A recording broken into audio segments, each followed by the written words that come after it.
Yes, guys, welcome to SFeatleyTV, and also we're live on SFeatley F1 as well. We are bringing you the charity stream that I've been planning for so long.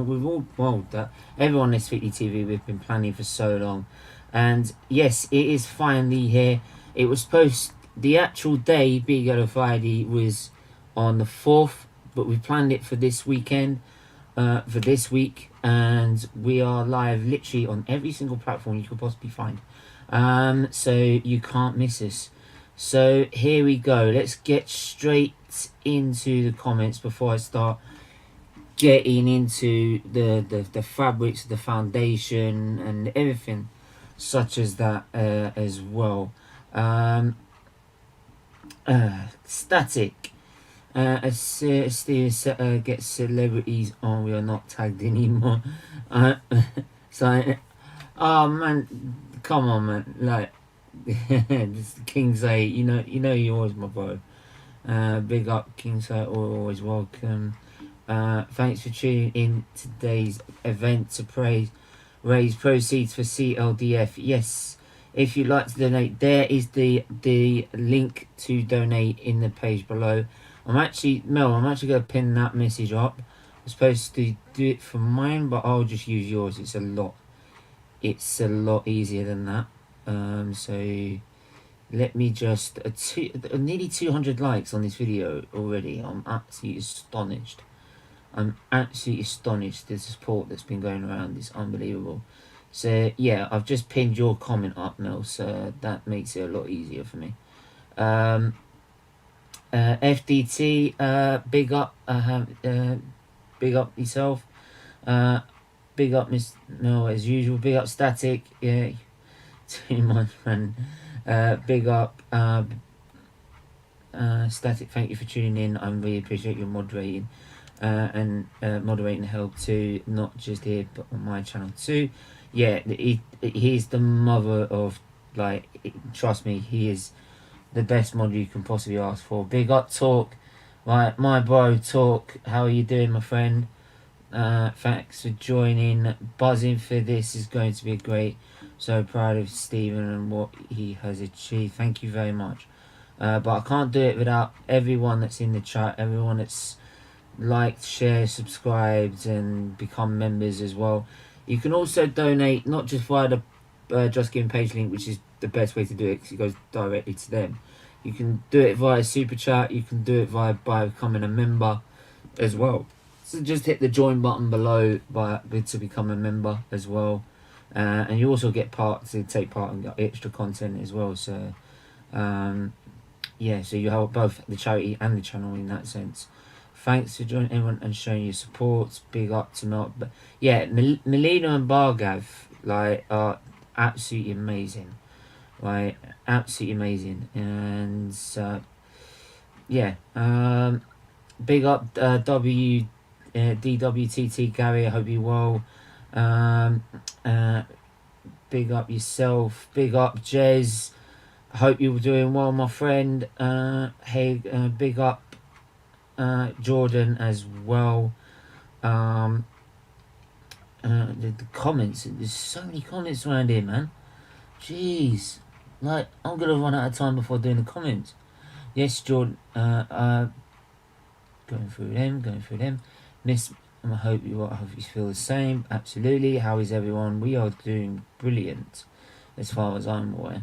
Here we go, another year. Another year, another season, right? And hopefully, if we're talking about Arsenal, it's a little bit more positive. Afternoon. Thank you for everyone to tune in into the chat. Big up. This is Lucas Life, Jordan Hyman, LFC, Almighty Reds. Big up. Happy Friday. Yeah, Friday's here. It's the weekend. So no problem, Steve. Yeah, I'll stop singing now, but like, I don't want to lose the chat as it is. Any super chat proceeds will also go to the charity as well. That's it. Every single penny that we raise goes to charity. So, like, make sure you do so.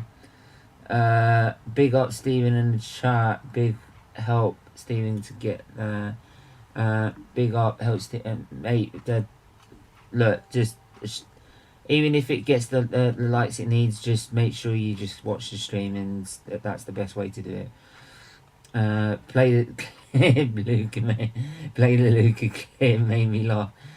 Yeah, well, like Luca will be coming on at some point. So, yeah. Do you know what? Like, I've gotta. Yeah, fuck it. Do you know what? Fuck it. Hold on. Luca, are you sure you haven't got a pair of teeth and a tongue in your ass, mate? Because he's very good at talking. Are you mad? Are you mad?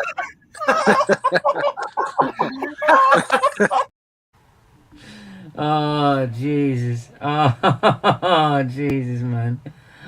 Oh, hello, Steve, mate. Delighted this is happening. You were here. Big up, man.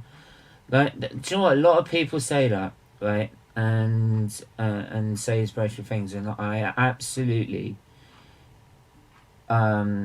respect everyone's opinion on that. But you know what? It's just when I look back on it, it's like if everyone else is in that situation, you won't get that choice, and you got that choice, you would choose what you would do. It's the same thing I would do, which is try not to give up and keep fighting. So, like, yeah, you know what I mean. This life, big up. Thank you for the yeah, like. Talk just comes out with just some weird shit, you know what I mean? So look at that, 455 people watching live. Big up to every single one of you. Right, absolutely amazing. I can't believe the support I'm getting. Absolutely amazing. So yeah, right. First hour, obviously we're going to be talking about a bit more about this charity, Children's Liver Disease Foundation. So Children's Liver Disease Foundation was founded by a group of mothers with kids with liver disease, and basically the charity aims to give kids with liver disease a way of life that they're not limited by their condition. And if you see what I have to go and like, if you see day after day what I have to go through, you have to bear that in mind when you're looking at it, and you have to sort of realize that this is not, as much as it might be one person. If I showed you the hospital I went to before I got discharged from that hospital, the main hospital that it's all done at, you'd see kids doing it day after day, and you see kids at weeks old being diagnosed, and within 6 weeks of their life they're having major surgery, and I mean major surgery. We're talking radical surgery to keep them alive. So yeah, so it's also, it's just, oh my, at 6 weeks old, you shouldn't have to worry about that in your life. It's mad. But yeah, it's hard to put in words what some kids have to go through. And the thing is, some kids might get lucky. The lucky kids that may not even have a transplant, or they may not even have a full transplant. They may have, how do I put this? They may have, for example, how do I put this? That they may have a transplant, but then that's about it. They can go off, do what they want to do, live their life, and then you have other patients where there's complications, and that's kind of like what's happened with me. With no matter what's happened, something's gone wrong at some point after a transplant.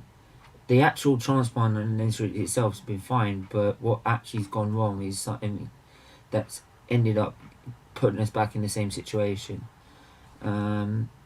So yeah, make sure you also get questions in as well, if you want to ask any question as well. Question for Steve. When were you diagnosed with liver disease, and how has it been after surviving 6 transplants? If you could summarize.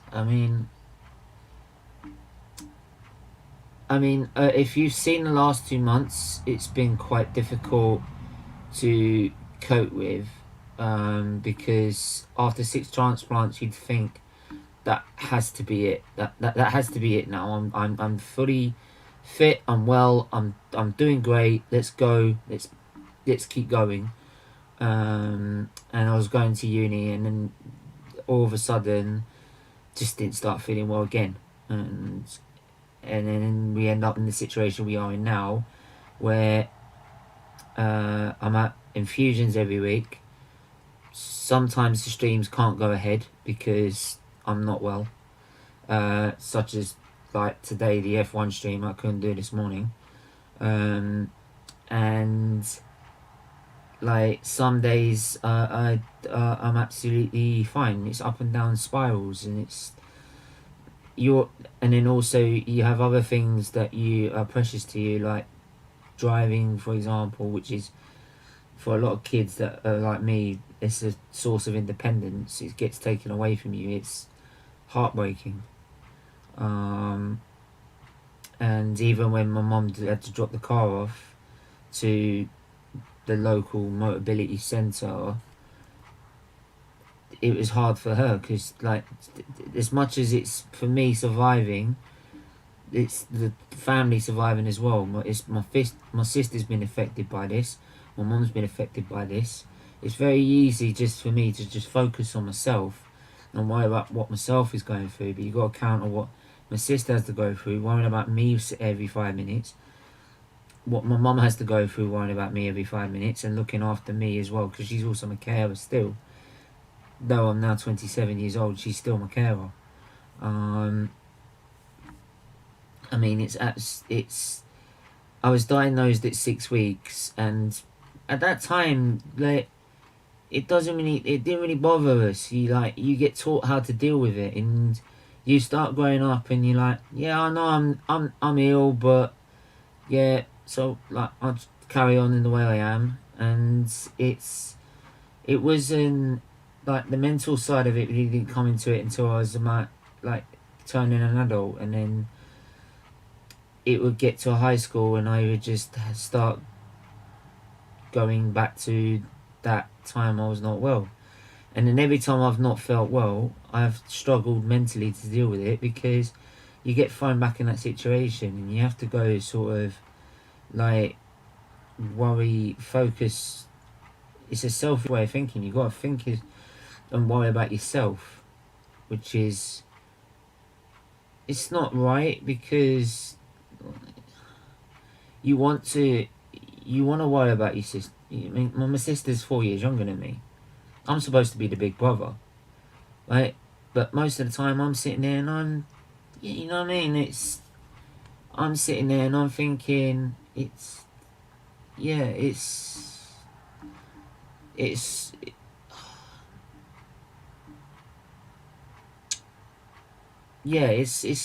tough to, like, my sister treats me at times like I'm, like, sometimes we just don't get on. She treats me like we treat each other like a piece. To be honest, at times we're like cat and dog, and we treat each other like a piece of shit. Like, I'm not gonna sit here and lie, like, but deep down we do that because we care. To be honest, in a weird way, it's a weird way of showing it. But like, the only reason we keep butting in and we keep saying like, oh, I don't want to be near you or anything like that, but my sister will always keep asking how's Stephen after coming back from the hospital, because she cares. In the end, she cares. In the end, really inspired by what you're doing today. Big up, man. If you haven't hit the like button, please do so. If you haven't hit the subscribe button, please do so. But most importantly, make sure you hit the donation page below. It's pinned in the chat with one of Melina's messages that she's just put up. Also, it's also in the description below. It's also in the... You can also hit the join button, become a member today, and that would really, and donate a small amount every month to the charity, which would be absolutely mega. This see you good to see you in a bit, bro. Big audience and well deserved. No, thank you. I didn't expect that this much of an audience. I do appreciate everyone. Really inspired, but you should be proud of what you are doing. What would you say is something that you feel you learn throughout your treatments better about yourself? It's impossible to kill me. Like, for example, like, no matter, it's like I just had this inner sort of strength where I had this sort of strength where no matter what happened is that I was like, no, I'm not going. I'm not, this ain't it. I'll go when I want to. Right? I'll go when I want to. Yeah? And it's more like I'm not having something beat me. It's like you're having a war with yourself, in a way. Right? It's like your brain here wants you to do this, do that, do this, do that, and be the normal person you want to be. But this has got a totally different mindset of its own, which at some point it just loves to press the self-destruct button. Like, sometimes it's like pushing a nuclear button down here, and it goes boom, and it starts causing problems. For everyone tuning in, Steven, I would stay on stream, but it's my but it's like, no worries, man. No worries. Like I said, we're live for about 6 hours, so there's plenty of time to watch it back and everything. So, Steven, what is your message to other kids that are out there that are sick? I can understand what they've been through. And do you know what? I asked a kid, I was told to talk to a kid once who was 14 years of age. He was, you could see him on the bed, he was like that. He was petrified of the situation he was in. And me having 3 transplants was just like being my usual self on the ward, winding everyone up, because that's why everyone knew I was okay. And they asked me to go speak to him, and they said, like, how, what are you in here for? Obviously you're in here for a transplant. It's okay, like, who's your doctor? Who's gonna do the surgery? He went, professional cheating. I went, best in the business. Trust me, best in the business, right? It's done all of mine, right? You ain't gonna have a problem. Trust me. You ain't gonna have a problem. He had a kid. He went in and he had his transplant, but he was having little complications in ITUs, little infections and stuff like that. But I thought, okay, it's nothing. But so I left. I came back about a month later to the hospital and asked him where's he gone, and he went, oh, he never made it to the he never he's not here anymore. He went, oh, he went home then. He went, no, he never made it to the ward. So he said, well, he must be in ITU then, surely. He went, no, he didn't make it out of ITU. I went, you're joking, aren't you? Basically that meant he didn't make it. The complications were too severe, which it was kind of made me feel guilty in a way, but and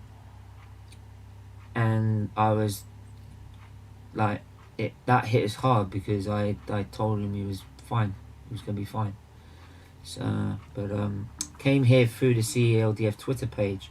Thank you for doing this for children. My son has liver disease since age 4. It's been very tough. Thank you for look, Nikki, you're welcome here anytime you want. This is what this channel, as much as we banter about football, talk about football, Arsenal, and we sit here and moan about it all day because we're Arsenal fans most of the time, or rival fans. We just love to banter each other. It's all to make money for this charity as much as possible and much as awareness as possible. So, like, all I can say to your son is, you're not alone in this. You're not alone in this at all.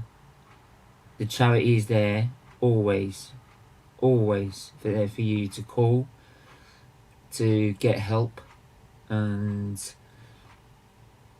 I mean I'm 27 years old, they're still helping me, so we're mentally, so honestly, just don't ever give up, right? Because it could have been very easy for me after 4 or 5 to be like, and I've even said it once or twice, I said, Mum, I can't do it anymore. I can't. And when I fell ill again after my 6th, and we didn't know whether we could do surgery or not, and we didn't know whether we were going to do surgery or not, and I was like, Mum, I can't do this. I can't keep doing this. It's getting tiring. I can't do it.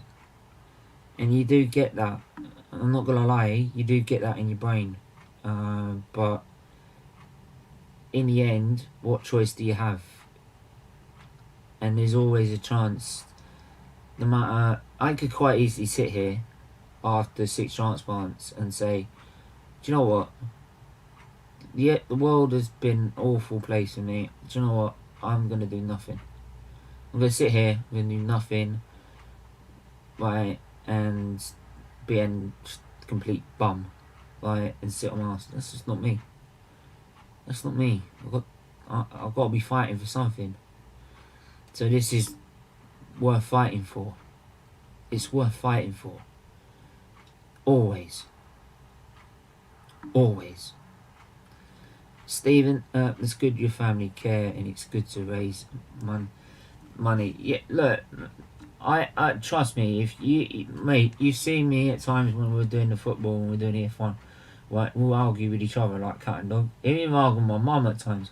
Like the last couple of years, me and mum have been pushed to the limit because, like I said before, like mum was not giving in. He was like, "Come on, Steve, we're not gonna give in." And I'm like, "No, I don't want to do it anymore.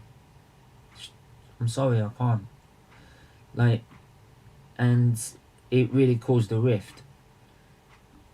But in the end, like, and it's like when, even just recently, even now, I'm still struggling to cope with the fact that I've just even lost my car and lost my license, for example. And actually, what? Let me have a look. Yeah, the fact that I can't use that anymore. I can't use that anymore unless it's for identification, and it doesn't look like I'm 18 and need identification, do I? So,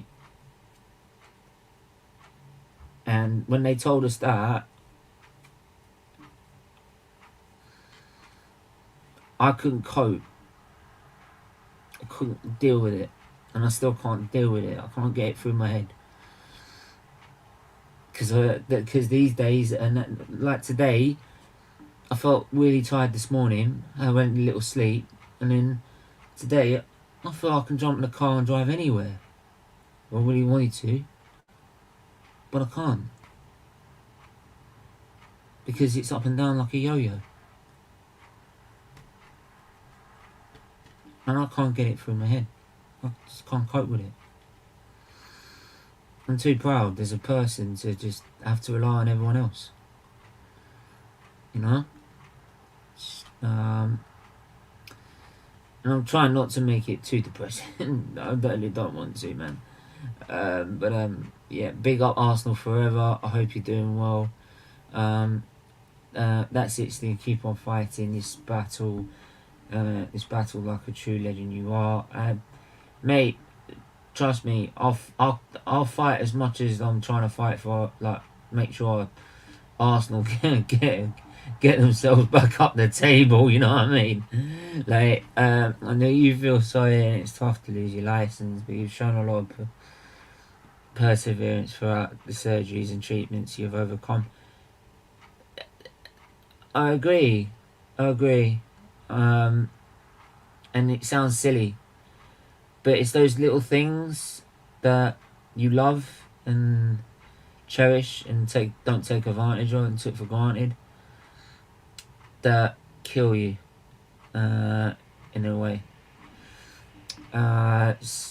So big up, I hope you're happy today, Friday. Feel sorry for you, how you went through this, mate. It's one of those things, and to be honest, like the liver disease I got happens once in every family, and I'm talking big family, like you include your aunts, your uncles, and everything.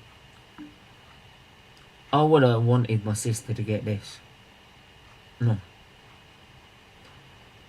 No, because I saw my dad terminally ill, and that was my first experience of seeing it from their side, and I couldn't deal with that. So to be able to watch my sister go through this is no. I'm glad it's me that I'm having to suffer all this, because I won't want her going through this. She don't deserve it. Right, and like she's had another job interview today, and I'm not gonna sit here and lie. I'm jealous. I want to go get a job. I want to go get a job. I want to contribute to society. I want to be just that normal person that everyone goes through in life, and not be a major star. I'm not looking for masses of people supporting me. I just wanted to be the normal person that everyone else gets to be. But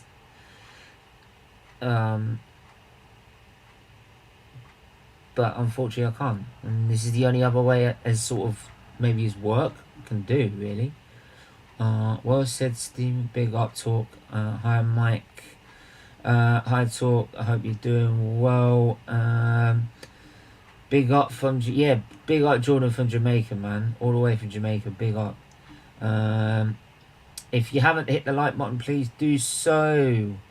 Hi, Talk. Yo, Luca. We love you, Steven. Continue fight. We got you back. Say, do you know what? People like you, Sait, Luca, Mel, Bhargav, Talk, right? Like over the last year, there's been a lot. Like especially last year, there was a lot of shit that went down. People, even it's not just with my health. There are other people trying to bring us down, and I tell you what, they can do what they want. They could be as big as they want. They are never gonna bring me down. Never, ever, ever.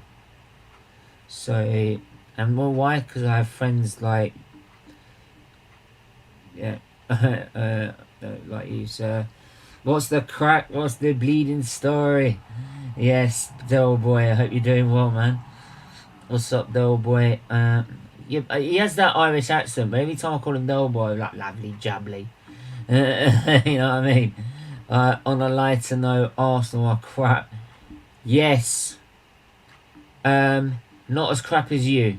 Yeah, but Maguire's world class, isn't he? Talk. Maguire's world class, isn't he? Like 80 million. I never knew you could go to IKEA and spend 80 million pound on a fridge. Like,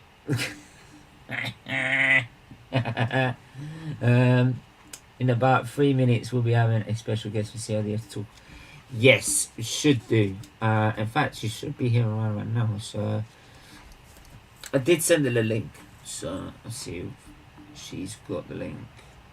She should do. I did send it. Let me have a look. No, I want that count. Oh, Jesus Christ. Do you know when you know when things just don't work? They don't work. Yeah, this is it. This is it. Yes, I'm logged in.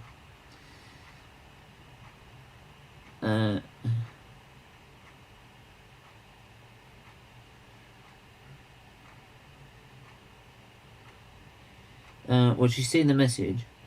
There you go. She's active now on Facebook, so she should be here any minute.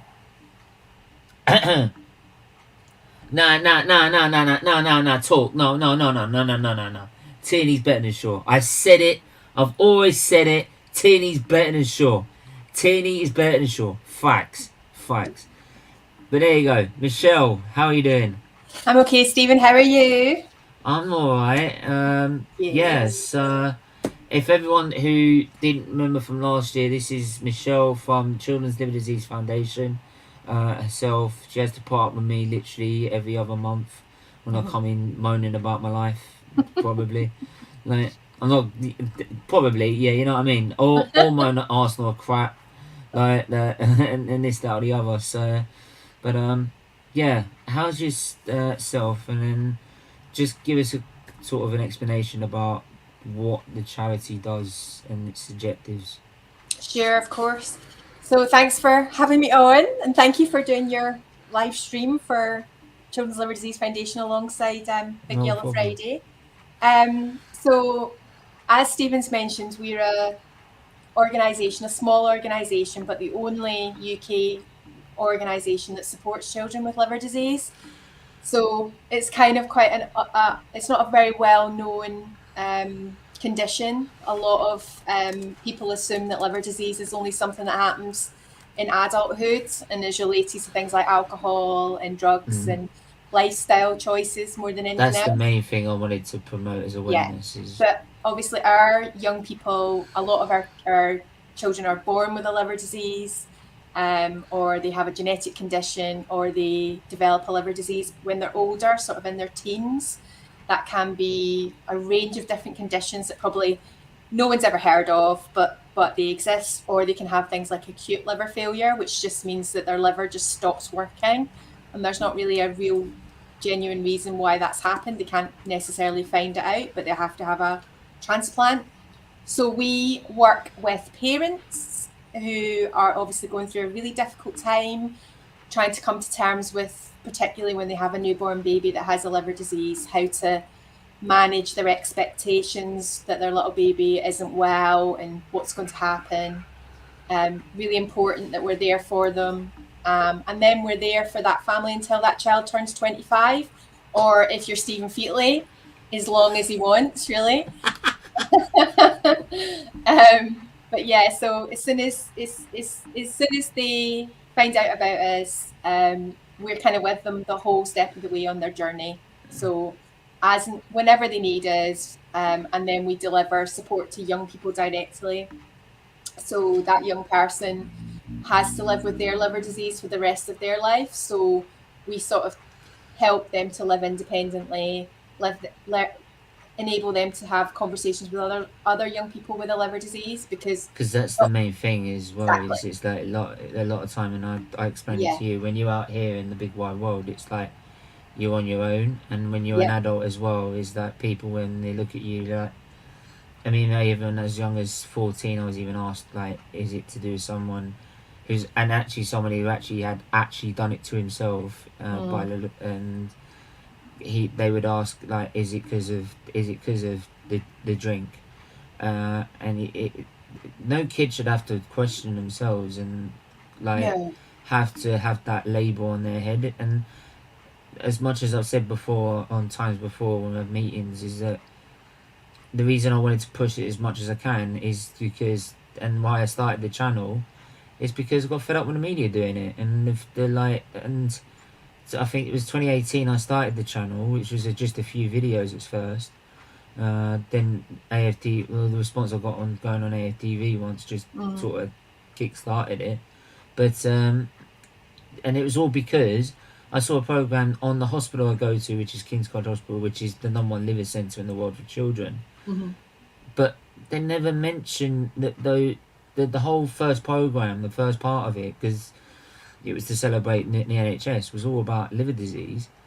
They never mentioned in the first part about like the #1 liver centre in the world for children. They didn't even ask if they wanted to go and film there. And I'm like, well, you just followed, and all they did was follow someone who's done it, who's been drinking.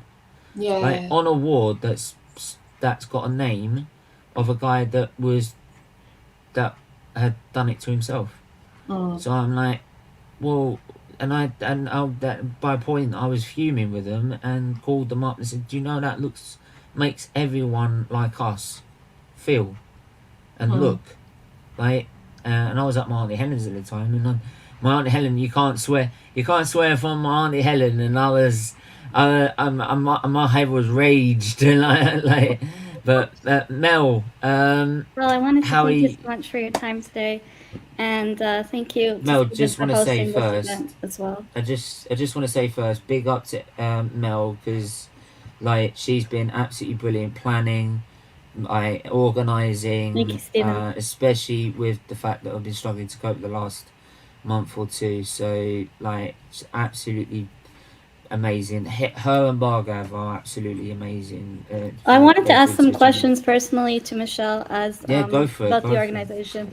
Of course. So last year when we did the Big Yellow Friday, it was actually on the date, but this year it's a week later. But nevertheless, I wanted to ask, in terms of the fundraising proceeds, how much of that impacts children's lives in a positive aspect, and what could the funds proceeds be used for, whether it's for transplants or is there other causes that it's used for? Okay, so our funding doesn't get used for medical things, because obviously we've got a National Health Service that provides care for our children. So our funding does get used for support. So basically anything that's going to help that family cope and get through the trauma of having a liver disease and having a transplant or whatever that looks like. It also pays for events, so getting liver families together and getting young people together. So in a couple of months we're going back out to doing a residential for young people. You get mothers as well to talk, don't you? Because I remember my mum used to be quite like a support active group, right? Yeah, because my mum used to be quite active in that, because obviously it was, like I said when I first started the show, it was set up by a group of mothers with kids with liver disease itself. So like, and I remember when I was a baby, like we were the first liver patients to have a transplant liver related, which if people that don't know what liver related means, is basically for a liver you can cut a piece only once. You can do this though to any person. You can cut the liver into a section and you can give that section to someone else, kind of like you can give a kidney to someone else, and that's what you call liver related. A living donor. So and we were the first ones to do it after a cadaveric liver, which is basically a brainstem donor. So because obviously when we did it in '94, it was about a 70% chance of success, because it was very, very new. It was only just been started by children, and now it's 95%, and that's down to the research of CLDF and many other organisations, even though stem cell surgery that's even stopping people to even have transplants. I was going to say that we do some of our funding does go towards research. So recently, in the last couple of years, because of COVID, we've had to just have our money really spent on support, because it really wasn't because of how the pandemic affected people. Exactly, to do research, and we also lost 45% of our staff because our income dropped overnight, because a lot of our income was based on challenge events, like people getting is why together. Doing this, and you couldn't do those. This is why we couldn't do any of those. So this is why during the pandemic as well. Small charity and a national charity, you can't apply for some of the funding that other small charities can get, because you can get funding based on the geography in which you work. and we could get money. A lot of charities got money through COVID to help them with like But you emergencies. weren't one of those. But we Yeah. couldn't get that.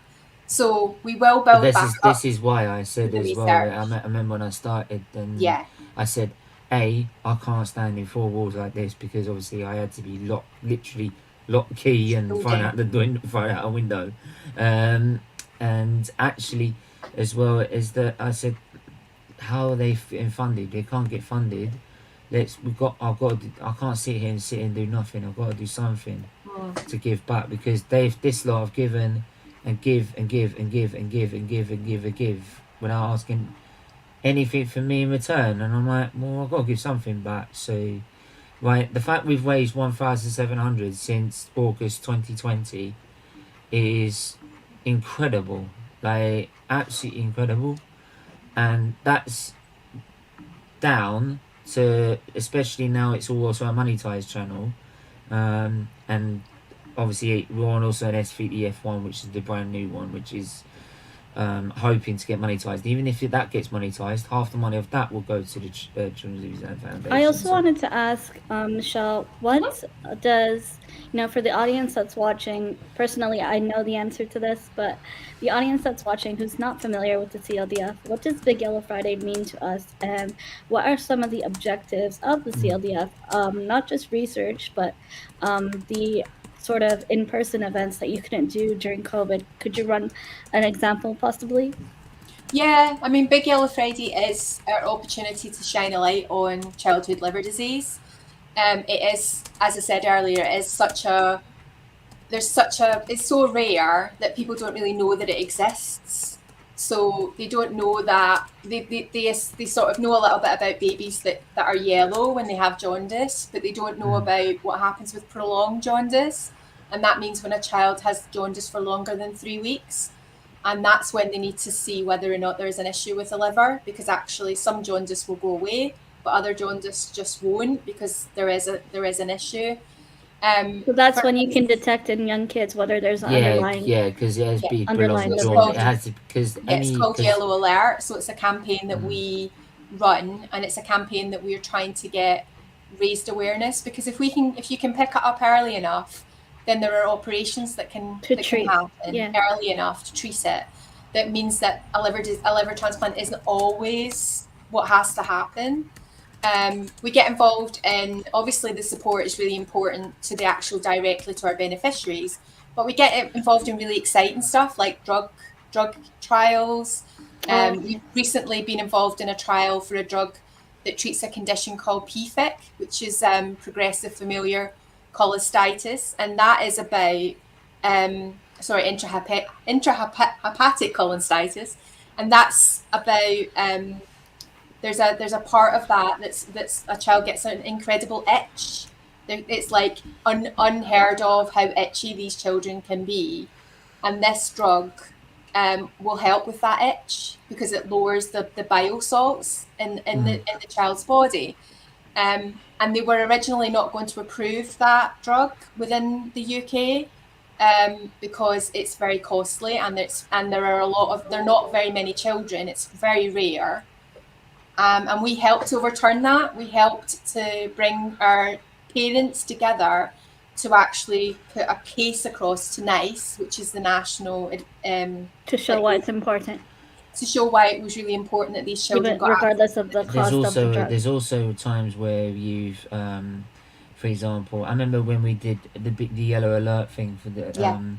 I said I wanted to, when I was at uni. I said I'm surrounded by nursing students here, so we went to. I think it was only year ones nursing students, but you think you'd know the basics of liver. So, and what was striking is I asked them, said, "Go on in. What do you know about the liver?" It's just a genuine question. I don't know whether we've still got the presentation somewhere. And they went, I do damage to it on a weekend. Oh no! I'm like, oh my god! And I looked at her and I'm like, I'm not laughing.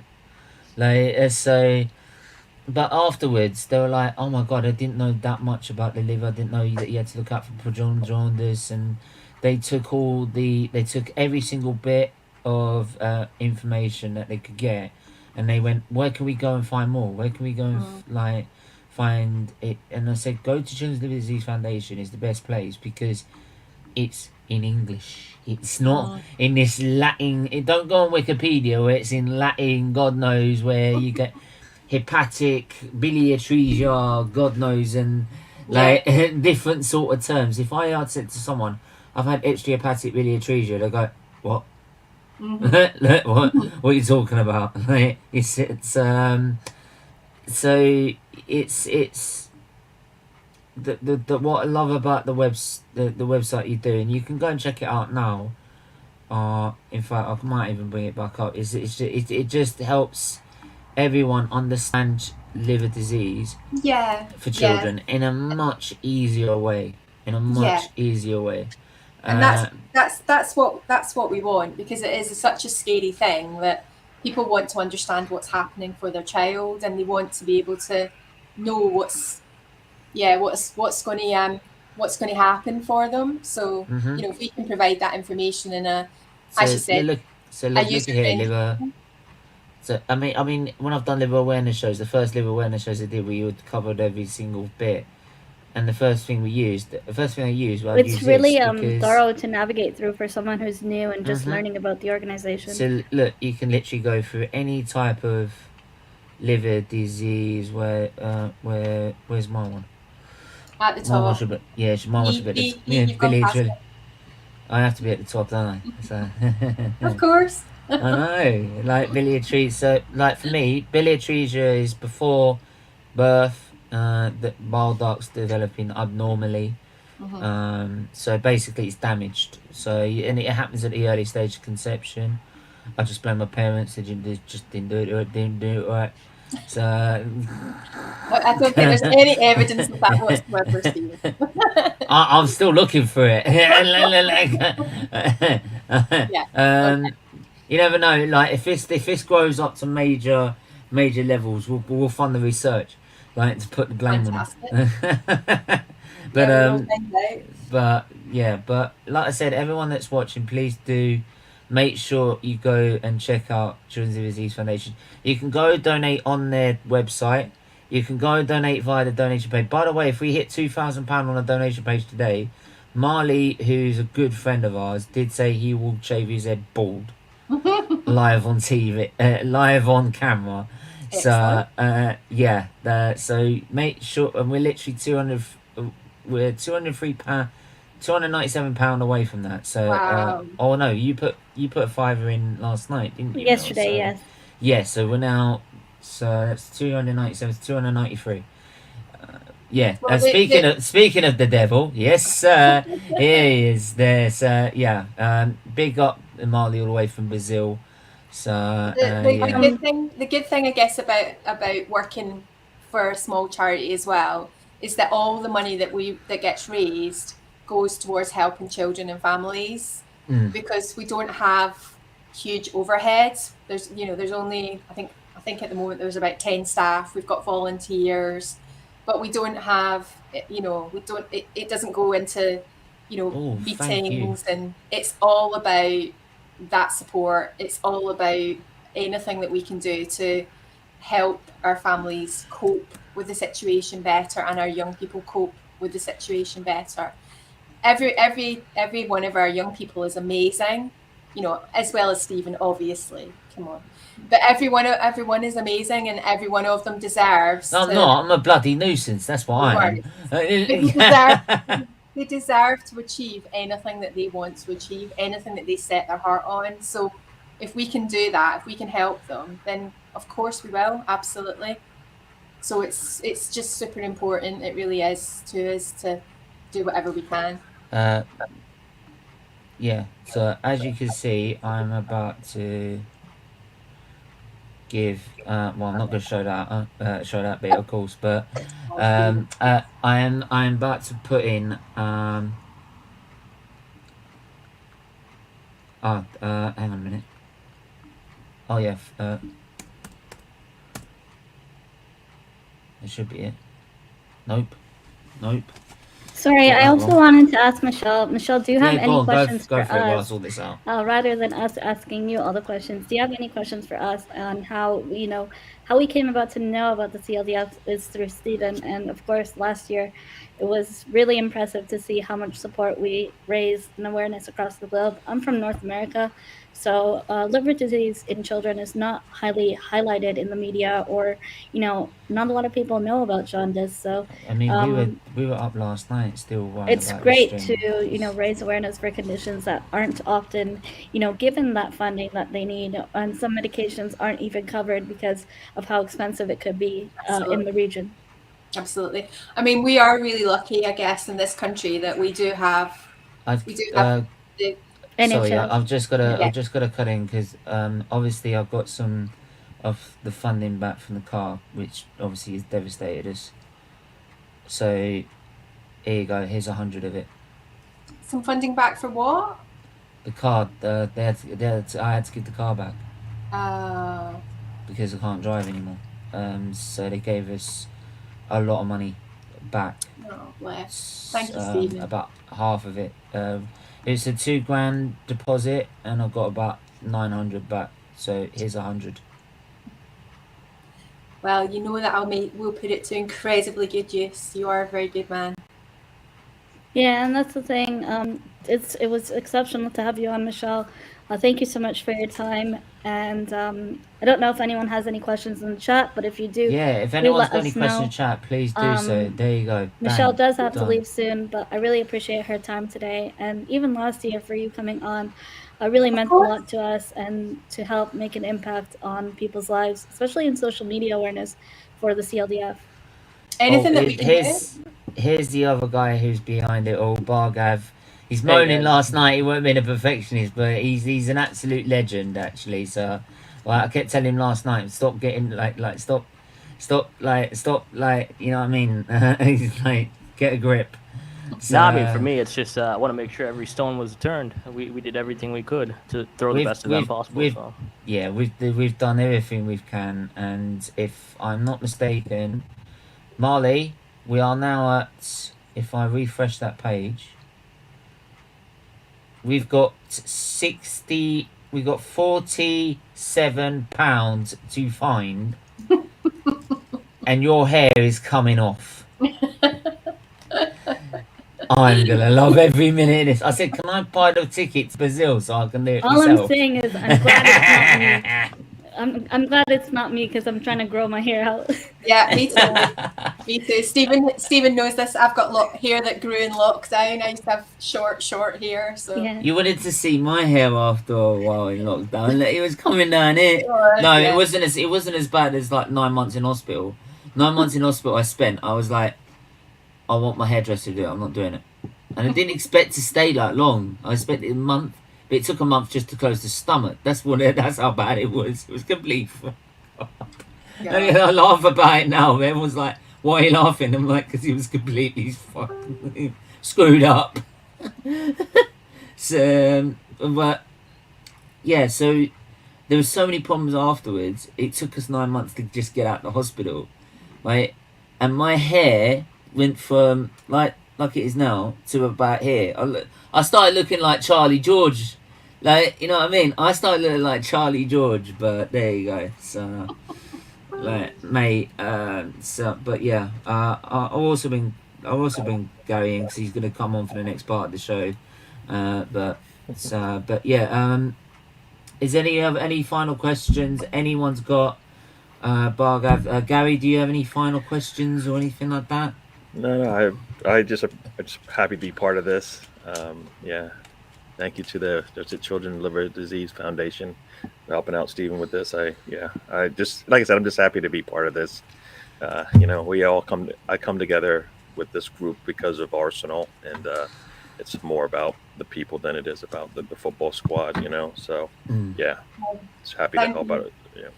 Thank you to you all. Really, thank you. It's amazing. And it's amazing. Do you know what? We had at one point at the very start of the stream, we had about 700-800 people looking in at one point. Fabulous.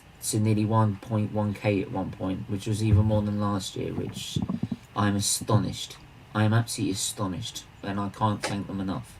Yeah. So, And but neither can we. Michelle and I can't thank you and your charity enough. Oh, it's our Without your pleasure. charity, well, without your charity, I wouldn't be here, would I?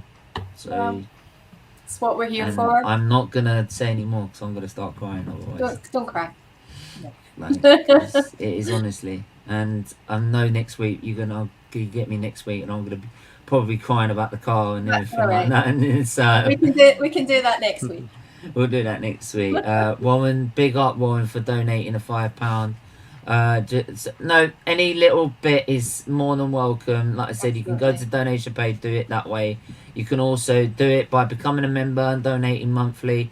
It's $1.99 as well for the very low one, $4.99 a month for the second level, and the third level. So we got Featley Fighter is the first level, Featley Warrior is the second level, and the Featley Legend is $8.99, which, it's compared to most channels, is very, very, very, very reasonably priced as well. So I just wanted if you to do want to do that, please do so. I just wanted to thank Michelle for her time today, and also to Gary and the other guests coming on for the rest of the streams.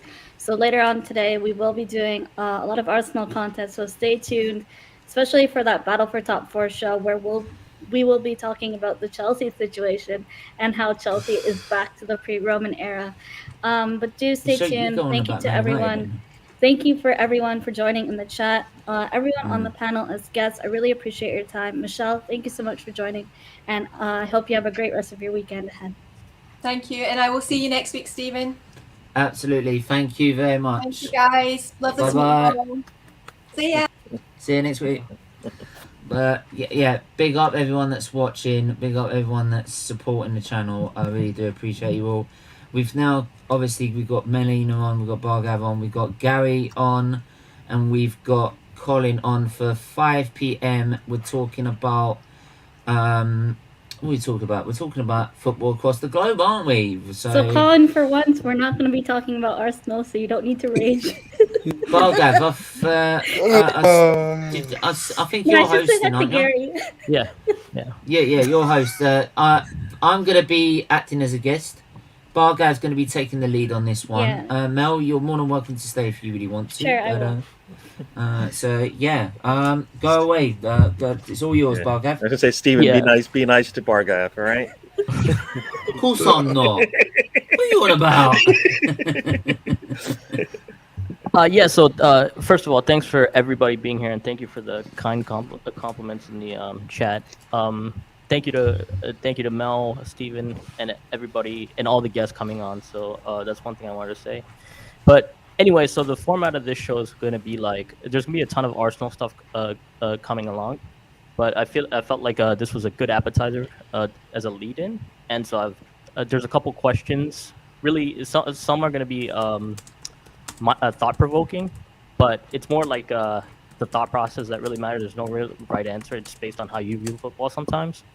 But it's pretty much about like where football is right now, the zeitgeist of this year, and it'll be a good lead-in to it. So the first question that I wanted to ask you guys this year is, like, because you guys watch a lot of football, what do you think? What's the best team that you guys have seen so far this year? And like, it can be the most exciting, and give me like one that's like really exciting, and give me one that's what you'd say like the most dominant team across like across Europe that you guys saw this year. Start with Gary. Okay. Ooh, exciting. I know these are going to be kind of tough, but it's like the thought process. It's the thought process. On a good day, you can see some good stuff from PSG, but I think what we saw from Real Madrid is that at any point they can basically just overwhelm you, and that's what they did to PSG this past week. I think Benzema has shown, we're talking about players of the year and Ballon d'Or winners and stuff, and he's what else does he have to do from where he's come from and what he's done over his career? Just so I'm gonna go with Real Madrid right now as probably a team that you need to look at and enjoy. What would you say is the best team across Europe in your eyes? The best team. Wow. You know what? I'm going to say it's got to be one of the two English teams. It's either going to be City or Liverpool. They are. Liverpool's already sure they can do it. Man City is trying to get there, right? They get the Champions League, then they would have tied Liverpool as far as being one of the tops in the world. So we'll see. It's going to be fun to see between the two of them. The best one, I think, though, until they've been dethroned, at least, because I think Liverpool's been number one. I think Liverpool right now, until City can dethrone them. Colin, you agree with that? By the way, Colin, sorry, I just want to say quickly, Colin, it's an absolute pleasure to have you on. No worries, and mate. have No you on worries. It's a really pleasure. Hey, listen, Mel came into my DMs on Twitter, right? And she's always been like, nah, I'm being real for a second. I'm not trying to be funny. I miss your nothing, match reactions, man. Bro, listen, I've got no time for that no more. I've got no I time miss for that I miss no the more. ranting and raging. It's no, not all let I'm me say good. this. Wait, hold on, let me say this. No. I miss the ranting and raging of Mustafi and Ozil. Well, I don't. Man was stressed during that time. That was peak. Jesus Christ. Well, that was the I best time sympathise with you, of your Colin, match man. I reaction. had that. Oh. Some of my reactions were quality. Like, so I can't Oh admit it. God! Like, I swear, I don't know how I got through that point. I really don't. Like, I may need to go for therapy eventually, but just putting that out there right now. But as far as the best team I've seen this year, there's been a few. Man City, they're obviously up there. So are Liverpool. Real Madrid, that goes without saying. But there's a specific team in Italy. Granted, they're not at the peak that they were back in the day or whatnot. But Inter Milan under not Simeone. The ex-Lazio coach, I forget his name now.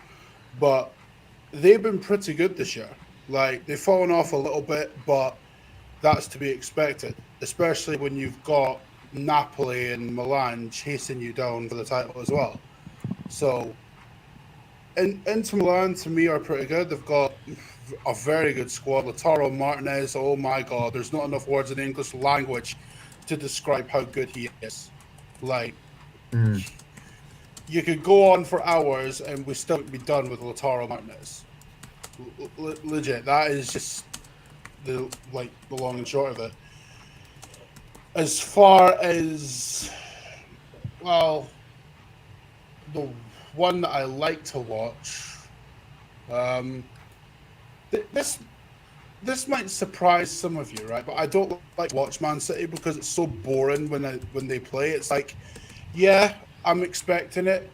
The team I like to watch right now, and this is coming from a comical point of view, Man United. You like happiness. You like happiness, don't you? Bro, I like carnage. I like carnage, right? I like carnage, and trust me, I've been lambasted by family members, right? When it's Arsenal games, right? And now I'm drinking their pain, right? So, brilliant stuff.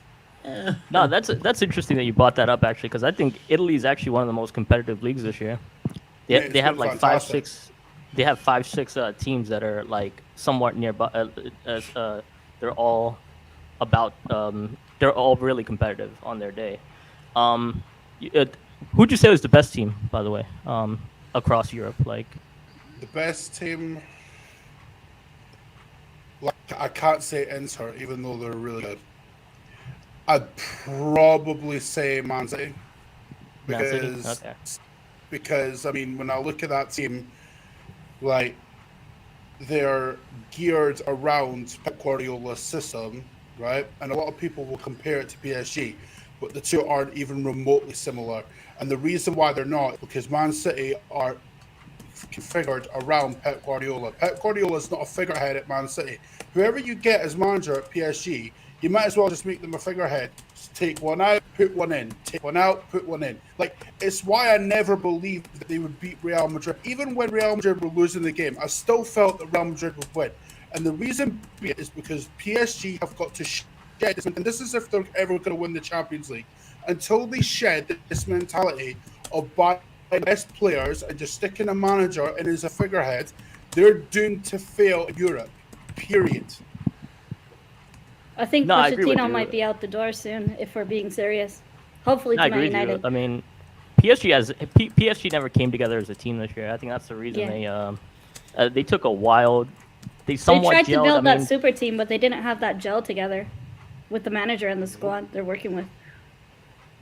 yeah, I mean, I've seen it all in the French league every time I watch it. I also like across like Europe. Like, I mean, they didn't really put it together completely, and it's kind of sad if that's like the last year we see that. It's kind of sad in that sense. So they never got it done. What that last game was that last game basically. That's how you sign your whatever that paperwork is that you need to get fired, because that basically was poor. You can't be up 2-0 in a Champions League match, game and lose it basically like that. Yeah, Just even if the ref was to blame, like, yeah, agreed. Like, when it's a mentality thing. Like, you're 2-0 up, you're dominant, you have good passing. Like, finish the game out 20 minutes left. They didn't do it. What about you, Steven? What do you think? For me, sorry, I'm just gonna quickly go to a comment that I missed. Sorry. So, how long is that Just Giving page going to be available? Because I'm doing a live stream with Son. That's always going to be available, mate. That just keeps raising money because the money that's there, that's been raised so far, it gets donated every week. At the end of every week, the money that's been raised goes to the charity. So basically, any money that we make from the stream that we do, because obviously monetized, super chats that we get in, the memberships that we get in, any money that comes from this channel goes straight on that page. So and it's also that way it's easy for then you to find, to see that where the money is going. So yeah, that's always going to be there, mate. So yeah, if you can do it Sunday, that's more than I'm happy. Look, any sort of donation is absolutely priceless to me. So yeah, please do so, and do hit the like, subscribe, and the join button as well to become a member. Absolutely. I'd like to hear your opinion on it. We'll get to that in a sec. And thanks, Statty, for warning me about that comment, because I've never had so many people watching. He's started struggling to keep me the comments. So the biggest team at the minute, the most productive team in a minute. I mean, City have been a dominant force in the league for the last 10 odd years now. Like, we can't deny that. They've been absolutely brilliant. I think Liverpool have done well with the sort of resources they have to mount a challenge to them, but more than likely or not you're gonna if you're gonna look at anyone at the start of the season to win a league, it's gonna be towards Man City, because the way they run their club and the resources they have, and you would love to see what the resources of Newcastle do in about 5-6 years time. But in terms of Europe, PSG got a great squad, but they just don't work as a team. And you saw that in the Champions League this week. They just didn't work as a team, and that's why they got kicked out by Real Madrid, and who we all know they're probably not the best team on the planet right now, right, in terms of quality, but they're brilliant as it is.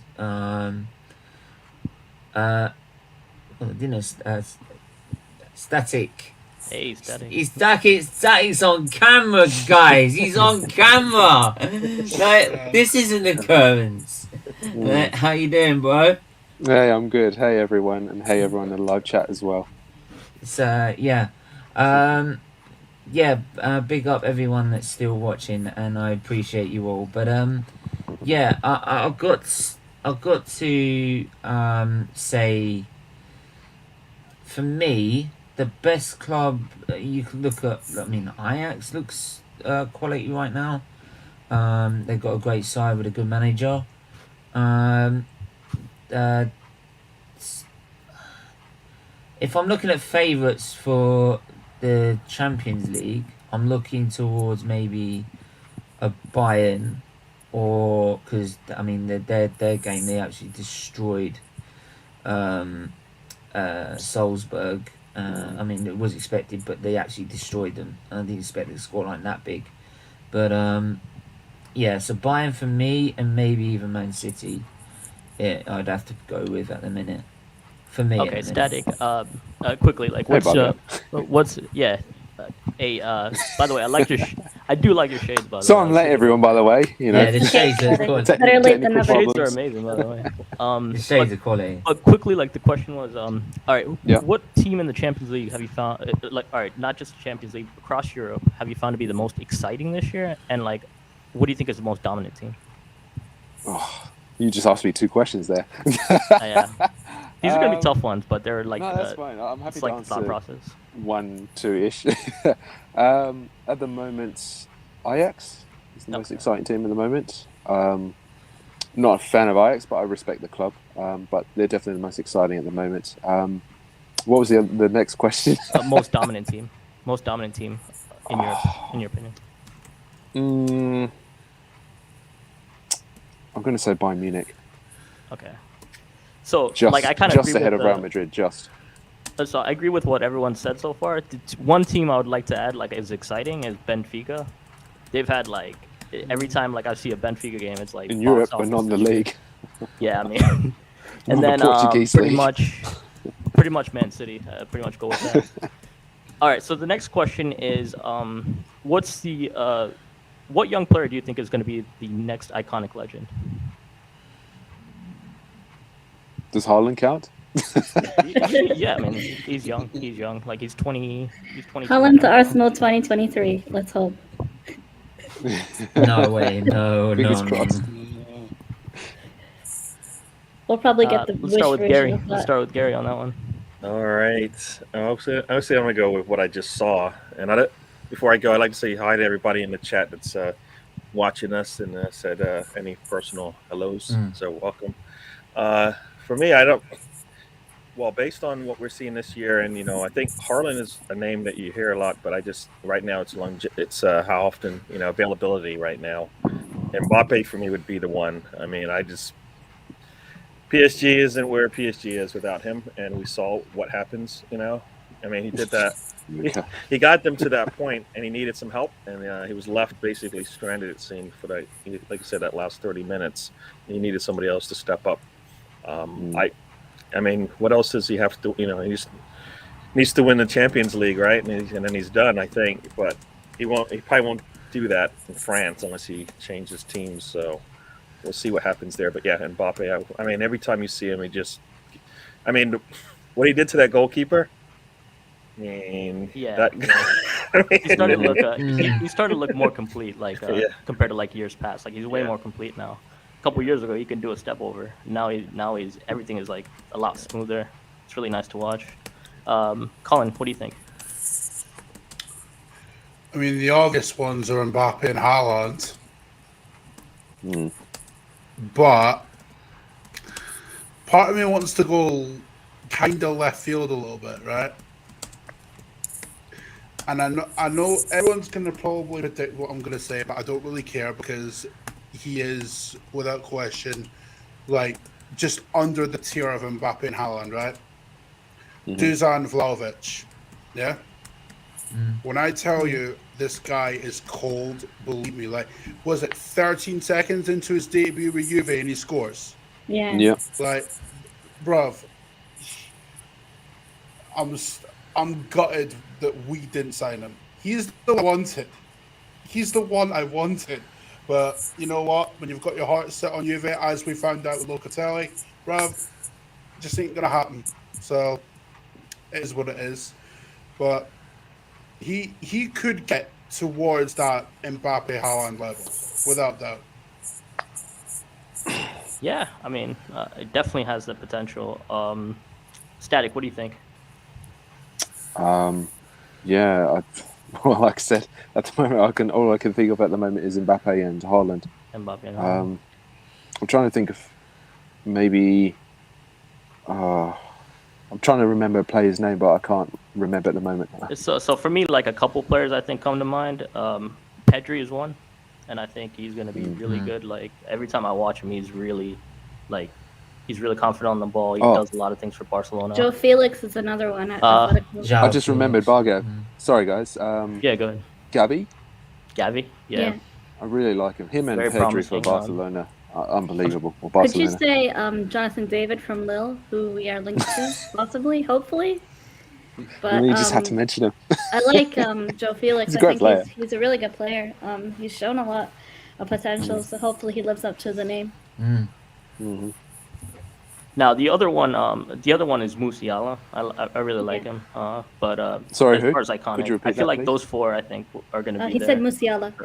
Musiala. Oh, okay, yeah, got it. And the Thank one you. I really want Arsenal to sign, we'll get to that later, is Jude Bellingham. I really want him. I really want Jude Bellingham at He's a Arsenal bit young. next year, but Is he how old is he now? he's 21, like 22? 18. He's like very young. Oh, yeah, he's Yeah, yeah, he's He's like way He's a young. bit young. He's way. Oh, he's way younger. I think of someone Yeah, like else. way younger. Not the best. I mean, at Arsenal, I feel like he's just going to develop and just go levels, and he'll be like a future Arsenal legend. But Maybe. we'll see. We'll see. What do you think about who do you think is the best promising player who will be like a legend, Steven? Mbappe's definitely gonna be up there. Haaland. Haaland is definitely one. I agree with Colin with Vlahovic. He was definitely one I wanted. He was absolutely cold. I do agree with him on that. I also think quality-wise is Martinez is another one I wanted. But like last year one that caught my attention, and Star's going to laugh over this. Is Andre Silva. I think he's actually linked to. I think he's linked to Barcelona right now. Actually. Yeah, I mean he's linked to Barcelona. I don't know why, and I get why. I mean, 28 goals with 32 games for Frankfurt. Like, you can't sit there and ignore that. And also, I think he got 10 assists in that season as well. He's a quality striker for me. Whether he will be like the greatest of strikers, well, there's a whole bunch of players that you could look at and think that they could be the next best thing. So I think in terms of football, where we're at with it, we've got some quality players coming through. We've got João Felix at Atletico Madrid. He's lighting it up as well. You've got I think Vinicius Junior is one to look at. Vinicius Junior at Real Madrid is one to look out for him. Just need probably Real Madrid to help. Just you need more sort of support in there in terms of the quality in their side. But who's the other? And if I'm looking at English quota, Foden is just going on levels and levels and levels with, especially. And so if I'm looking at in-house, I'm looking at an Arsenal perspective. Saka is definitely one. I think his performances, I think for me, have slowed a little bit, and it's just needed work on. Martinelli is the one I really like. Every time I see him on the pitch, he's trying to do something in the game. And I could see him not just being as a wide left, I can see him being as a striker as well, because he can score goals. You don't run all the way down the other end of Stratford Bridge and then put the ball in the back of the net as a 19-year-old and say you're not a quality striker.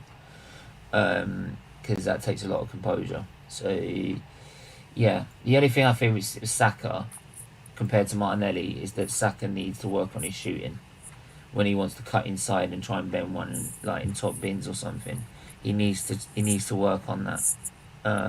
But Martinelli's one I'm definitely looking at. Smith Rowe as well.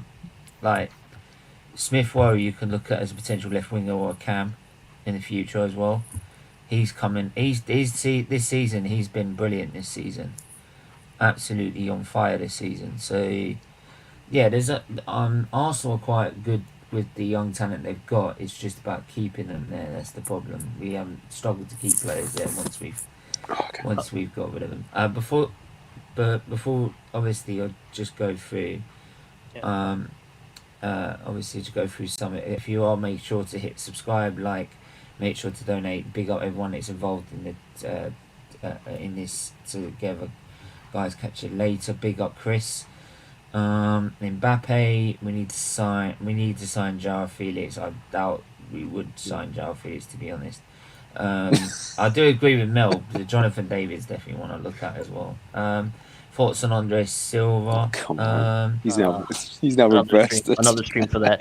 Yeah, no, I'm not. Only getting Luca would into ask that question. Yeah. Big love to you, Luca. But tell us that's it. Loving the shades, Bellingham. Oh, thank you. Never go to Arsenal. Thank you for the compliments, everyone. Yeah, big up. You should be on camera more often, man. Like you're quite like.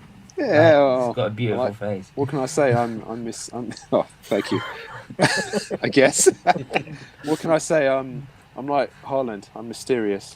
So it's mysterious. Unpredictable. If you've seen his interviews, next minute you're gonna start singing Peter Andre in the jungle, man. Oh, no. Yeah. What I mean by is if you've seen Haaland's interviews, he's a little bit quirky. Or unpredictable. Yeah. I'm a little bit like that. Mysterious as well. The problem I find with Haaland is that he wants to be like an Ibrahimovic, which is like moving club to club every 2 to 3 years. Now, whether that helps him develop or not, I don't know. But you can't ignore obviously the talent that's there. But obviously he's going to be one of the best in the world. I'm not saying he's not, but it's whether that's going to hinder him moving from club to club to club. But yeah, those are the ones. Yeah, you're right. You're right about Holland being quirky. Like he loves kebabs. João Felix on yeah, I saw that. So that goes into the next question, because I think this is like the first year, like maybe not the first year. It's like a recurring thing. Big question again is who's the best player in the world right now? Because I think currently, and I'm gonna break this up into two, is like who would you take for usually when people ask this question, it's like so varied. So, who is like the best player you would take for one pivotal game that has like $200 million on the line, and who would you take for like the entire season? Before you just answer that, and we'll go around. Just wanted to quickly show again. We are at £1,978. Marley, get your clippy, man. Respect. Get your clippers ready. We need £23. That's all we need. £23 to donate right now. So make sure you do so and donate as much as you can. So big up to everyone that is watching still. Yeah. Steven, so we'll go with.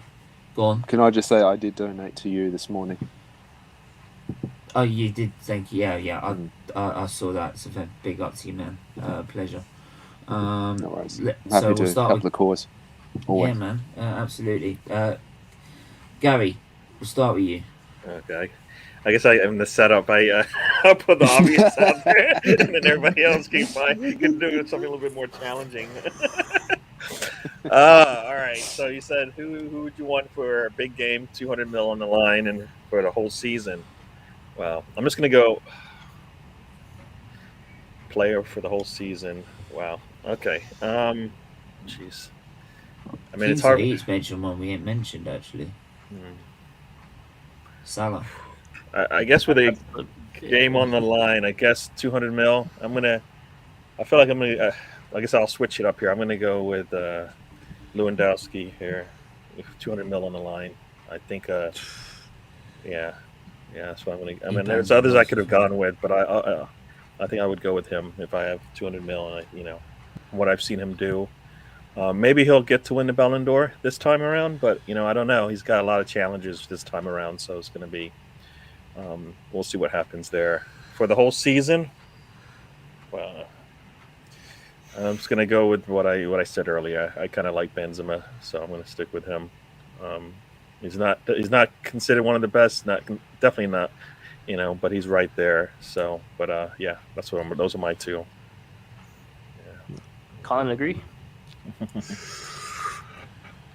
For 200 mil on the line, I'll go Benzema because that guy turns up consistently for Real Madrid at his age. All right, same as Lewandowski. You can put them both in the same bracket. But if 200 million is on the line, I want to know the guy I'm dependent on is reliable, and Benzema is that reliable. So you can't really say more than that. As far as the whole season, I mean, you could say Mbappe, you could say Haaland, but to me that's boring because those are the obvious answers, right? For the whole season, I'm going Kevin De Bruyne. That's an amazing answer, actually. He does so much he takes care of a lot of things on the field. Don't even need to say why. Like, if you watch Man City, you know why. Nah, agreed. What do you think, Static? For 200 million, I would go with Lewandowski. He's just a phenomenal player, and again, he's roughly around the same age as Benzema, and he's still scoring goals, just both domestically and in Europe. For player of the season, I have to go with Mahrez, based on the fact he's in red hot form all season for Manchester City, and he just can't stop scoring goals right now. For me, like I agree with you. He's been fantastic actually this year, and many years in the past too. But I guess some like would the disagree, one thing, but I love the player. So yeah, that's actually what 1892 Reds podcast said. I'll probably take Salah. I'll probably take Salah just because he plays more games. Yeah. And it's just durable and week in, week out. What do you think, Steven? The guy I want all season, and actually, do you know what? There's a good point that that Luke's coming straight at that time because Mohamed Salah is definitely one I'd take for a season. And you can rely on him week after week after week after week. A £200 million game. Yeah. Look at Benzema's such an underrated striker. Yeah. The rating he gets is so under. It's unreal. Which is a shame because he's been quality. I think do you know what? I think the reason for that it's been mostly because I think most of his career has been where now correct me if I'm wrong, was playing with Cristiano Ronaldo and Gareth Bale, and I think everyone was focusing on them. They didn't really focus on Benzema, and now they've all moved on. Now everyone's starting to see the quality that Benzema has. So, and the thing is now is that how old's Benzema now? He's like what, 30? 34, I think. 34. Yeah, 34. You offer me a 2-year contract, I'd take it. Like, for an important game. Like, to get us in the Champions League, I'd take that. Yeah, the last 2 seasons, Benzema's been, like, fantastic. I mean, it's been unreal, actually. Like he's been saving Carlo Ancelotti's job oftentimes. I mean, some of the games he's won us games. He's won Real Madrid games where Carlo Ancelotti did a crap lineup. Of course, no, ends up benching players like Camavinga when you sign him to be a key player in your squad. That's another name to mention, Camavinga. Hopefully he has a lot more to offer to his game. Just like Vinicius. What about like certain defenders as well, like Virgil van Dijk, for example, as well. You can rely on them Andy for Robertson. a season, like Andy Robertson. Not sure about Trent after last season because he had a terrible. I don't think it was his best season last season, but so that's why I would prefer Robertson over Trent. But there's some quality defenders out there. There was I think Koulibaly's still out there. I don't think he's lighting it up as he is maybe as he was when Arsenal were interested in him, or Man United were interested in him. But you've got to count also defenders as well, because they can throughout a season save you a lot of points. You've got a very good back line. So if you look at Arsenal play, for example, some of the games we've not been great, but because we've managed to score goals and managed to keep goals out, we have managed to win games because of that. So yeah, so for me, yeah, like you got, I think defenders are so easy. Everyone's worried about, oh, I take the striker, when like people forget that having a good back line and even a good goalkeeper, even Ramsdale this season, everyone look at the haters he got at the start, and and now he's getting all the praise in the world, and fair play to him. So yeah, for me, I that's as long as I say, obviously I'd take the ones that I mentioned just earlier. You got to look at also maybe also the defenders and the back line and the goalkeeper as well. So would you say right now, right now for this year, like Lewandowski's been like the best player in the world currently? I would say most consistent, along with most consistent. Karim Most Benzema. consistent. But who's the best one right now? If you were to pick one, like I'd do you know what? I'd like I said, I'd take Benzema. You take Benzema? Okay. I think I don't know. Maybe it's just me. I maybe it's me because Bayern have got such a good squad. Yeah. And I think Benzema's doing it in as much quality. Maybe I could be wrong in that. And if what I am wrong, do shoot me. What do you think, Colin and Gary? Would you say best player in the world right now? Big up before you go, Gary. Big up Alex for the super sticker. Really appreciate the donation. Also, I actually have to go back because I think Talk put a donation in, and I didn't really give it the attention it deserved. So, if you don't mind, I'll just quickly go back. If it's there, you go. Yeah. Yeah, that's the bit. Yeah. So big up Talk for the donation. We all know. Yeah, I did play that. So might get a chance to play it later if it actually works out. But there you go. All love, Stephen. Can't stay long, mate. All the best. Big up. No, you never walk alone. Absolutely. Like, and that's the thing as well to all kids is that as well. Never walk alone. You're never walking alone. You are actually never walking alone. Right, and that's why sometimes I am an Arsenal fan.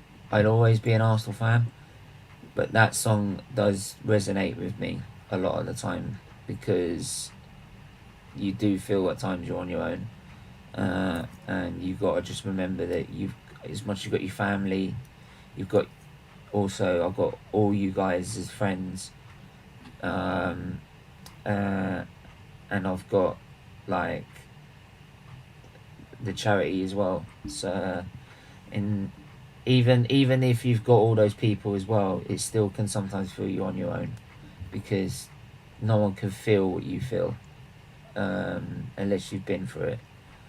Like the only other day I was having an argument with my mum because they can understand how I feel, but when you speak to a charity member, like as much as they've not been through it, they've seen children that have been through it as well. When you hear kids that... I know a kid at the minute is in and out of hospital every 5 seconds. Every 5 seconds she's in hospital with an illness or anything like that. She's only 7 or 8 years old. She's been in hospital about umpteen now. Can't count how many times she's been in and out of hospital. That's the same as me. And she's still going and still laughing it off like I would at that age. The same as I'll just say this as well, same as a little kid that I knew, and a really close friend that I knew. she had the little kid had 3 transplants in the space of 7 years.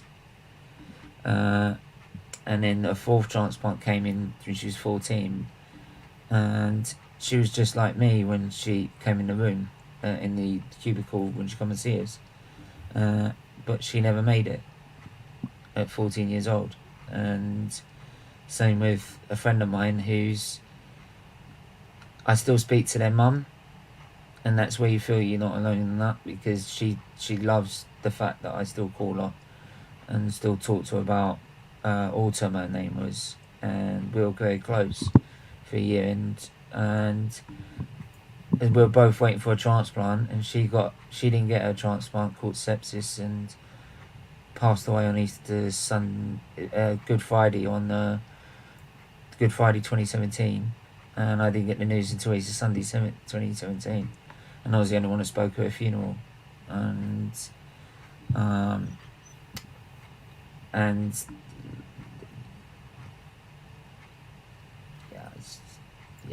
I'll stop now because I'll just... Yes, so like I guess like I was gonna quickly, like what do you guys think between these two, Karim Benzema and Robert Lewandowski? And then Sorry, I guess the next question. I just had to say that. So. Yeah, and then like the next question would be, what transfer do you guys want to see this summer as a football fan? For which league? Anywhere? Like anywhere. Like what transfer as a football fan do you want to see? I'll start. Haaland to Man City, and Cristiano Ronaldo probably leaving Man United. I don't know. I would like to see him back in La Liga somehow. I don't think he will stay at Man United. It looks like he didn't settle well there going back, and it seems like that commercial signing has fallen apart. I would like to see Lukaku go back to Inter, but I doubt that will happen with the way their situation is now with Roman. But in terms of Arsenal, I would like to see Jonathan David in the Prem, hopefully at Arsenal. And even someone like Rafinha at Liverpool, that would be a good signing. Going into a stronger team that has unity, and under Klopp's last year, if he doesn't extend, then I would like to see someone like Rafinha at Liverpool. It pains me to say that, though. But what about you, Steven? What transfer do you want to see this summer? Biggest one, just one. Biggest one. Yeah. I think Haaland will go to Man City, to be honest, for a lot of money. I do see that happening. That's the biggest one for me. But I would also like to see, from an Arsenal perspective, Martinez come to Arsenal. It's only because I get Jonathan David, and when I've seen bits of him play, he's been quality. I don't know too much about him, so I can't. That's why I don't really comment on Jonathan David, because I don't know much about him. So I'm not going to make a judgment on him. I'm only going to go off what other people say. So, but for my personal opinion, I'd take Martinez. And in terms of just one, like we could be here like. That's my one for Arsenal, and that's my genuine one for in terms of transfer. And then the other question, because Nippon brought it up, is Benzema or Lewandowski? Pick one. Benzema. Quickly. Okay. For me. Mel, you didn't answer that one. Which one? Just pick Karim Benzema for me as well. And Static, your turn. One transfer you want to see this summer? Oh, this summer. Yeah. Just one. As a football fan. Just one. Oh boy. There's too many. We'll have to pick one. We'd love to see Haaland to Barcelona or Real Madrid. It's one of the two. Okay. Just to mix things up. Yeah, those are good. Those are really popular ones. What about you, Colin? Just before you go, Colin, come with yeah, massive big up with the super chat. Say Charlie is in the mud. His hair is gone like Chelsea's future. Wow!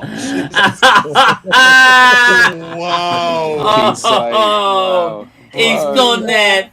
Oh, shots fired. Sorry, his hair is gonna be gone. The free sponsor from their kids. Three's not a magic number for them. No. Money on now. Jesus Christ. Big up Steve and the panel. Just spread the word, share the content. Big up Sait. Right. And now he's gonna now you're gonna have to barricade your door because Chelsea fans are gonna come after you. But big up. Yeah, Marley, that does mean your hair is coming off. Right, by the time that money goes to the charity, your hair is off. Done. Is that on deal. stream, by the way?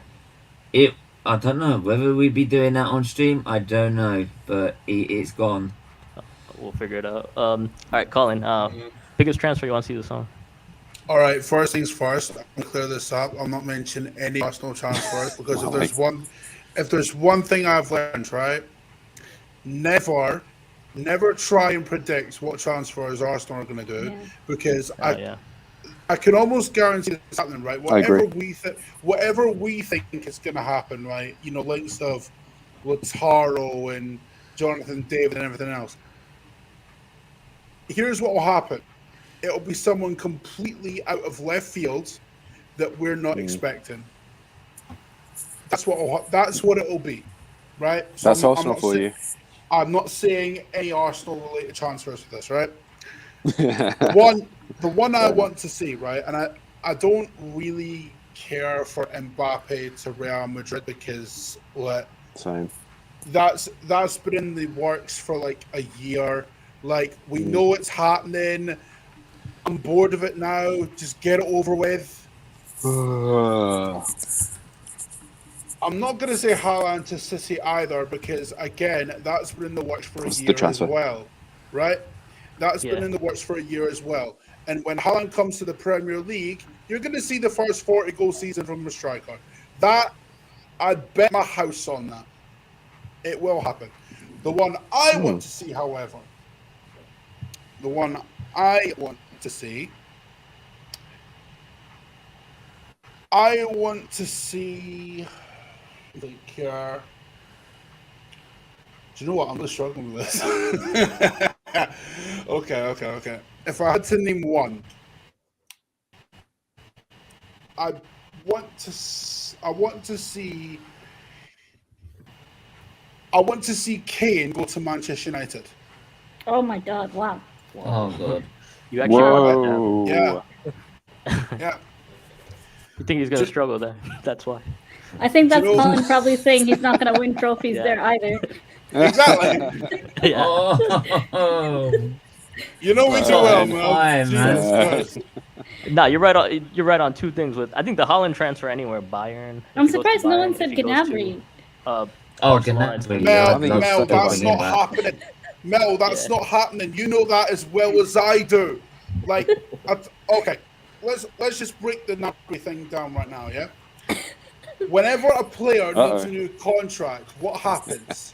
They talk about Arsenal, and then we run out their contracts. Basically, they talk about Arsenal in the media and thinking, I would like to go back there. No, you don't. Don't kid us. Don't kid yourself. All right. Stay at Bayern, sign the deal. You're good. All right. Simple. I mean, it's the same with Arsenal. They're gonna announce the transfers a day before kit launch, as always. So we're gonna go through the whole summer reading the newspapers for the hell of it. We cannot do that. We cannot keep doing this. Yeah. We need to go out and get our targets early. I don't want these late. I want to start the season with a player that last minute, the top player that we're gonna bring in. Just get it done. Bring him in. We can't. None of this like wait 2 weeks into the season and we'll bring them in and then we got to wait for them to acclimate to the team. Just come in. Get it done. I mean, teams are doing that right now, so it can be done before. We're seeing lots of names being mentioned, going here and there and everywhere. Arsenal could do the same thing if they wanted to. So Gary, what's your transfer? And then we'll get to the final question. We'll get to the one. I guess I'm going to be boring because I do want to see. I don't watch as much European football, so I can't go too in depth on everybody. But I just, like I said, I would like to see where Mbappe goes. I mean, I mean, outside. I mean, that is a talent, right? Wherever he's going to go is going to be really good. I mean, if he goes to Real Madrid, that's just bad for everybody else. Yeah, I mean, I agree. You've got Junior, you've got him, you got Benzema. That's I just mean, my what opinion. more do you need? You know, he goes to City, Vinicius. same thing. He's going to have one of the best managers there, and Kevin behind him. So you're in trouble there. So nice to see. I just want to see where he goes. I think he got that last game probably soured him. I mean, you could see a dip in his form for the rest of the season because that was just like not what do you want to see. As far as the two, I get the Benzema and Lewandowski talk. For me, it's got to be Lewandowski. I don't know what more does he have to do. I mean, he's looked over, bypassed the last 2 Ballon d'Ors. One because they didn't even have it, and then the last one, I don't know why. So he's the best scorer in the world right now in terms of strikers. So what more does he have to do? I mean, Benzema definitely deserves a recognition, but I think Lewandowski's been there longer and at some point deserves it just because of that. Even if they're gonna give Messi the one last year, I mean, they don't really care whether or not you're having your best your best season or not. So I mean, Sait's having fun with it. He's saying Granit Xhaka to Roma. You know what? That's there's a million people that are going to be cheering for that one. So that's why. I mean, think about it. I guess the final question for the day is, all right, so who's going to win the Champions League this year? And who's going to win who's going to win the Premier League? And if you guys got one, who's the early World Cup favorite for you guys in your guys' eyes? Because that's later this year. So let's start with Gary on this one. Whoa! Hold the phone. Hold the phone. Uh-oh, what happened? Hold the phone. Marlie. Sorry, bro. Your hair's coming off. Your hair's coming off, bro. Yes. It's coming off. So for everybody joining us, if we boom, Charlie said if we get to 2,000 pounds, did we hit the mark? Yes, I'm afraid so, Charlie. What do we say? Schedule next Thursday, a live hair shape. Yeah, your hair's coming off, bro. Once I get free time, your hair's coming off, bro. What was that comment? But I didn't see that. What do you say? We schedule. No, you mentioned me. It's that it wants to see to anywhere else. That's a good point. Oh, Granit Xhaka. No, Granit Xhaka to any Granit Xhaka to any club who bloody wants to take him for any price. Right? Lewandowski, my guy. And 20 need the. Oh yeah, sorry, I'll send the legend. I'll send that to you now, mate. But your hair's coming off. Quickly now, we're just gonna wrap up. So quickly. So who's going to win the Champions League and who's gonna win the Premier League and who's gonna win an early World Cup favorite? Quickly. Well, I guess for me, I already said the English teams are one of the two of them is gonna win. So I'm gonna go with Liverpool. City's just gonna lose out again. What was the other? I think Premier League and early World Cup favorite. Premier League. I think Liverpool's going to run them down. So there you go. Okay. They're going to get at least the double there with that. The two big titles, easy. And then the World Cup, man.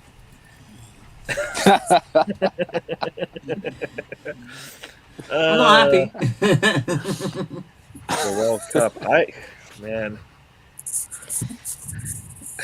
I'm gonna go out on a limb here. I think the English team, they have a good squad of players there, and hopefully the Europa League final, the Euros final kind of soured them a little bit, and they come back a little bit stronger. They can do it. They've got a lot of young talent out there in the world playing.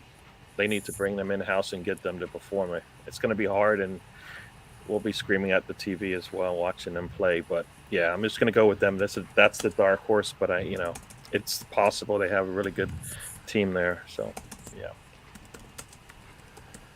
Yeah, so one thing I guess I'm gonna do these as we go along. So if you haven't checked out Gary's channel yet, it's DWTT.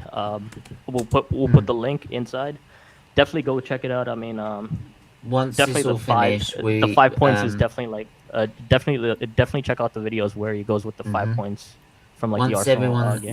once we finish the stream, what I will do is I'll go back on YouTube Studio, and everyone that's been part of it and on the panel will have their link. I've just put it in the chat as well. They will put their Twitter. They will also have their any YouTube channel.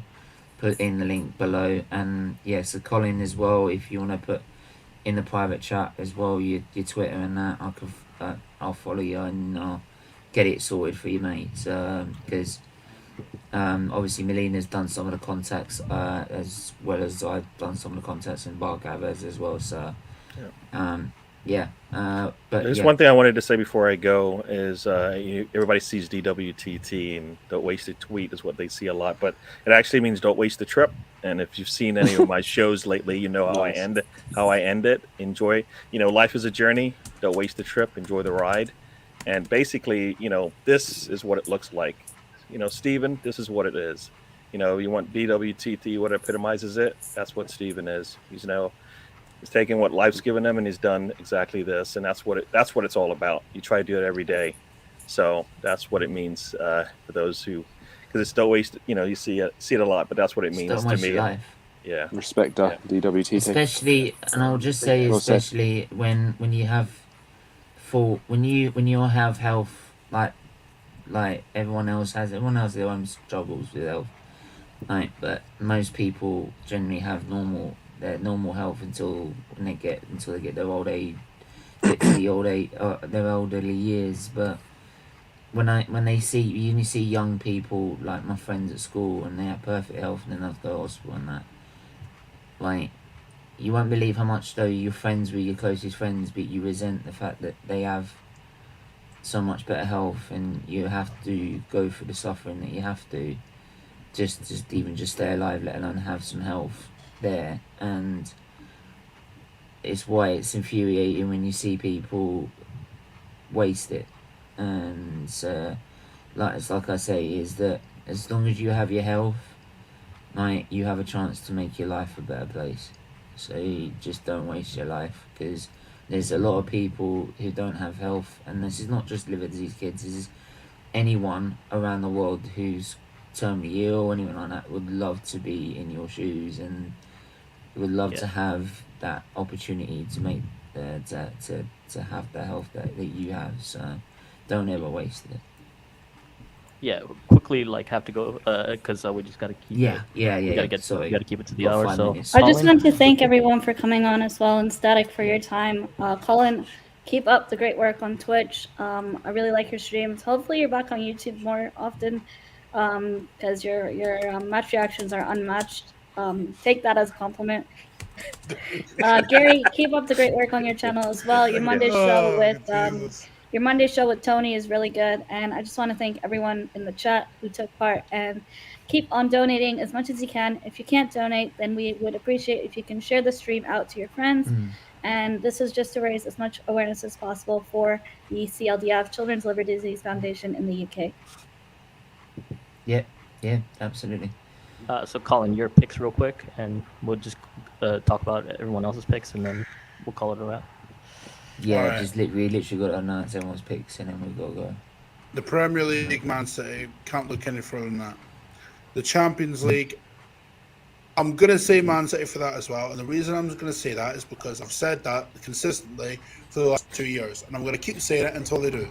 Right? So I'm not straying from that. The World Cup, I'm going with Italy. Wow. They are unbelievable. If you watch the Euros, you know. So, it is what it is. Static?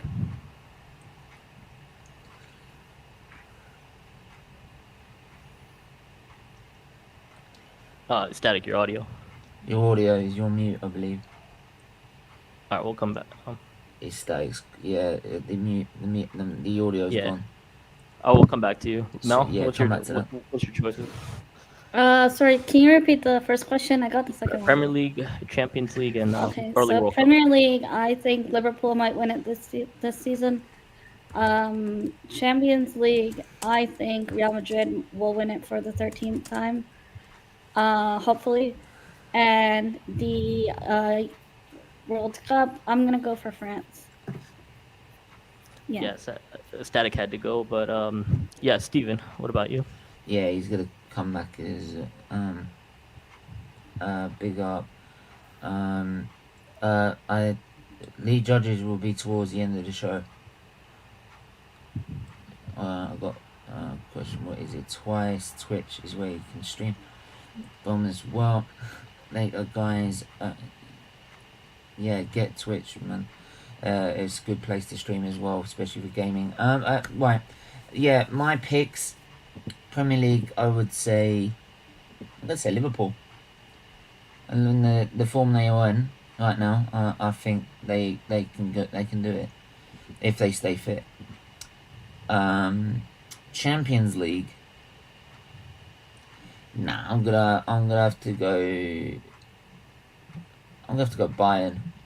They really impressed me in the year under 16, right? And I just don't. I'm after last season with Man City. I'm just not sure.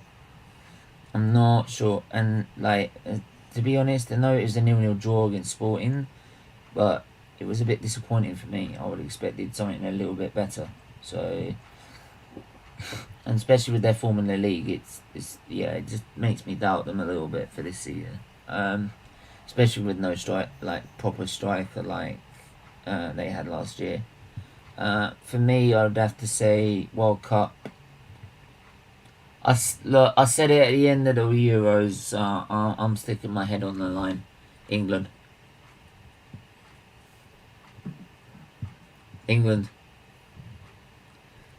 We came fourth in Russia. We came third in the Nations League. We came second in Euros. We're going one better this year. Yeah, so Static's responses were Man City to win the Prem, Champions League is going to be won by Liverpool, and World Cup is going to be England. Yeah, for me, I'm going to go with Man City to win the league. The Champions League, I think, I want to go with the dark horse and go with Juventus, but for me, I think Bayern will go pretty far. The World Cup, I definitely think Brazil's just gonna pick it up this year. I think they've had some weak squads the last couple, but this year, when you look at the talent, I think they'll take it. But yeah, that's pretty much it. It was a great show, guys. Definitely we'll check out Colin's Twitch later, and obviously with Gary, I'll definitely check out your stuff again, and we should do another show one of these days. Thank you for having me. Yep, definitely enjoyed it. I haven't seen Colin in a while, so how you doing, Colin? Oh, it's all good, bro. It's all good. As long as you're not taking the piss, bro, we're all good. Steven, Melinda, and Bhargav, it's been great being on here. Thank you so much, Gary, for your time. Thank you, Gary. Thank you so much again. All right. Colin, it's first time meeting you. Absolutely pleasure to have you on, and you're more than welcome to come back anytime to rant about Arsenal, to moan about Arsenal, and to moan about football. Mate, that's all they do. Mate, that's all they know me for as well, man. I want to see the Steven, Colin, and Lucas show. My God. I think that would be entertaining. I don't know, but I know the Steven Lucas show is entertaining, but there you go. Bro, do you want the fucking platform to melt? Jeez. Let's go. Let's do it. I'm up for it. Let's go. There we go. But no, really, thank you guys for your time. We gotta wrap it up. Thanks to everyone. Thanks Bhargav for hosting it. We're gonna have to say goodbye to you guys. All right. Thank you. Thank you guys for your time. Bye bye. I'll see you guys later. See you later. Yeah. And the next show we have now from 6 to 7 is an Arsenal show. I will be off for this one, and I'll see you guys later on throughout the stream. I will be in the chat watching, so those of you who haven't already liked the stream, do make sure to do so if you haven't already. The donation link for the CLDF is pinned at the top. If you guys want to contribute to a donation, if you are not able to donate, we kindly appreciate if you can share the stream around. In the meantime, this will be an Arsenal stream, so enjoy it and enjoy the success Arteta has built Arsenal so far. Oh, And that's get what I out of will- here, Mel. Get nah. You're bad. That's it. You're bad. Get But there are out. people waiting backstage, so I'm gonna head out. Take I'll care, see you guys later too. I'll see you guys later Bye, too. Enjoy the Mel. Love ya. content. Enjoy the content. up. It was great. It was a great time, and have a good weekend too. Cool. See you later. Wicked. Right, we're gonna bring in. Sam's gonna come at 6:30, but we've got Luca, and we've got my bro Marlie. Marlie, the hair's coming off. It's coming off. Oh, Yeah, mate. I'm gonna love this. Yeah, mate. You know what, dude? I don't think my promise to shave my hair helped like throughout the months, but I feel like it made a difference today, and I'm really happy it did. Like I'm honored that I was able to help the every cause, little mate. helps, as they say. Yeah. So every little helps, and that's what I say. Just donating a little bit all helps. So make sure you do donate. Become a member as well, so you can donate monthly as well. A monthly small donation is absolutely vital. As you say, little bit of money, but it goes to, there's so much, as we said at the start of this show. And also you can also, for the higher levels, you can be part of extra content that helps make even more money for the charity as well. So it's a win-win. But yeah, we're gonna do sort of. I know it's nearly towards the end of the season, but we're doing sort of like a mid-season preview as we're coming towards the second half and the latter stages of the season. And first of the topics is the season so far. So I'm going to start with Marlie first, because he's usually the optimist. So I'm gonna start with Marlie first. How do you think our season's gone so far?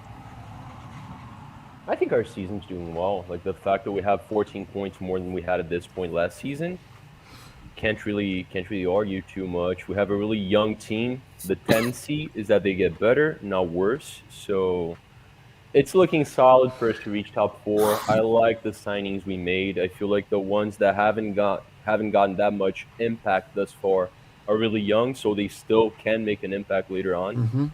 I mean, Nuno Tavares and Lukonga. And the rest worked out fine. It's frustrating that our experienced players haven't been too consistent, but mate, like with the age of our squad, with the inexperience of our squad, with the inexperience of our manager as well, I feel like we're having a very solid season. Very solid. Okay, Luca, I'll start with you. Go with you. You make what I think so far. First and first, thank you very much for inviting me on, and thanks for inviting me on. What do I think? Well, at the start, as I said before, and we've talked about this before on my channel, your channel, and everyone's channel, the first 3 games at the start of the season was really quite worrying. We lost those first 3 games. We went into the international break in September last year, crying out, no points whatsoever, and we were worried. It was worrying times as Arsenal. We were all crying out. I had people texting me saying that Mikel Arteta was going to get the sack, and I'm like, whoa, calm down in a minute. So he ain't going anywhere at this moment of time. And then we brought the likes of Aaron Ramsdale, Tomiyasu, Lukonga, and all them lot. And Stephen, I remember when we did a stream when we first signed Tomiyasu, I had my debate on him. You were right. Ramsdale, we both had our doubts, but in a way you were sort of right. Nobody expected Aaron Ramsdale to come in and actually be. Originally, I remember we talked about this in pre-season during those Watford and Millwall behind closed door matches. I remember we were talking about, you mentioned to me before the season started this campaign that you keep Leno into the January transfer window and then you bring someone like Onana. We talked about his drug ban and all that. And then Ramsdale has come in, completely changed the whole dimension, the way he's been doing, and he has been fantastic signing this season, and he's kept us in it. And I remember yesterday we talked about on my channel about Ramsdale in that game against Leicester early in the season, and he made some fantastic saves. And I know you can't really comparison one game into that. There's been other performances Ramsdale has performed, but but taking Ramsdale out of the equation, we have turned it around. And for me, we've picked up some decent results. And who expected us to be in the top 4 in the second week of March? And for me, with 3 games in hand, with the whole COVID situation, when we had these games in hand and all these fixtures getting arranged, who expected us to be all right? And for me, I'm not Mikel Arteta's biggest fan, and I will still stick by it. But he has turned it around. And for me, what I want to see this season by Arsenal is I want us to get back into the Champions League. And for me, we can go from there. We can build from there and see where it takes us from there. But yeah. Yeah. Got also Daniel Bailey TV from hi Dan, how are you? Yeah, not too bad, mate. Great. I'll start with Nice to you meet with you, mate. with our question as well. I want how do you think the season's gone so far for Arsenal? I think it's been mixed. If I'm being brutally honest, I think we've had obviously we had a poor start with those 3 games: Man City, Brentford, and Chelsea, and then it's picked up. Great wins against Norwich, Burnley. I think it's been mixed. If I'm being honest, I think it's been as expected. Maybe a little bit above expectations because we are in the top 4, and most of us at the beginning of the season probably wouldn't have thought that we would even be in and around top 4. We all hoped for maybe top 5, top 6. That's still a possibility, but we're in a great position, and I think we have to be grateful for the fact that this team, yes, the season's been up and down, but what you see on the pitch with these group of players, the way that they've come together, the way that that they have become united, and you can see that. I go week in, week out, and see this team develop and gel, and I think that's been the most refreshing thing. But yeah, it's been a bit mixed, and obviously ultimately we're going to be judged on how we finish the season, aren't we? And that still remains to be seen, but we're in a good position. Yeah, I can agree with that, with the position we're in. Obviously we mentioned about some of the signings that we've made. We've signed the Conga, we signed Tavares, we signed Ramsdale, we signed Tomiyasu, and then also we signed Ben White and Odegaard. Yes, 6 signings as well. So 6 signings in total. Around about £150 million have been spent on Arsenal. I'll go back to you, Daniel. How do you rate the signings that have for Arsenal this season and their impact? Again, they've been. It's been. I think overall it's been decent. The business that we've done. When you look at the signings that we brought in, nobody, even including myself, I was a little bit underwhelmed by some of the signings. You look at the likes of Odegaard and Ramsdale, two players who, listen, I know a lot of people rated Odegaard. I was unsure, but you look at the last couple of games, he's starting to hit some form, and he's been quite integral to our attacking play going forward. But for me, I think the signing of the summer has got to be Ramsdale. I have to say it because he come in. A lot of people didn't want him, me included. I was screaming blue murder when we were linked to Ramsdale, but actually he's proven everybody wrong. He's knuckled down. His performances have dipped off a little bit in recent games. He looked a bit shaky against Watford, but overall he's been a brilliant signing. And I think the signings, you can see that the signings that we made are laying the foundations, and now going into this summer we have to add quality. That's the most important thing. We need to complement those young players with quality. Yeah, I think that's definitely I agree with that with terms of the quality. I think it's been surprising with the signings we made. It's been surprising how well they've worked. And I'll come to you and Marlie and that. Are you surprised with the how well the signings have turned out, because some of them are you could probably say were a bit of a gamble. Yeah. Very, mate. Very. The only signing that I was excited right when it happened was Odegaard. I was sure, like, 30 mil for Odegaard. I felt that was a steal. I was really confident in that purchase. But other than that, mate, I like Ben White, but I didn't think he was worth that much money. Didn't know enough about Ramsdale. Like, I didn't watch enough of him, and like he got relegated twice in a row, so I wasn't too excited. Didn't really know Takehiro Tomiyasu. The other two, much less. Go ahead. You want to do Takehiro Tomiyasu. Sure. Yeah, that's gonna stick with me. So, yeah, mate. It was very nice surprise. Very nice surprise. I think all of them are showing that they're worth at least, like, maybe Ben White's not worth 50 still, but like Miss Mel asked who the most underrated player of the season is for us. I feel like it's him. I feel like he's been doing really well. So yeah, mate, very good. If I think about it, it's probably the best transfer window in over a decade for Arsenal. Like, if you think about it, the way they're playing, the way they're showing their importance, Odegaard is arguably our most important player this season. So yeah, man, I feel like it's going well. Yeah, I'll come to you, Luca. The signings that we've made have turned out absolutely brilliant. In some of them have turned out absolutely amazing. I think some, because of their age, are going to take some time to adapt to the Premier League and also develop as well, like your Tavares's, your Lokongas. Yeah, so overall, what did you make of the signings? To be honest, when you go through all those six, or were you going to say something?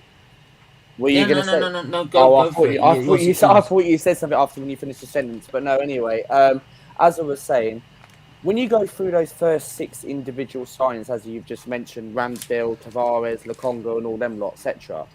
I think when you go throughout the signings, I think Ramsdale for me has been a great signing. It's been a surprise signing. I still like Lokonga. Don't get me wrong. Yes, I do think it hasn't worked out at the moment. If that kind of makes sense, and I'm phrasing it, that Lokonga, yes. When I went, he's going to take some time to develop. Yeah, of course. And I went to one of the pre-season Mind Series charity matches against Chelsea, and I know we lost that game 2-1. And for me, Lokonga for me, like, really impressed me at the time.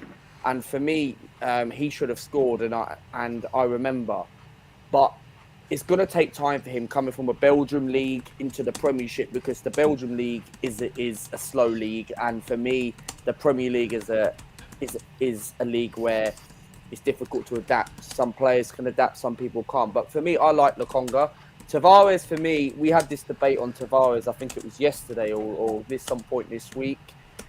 Tavares, for me, he had a good start. For me. He's coming when remember when Kieran Tierney had those injuries at the time. Tavares came in. He had a good job, and I remember that game at Anfield. He gave those one of those goals away, and for me, and also that Nottingham Forest game as well. I thought he was poor in that Forest game. That was one of the reasons why Arteta took him off. But all the players were poor because we had no fit squad. But Tavares, for me, he really needs to raise up his game. I'm having my doubts on Tavares still. Ben White, for me, I'm not his biggest fan, but Ben White has really improved in the recent results this season, trying to challenge in the top four. I hope he keeps that up. And but what I didn't like about Ben White was that time where we played Crystal Palace on that Monday night, when we drew 2-2, was saying that he didn't like football. I thought that was a bit unprofessional what Ben White said to Vieira, but I'm just going by what I'm saying. Odegaard, for me, I wanted James Maddison in the summer. I was going completely mad, thinking, why did we sign Odegaard on a permanent deal? But for me, Odegaard, has got to be one of our best players this year. He probably the best, because Odegaard has proved me wrong. He has scored 8 goals in all competition or something like that, 5 goals in the So for me, that isn't a bad thing if you think about it. And Odegaard's performance last week, what I said on my show last week for the Watford game, Odegaard had a fantastic performance, and for me, he's been really good since Christmas. And for me, he's starting to be a player where I'm starting to feel like I like the player, but I want him to keep And that up Luca. consistency. Oh, you were going to And- say? And I'll let you finish. Just adding to your point, I feel like Odegaard's been doing better than Maddison this season too. I feel like he's the better player. He this has, season. and for me, I still like James Maddison as a player. I don't will get me wrong. say, Oh. James Maddison has had a struggle with the Leicester side. Leicester have And also he has had pauses injuries. and had injuries as well. So they had a lot of injuries. So he's had to cope with that. I do feel so. I mean, yeah. I mean, and Daniel, like your take on all the signings, such I as missed out on Tomiyasu, but it's not a problem anyway. But go on, you are. no. Oh, sorry. No, if you've missed out on something else, go. Let me finish with Oh, sorry. Tommy, go quick. No. It's not your fault. Yeah, that's my fault. Tomiyasu for me. I remember when me and Stephen did a debate about this, and I really hope Stephen can find this because it would be so hilarious to clip. And Tomiyasu for me. Remember what I said when we first started? I said, "Who's this guy? Who's this guy? Why are we signing a random right back from Bologna? Not good enough," and all that stuff. Remember that? And I said, remember what I said? I wanted someone like Max Aarons or Lamperty. Do you actually remember? I actually mentioned something like that. But no, for me, Tomiyasu, for me, he has been a fantastic signing. And yes, the injuries recently, like when Cedric's come in, like Cedric has really raised his game now. And for me, I'm not his biggest fan. Giving him that 4-year contract during lockdown, I thought that was a bit over the top, giving him a 4-year deal. But Cedric, for me, has been great cover. And for me, if he's going to leave in the summer, then we will have to go out and go and sign a right back. And there is other targets we have been linked with in that position, but I'm not going to name it. But Tomiyasu, for me, has been a great signing for me. And for me, I'm a massive fan of him. And as another player who's proved me wrong. But you asked your question to Daniel now. So Yeah. Daniel, I mean, you're taking the signings so far. We'll start with Tomiyasu there, as Luca just mentioned. Are you in agreement with Tomiyasu and how he's turned out? Or did you see it coming? Or has it been a complete surprise for you? No, Tomiyasu's been brilliant. Obviously, nobody knew much about him when he came to the club. But yeah, he's been brilliant. I think Tomiyasu's been brilliant, to be honest. And the rest of the signings, what have you made of them? I've already said, didn't I? Yes. My bad. I was wondering why because I was like, I've already said. Yeah. My bad. Like, Luke and I spoke for too long. That's why I like it. Yeah. So I mean, we'll go obviously to Ramsdale because we are talking about the signings. For me, he's been unbelievable, and I feel he's got the potential. He's got the potential to be one of Arsenal's best keepers, right? He's got the potential to. The Leicester game that obviously Luca mentioned. Can I stick that was his coming of age. Go on, go for it. I'm gonna probably, and I know I'm probably gonna get crucified for this, but I'm gonna say it anyway. I actually think Ramsdale's probably the best goalkeeper we've had since David Seaman and Jens Lehmann. Got to be honest, it's just my opinion. Wow. Okay. But I agree with you. Remember when we mentioned that, Stephen? Yeah, I'd say he's got the potential to. Like I said, is and Static mentioned in the chat as well. We gotta stay consistent with him. We gotta keep demanding the same level from him. I did notice the last month some of the distribution, for example, some of his decision making coming to collect the balls have been a bit dodgy. You know what I think happens to him? For me, we just gotta keep asking for the same thing. But the way he's conducted himself on the pitch, he's not one of them nice the great keepers I've known are ones that will scream at their defence if they do something Pat Jennings. Pat Jennings. Yeah, yeah. Bob Wilson. Peter Schmeichel, David Seaman. They all laid down the law with their defence, right? Because that's their back line. That's their protective shield. Yeah, and that's the same with him. He demands what he demands on the pitch is what he demands on from himself on the pitch. He's demanding it from the rest of the defence, and probably why we've been pretty decent defensively as well. You know something I've picked up on Ramsdale that I noticed. I feel like he takes a lot of pride in getting clean sheets. You can see that, and he's gotten a lot of them. Like when you talk about Arsenal, we've gotten a lot of clean sheets this season. When he concedes a goal, he tends to get a couple of hiccups. His confidence goes down a bit, and he starts like not distributing the game as well as he usually can. So he needs to work on that part of his game, because once we get one goal scored against us, his level drops a bit. Oh, I'm assuming do you know the thing is? Do you know the thing is, right? And I completely understand what you guys are saying about Ramsdale, because he does make a few mistakes. But do you know what? I just sit there and I think we have to remember that these guys, even the back line, these are young guys. Do you know what I mean? They're young guys, and I think yes, they are making mistakes. But I'm going to say this now: when this team defensive, whether it's a defensive mistake or whatever, the mistakes in this season, take out the one done by Granit Xhaka in the Man City game, because obviously we're used to seeing that. But the mistakes that the young players have made, I sort of look on it and go, do you know what? I feel like that it is a learning process. I don't feel like, oh my God, it's another Arsenal player making stupid mistakes. You know, like we used to see all the time with Mustafi, making mistake after mistake and not learning from it.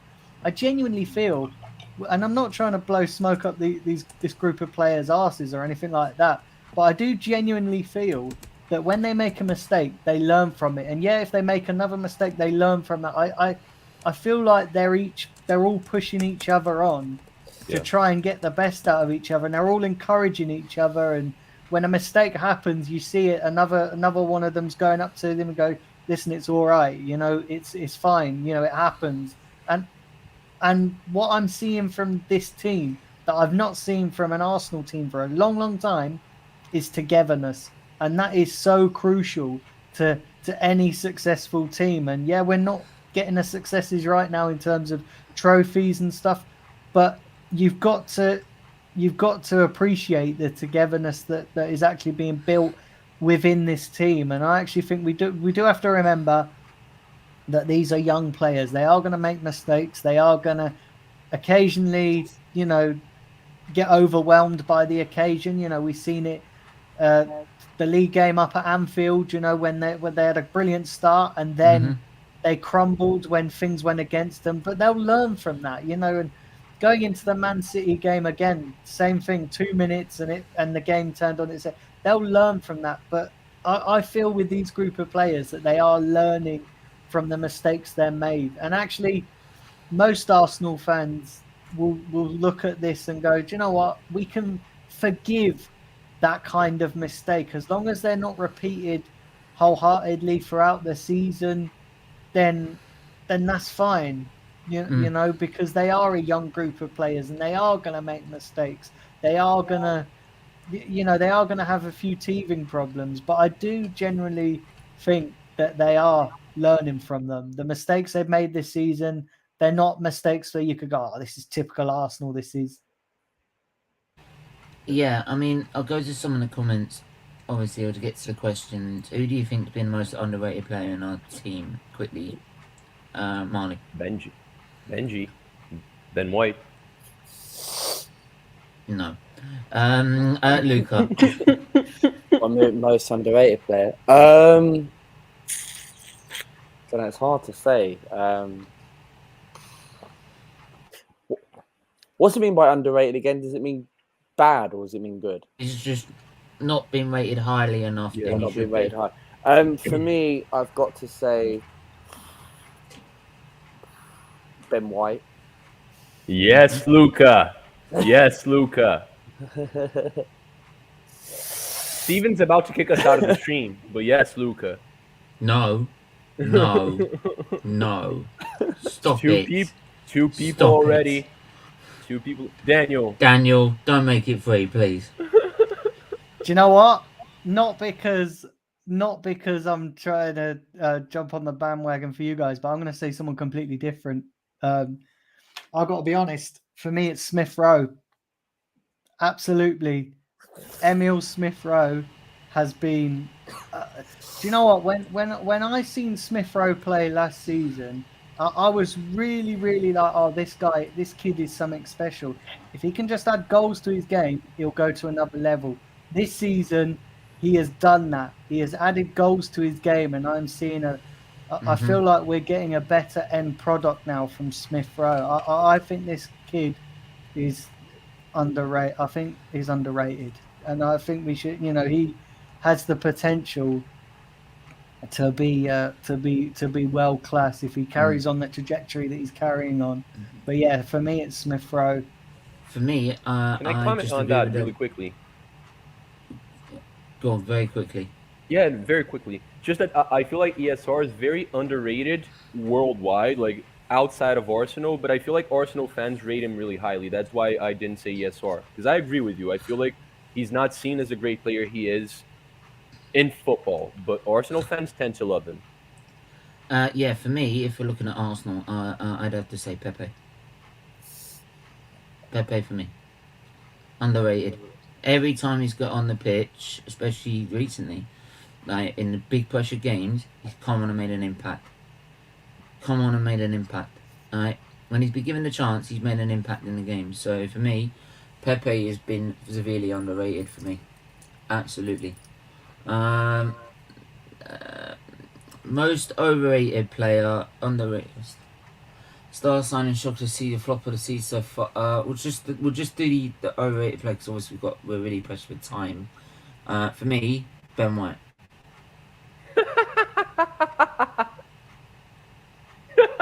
He's done it.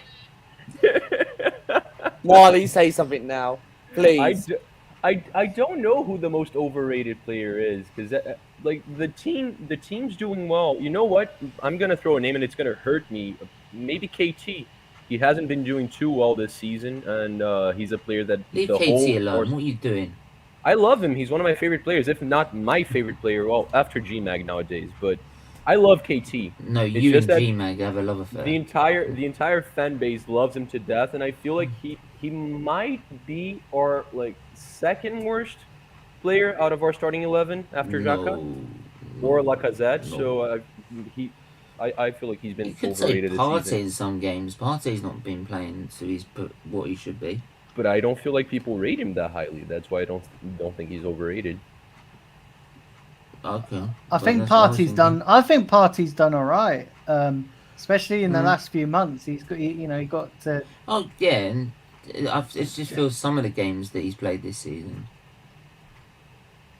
Some of the games for me with Thomas Partey, I think recently he's actually done okay in the last couple of performances, but early in the season, I think he's been picked. We'll get to, if we've got time to get to summer targets, we will do. But I'm going to mention about the Halen products now.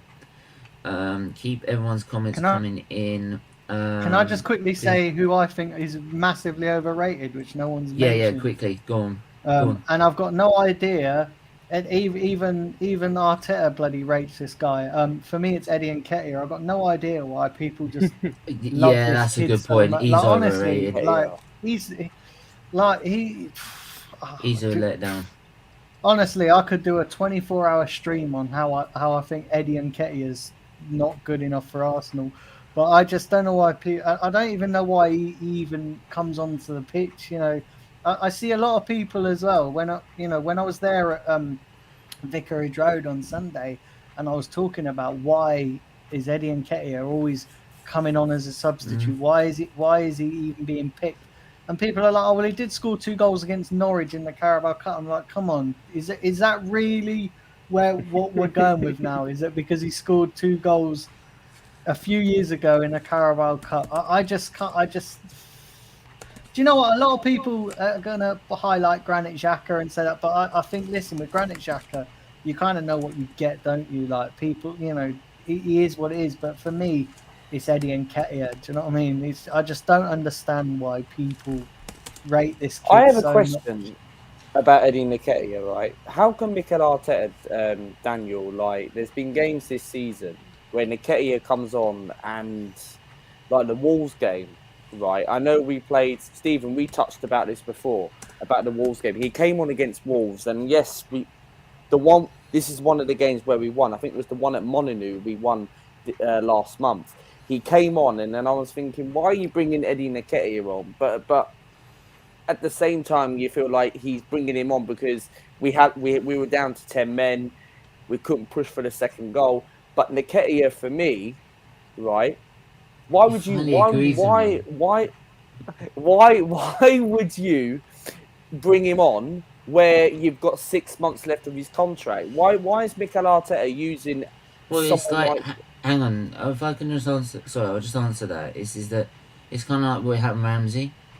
Like Ramsey, I think Ramsey offers more. Don't get me wrong, he offered a lot more than what Nketiah does. Yeah, but it's about like we've got a thin squad as it is, and half of that is because of Arteta's decisions to thin out the squad. Right, we have got a lack of strikers as well, especially now Aubameyang's gone. So like, I think in that instance he had no really other choice, to be honest. So like, in some games he's got no choice but to do that. But I think it's a bit different. I think it's a bit different, Stephen. I actually think that he thinks that if he brings him on and gives him game time, he's going to sign a new contract. Yeah, I think so. I could think that as well. I'm going to move on to the Hale products, but by the way, because they have been quality this season.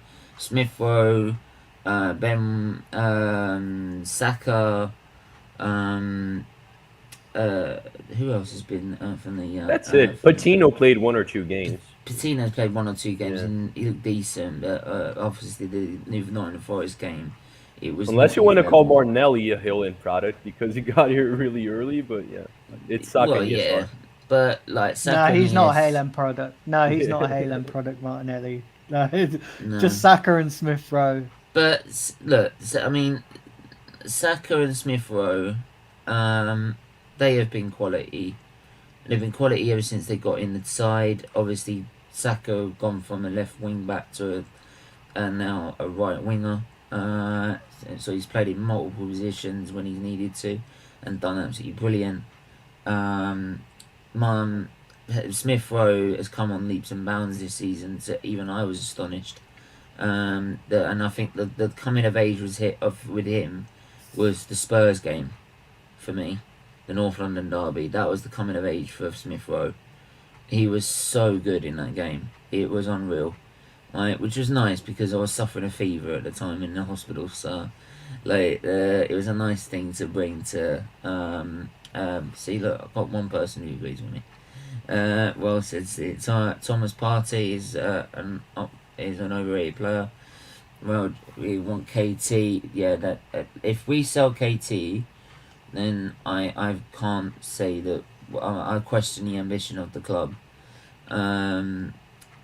Did leave a question. Yeah, but where would Kieran Tierney go then? Yes, that's it. If I've got time, look, sorry. If I got time at the end, I'll get to it. Don't worry.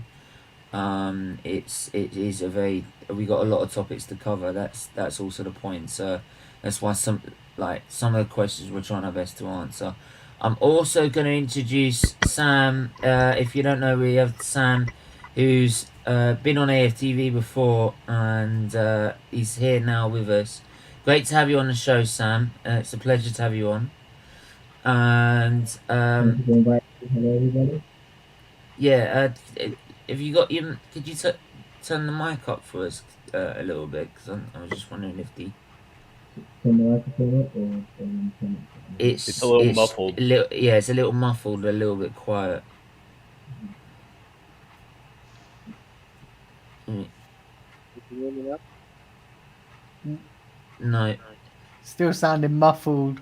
Yeah. Oh, man. 1 second. That's it. It's getting It's getting better. better. It's getting better. Can you hear me now? That's Yeah, better. that's it. Yeah, that's better. Yes. So, I want to ask you first. How has the season been for you so far, as an Arsenal fan? Asking me first, right? Yeah, I'll ask you. That's fine. Can you guys all hear me? Can you guys all hear me? Because I just had to Yeah, adjust we it. can hear you. Yeah, we can hear you. Yeah. Fantastic. Yeah, at the start of the season, I thought, Arteta wasn't going to last long. I thought to myself, it's going to be sooner rather than later. Arteta's going to go. I was thinking about, the arrival of Conte and all these other guys, like Ten Hag and all this and all that. But, yeah, as the season's progressed, we're starting to look a lot more different. We're starting to see the Arsenal that I fell in love with. And this is me complimenting Arsenal. I'm very harsh on criticism, very harsh, but now when I compliment them, this is starting to be the Arsenal that I fell in love with, and you're starting to see what Arteta is trying to implement. The non-negotiables. He's binned off of Aubameyang. What George Graham, what he used to do. If he saw talent that thought they were bigger than themselves, nope, you're out the door. Arteta kind of gives you that vibe. And now you're starting to see a group of players, 11 players now, that will play for the badge. Before, we always used to say there's not enough players that want to play for the badge. Now we're starting to see that. As time's going on now, the question is, can we make the top four? The thing is, we can make the top four, but we've got to make sure that we're, consistent, and we got to make sure that, now is that we got to keep that mentality going. We got to, not give up. And I feel like that's one thing that we got to do. Of course, we've had bumps up and down the season, but as time's gone on, I'm starting to feel that belief again. But let's hope that can continue. I think that's the main thing, is the mentality of the squad. Is the key issue for us. Especially now we're going to get to a stage in the season where we've been quietly going about our business in the league, and it's kind of helped us in a way that the spotlight's not been on us, and everyone's been worried about, say, like Man United and how they've played and everything. Same as that as well. By the way, Sam's podcast, you can see there the links below. Make sure you go and check that out for him as well. Make sure you go subscribe to Daniel Bailey TV. I will put everyone's YouTube channel that's been on and links that have been on the show. They will go in the description after the show.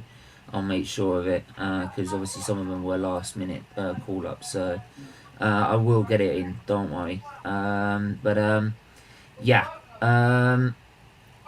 Yeah, so we're gonna talk about, like, obviously our top four hopes now, because you mentioned about the mentality of the team, because the light is going to start being shown on us, because we've got 3 games in hand. We're 2 points clear with 3 games in hand.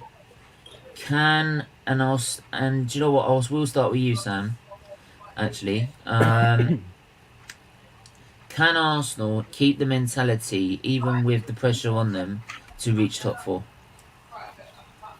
They can, because now that we're not in any cup competition, you've got to remember Manchester United are still playing in the Champions League. You've got to remember that. And you've got to remember that now that's going to be one of their focuses, that if they don't, if they do progress, if they beat Atletico Madrid, they're going to think to themselves, hang on, we got a chance of winning this now. So then their focus is going to kind of like ease off it a bit. And that's where it's going to, cause them kind of a bit of confusion. But for us, can we do it? We can, but it depends on the players, and it's also depending on how we play in our next few games. I mean, I always say that every season there are certain games that are benchmarks. The Liverpool game coming up Wednesday, for me, that's the biggest benchmark. Regardless what happens on Sunday against Leicester, we win, draw, lose, that, no problem.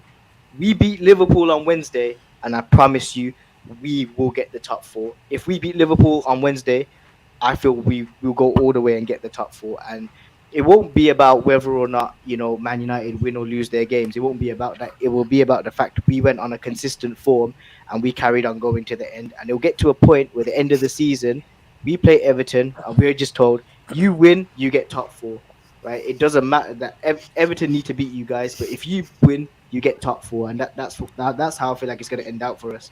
But do you think we'll Yeah. do you think we'll beat Liverpool on Wednesday? What makes you think we can't?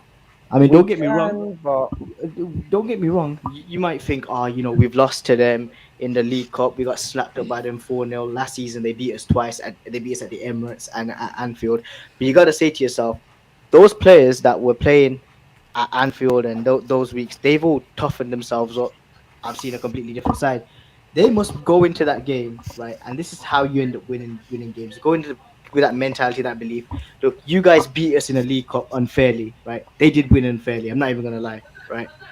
They need to go into that game and say to themselves, you know what? You beat us unfairly. Watch what we're gonna do now. You don't want to go out and challenge City for a title, yeah? We're gonna end that for you today. We're gonna end that for you today. So City can go out and win the title, and we can get the top four.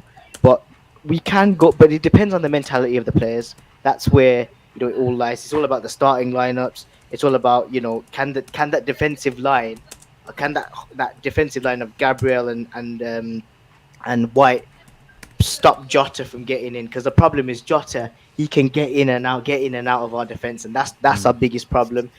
If we got a good back line ready, I feel we can beat Liverpool. But I think a good result against Liverpool would be a draw. I'm not even gonna lie to you. Yeah, I that mean, would be our best result. I look at the fixtures coming up with the 3 games in hand. I think even if we lost all, say our 3 games in hand, we didn't win all of them, for example. Or I'd say we'd win. I've said we draw. We could maybe nick a draw against Chelsea, with the way they've been playing, and probably the situation that's got with them is not helping.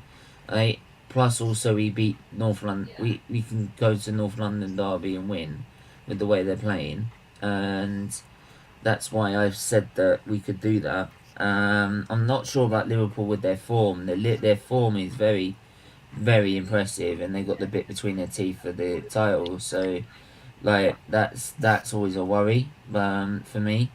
So, and Luis Diaz, when he's come in, he's been absolutely quality. So that's something we've got to look out for. But yeah, so I want to make aware is that even if we lost all 3 of those games, we're still 2 points ahead with those games out the way, and those games out the way are probably our toughest games apart from Man United, and I think there's one more in there that's probably a bit tough. But that Man United is probably like the only big team left that we've got to play after those 3 games in hand, and if we held them to a draw or even like that, but kept the consistent run going, and basically what I'm saying is that the run is consistent enough to get top 4. It really is, because Man United's form is all over the place. They're drawing, or they're either losing or drawing or scraping a win, and when they win the games, they're not confident. They're not, and that's against any team you're going against. Whereas Arsenal, sorry, I'll just say is that Arsenal, no matter how poor Arsenal have been, no matter how poor we've been during the games, we still come away with a result, and it's those teams that get the big prizes in the end. Right, champions always are the champions, and not saying that we're going to be champions, but say we're going to beat people to top 4, and basically the winners of a contest are usually the ones that can play shit and still get a result, right? So, and that's the mentality side of it. So, Marley, do you think we get top 4? Yeah, I do. Alright, cool. I mean, I agree with everything that's been said. I know it's going to be tough. I'm not saying we are getting top 4, but I think we're getting it. I think we're favorites. We're going to quickly move on. So, Luca, do you think we'll get top 4? No. Why do you think? The reason why I don't think we'll get it, because we need. It's about those gaming hands, and that's why, in my opinion. Okay. You do know if we lost all 3 of those game in hands, we'd still be above them by 2 points. Well, yeah, we would, but No, not Spurs. Spurs is only one game No, behind us. we'd be level. We'd be level on points with them, but they'd have to score more than 3 goals to be above us. I think Tottenham have to score 10, but that's not going to happen. So. Not as far as I'm aware. If I look at the table, if I look at the Premier League table, sorry, we've got 12. They've got 8. Yeah, so they'd have to score 5 more goals to be. They'd have to beat us 5-0 to get in front of us. So, yeah. I can see a good debate going on about Ben White. Just remember to keep it a nice debate, obviously, and as always, we all have our different opinions on players. So keep it nice, keep it civil, as always, and please, if you can, please keep donating to the page. We have now hit 2,000. As I said, we are now trying to get to as much more as we can. So if you can please donate, it really would help. And also become a member as well. Become a member of the channel so you can support the channel even further. Support the charity every month by becoming a member, by donating every month. All the money goes to Children's Liver Disease Foundation, same as any super chat you put in, and that's not just today, that's every stream that you watch. Any super chat, any super sticker, any membership fee, all goes to Children's Liver Disease Foundation. So please do so. It'd be really important to me, and it'll mean a lot to me and the charity. So yeah. In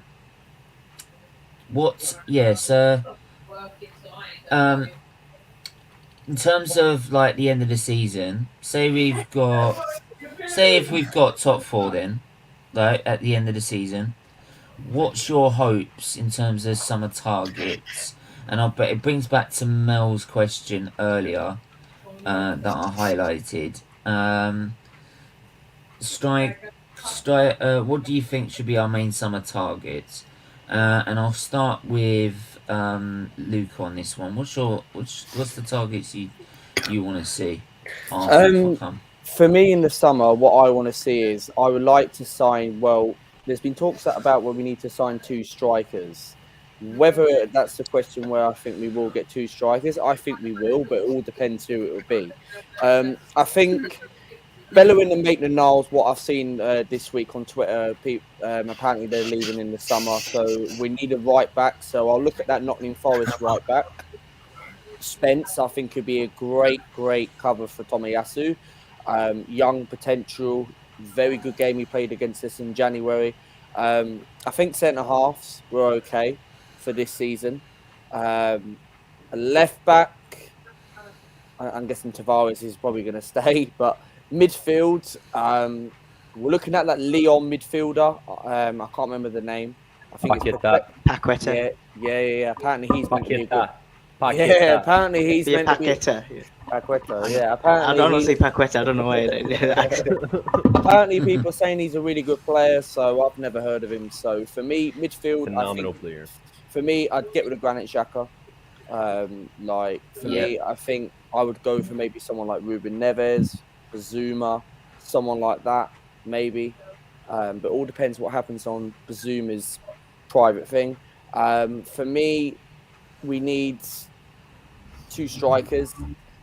I'll go for someone like. It all depends if we get Champions League football, because if you go into the Europa League, then you have to attract the players like the likes of Dominic Calvert-Lewin and players like that. But Champions League, if you talk about Champions League and we're that serious, I'd go for someone like João Felix. I'd go for someone like Martinez. I even bring.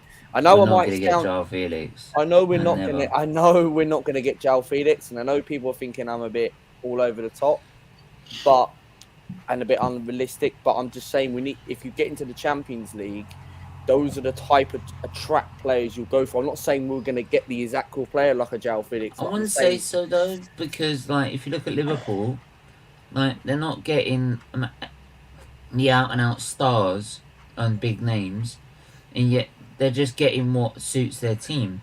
And at the moment, it's kind of what we've done this summer. We've not gone get big stars. We just addressed the areas in the squad. That's a positive thing. And it's actually that we've attracted those players. I'm gonna have to go I'm gonna go to Marlie because I just want to try and get everyone's opinion. before we Stephen, wrap can I up, say though. what? Can I say one more thing quickly? Very quickly, because I've got to try and get everyone's opinion as well. I've got to go in about 5 minutes, so. But yeah, just very quickly, yeah, because I've got to get someone else's opinion as well. That's fine. So Marlie, right, Marlie, what's your main targets? Okay. Well, for the striker position, I agree with Mel. I know she has a little bias when she's talking about Jonathan David because he's Canadian, right? But he's a phenomenal player. Phenomenal player. He's been doing well. I think he's the best obtainable striker for us. But I read every now and then that Arsenal likes Richarlison. You know how I feel about him, so I'd be over the moon if that happened. From midfield, I mean, if you're looking for a cam, Luca Quarta is one of the best cams in the world right now. He's playing really, really well at Lyon. I don't like him. He's a Flamengo Academy player, so I hate his guts, but he's a really good player. We can't really do much better than that. A little down when you're talking DM. I'm not kidding. Like, my favorite name right now hasn't been linked to Arsenal or any big teams. André from Fluminense. He averages over 90% passing. He's just phenomenal. He's a leader at 20 years old. I feel like he's going to be better than Bruno Guimarães, who was my favorite target. Right back, I feel like Jed Spence, he's being overhyped a little too much because of the game we played against him. He's on loan from another championship player. I don't think the math tracks there for us to want him. I think there's better names out there, but he's on loan from Middlesbrough, right? And exactly. Middlesbrough's got Balogun, so look at that one. I like the connection, but they're not playing together now. So I don't know. I don't know about the right back. We might want to stay with Cedric though. Like, if we sell him, we're probably gonna have to bring someone for the same amount of money because we got to spend somewhere else. Yeah, I think that's it. We don't need players in any other positions, right? So I'd go with Jonathan David or Richarlison or both. André, Paquetá, and maybe a right back. Yeah, Daniel, what do you say? Yeah, obviously strikers.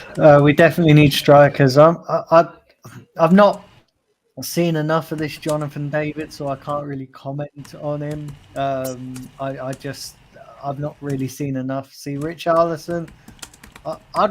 If we got Richarlison, I think I'd feel very underwhelmed. I think Richarlison's way overrated for me, and I think when you're looking at us to get a striker, we're going to need someone that's going to be the main guy. You know, we're going to need someone to maybe who can be a talisman. I'm not sure Richarlison can be that, if I'm being brutally honest.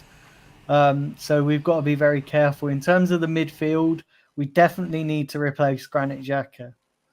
Now, whether that could be Yuri Tielemans, I do like Tielemans, although he does have a mistake in him as well.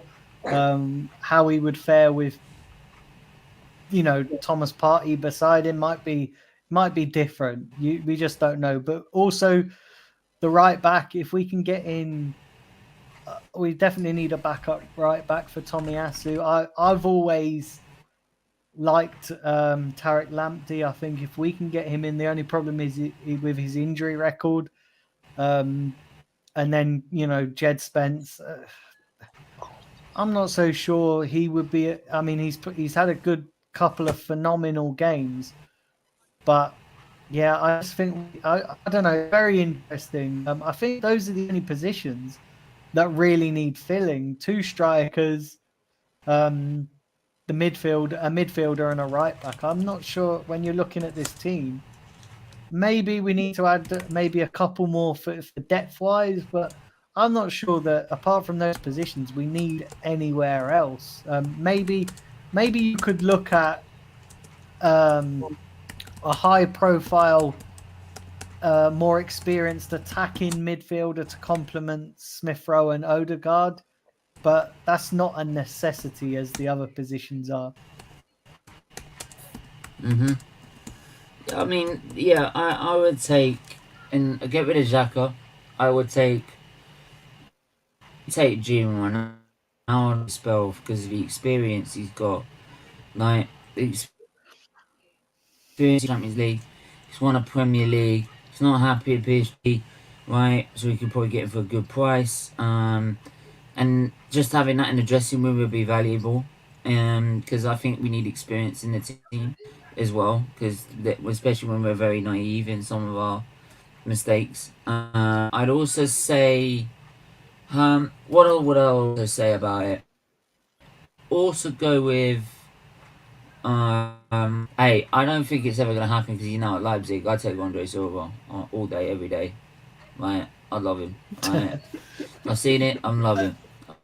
Right. Another name I forgot to mention as well was Martinez. I just Martinez is definitely one of my I would take him and this Jonathan David. I'd be happy with that. Although I've not seen an awful lot of this Jonathan David. If people can enlighten me on how good he is, because I've not really seen an awful lot of him. I'd rather them two than him and Richarlison, because Richarlison's way overrated. No, I love the pigeon. Steven. Yeah, what I said, I think I'll Saliba back and I'll put him where Ben White is. I'll keep him as a second option if he's lucky. Do you know what? I'll put him on. I'll put him on the bright. No, I'll put him on the shop on the Brighton Pier where the rocks are around. That's what. If that's me, I can't stand the guy. So what's this hate for Ben White? Jesus, Ben White's been so good. He's been so good. I just the thing is, Ben White's not he's not been one of my favorite players, but he's certainly not been the worst. I don't know. A lot of people hate Ben White, and I don't get it. I know he said about because of the Saliba situation. It's because the fact that Arsenal fans wanted to see Saliba and Gabriel together. Yeah, I see that as well. That's why. But the thing is, they think we're winning games. Ben White, Gabriel, Saliba's going to get sold. That's what it is. But we're winning games, and Saliba's not guaranteed to get sold. The thing is, sorry. The thing is, Saliba's not guaranteed to get sold. Steven, can you check the private chat, please? Yeah.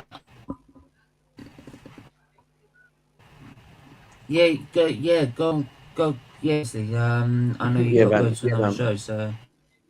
Thanks for having me. Thanks for having me on, and great show, and all that stuff. And it's nice to meet everyone and all that stuff, and give fans opinions about Arsenal. And I'll catch you very soon, man. Take care. Nice to meet you too. Take care, man. Take care, my friend. Take care. You later, man. Bye. Look, I mean, I've again. It's not just I've seen. It's numerous season. Gabriel has been quality. I'm not gonna deny that he's been quality this season. Like Ben White, I think sometimes he's always been quality. He's also sometimes had to cope with some of the mistakes that Ben White has made, and some of the comments as well is like you're not even gonna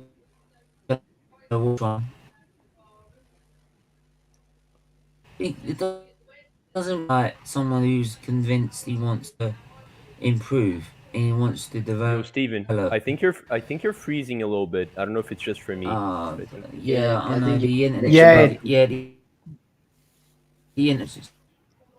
What Steven was saying is that Ben White's a fantastic center back. He's been doing awesome. No. Do you know the thing is, He's one of the best center backs in the league right now. Probably starting for England in the World Cup. Can I just say this, right? And this is the way, because I think a lot of the hate that Ben White's getting, I think we can't.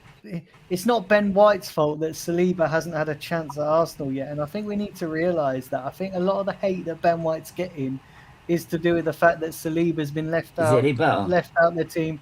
And it's not his fault. Your Wi-Fi is a lot better now. Yeah. It's not his fault that... Now it's gone again. So...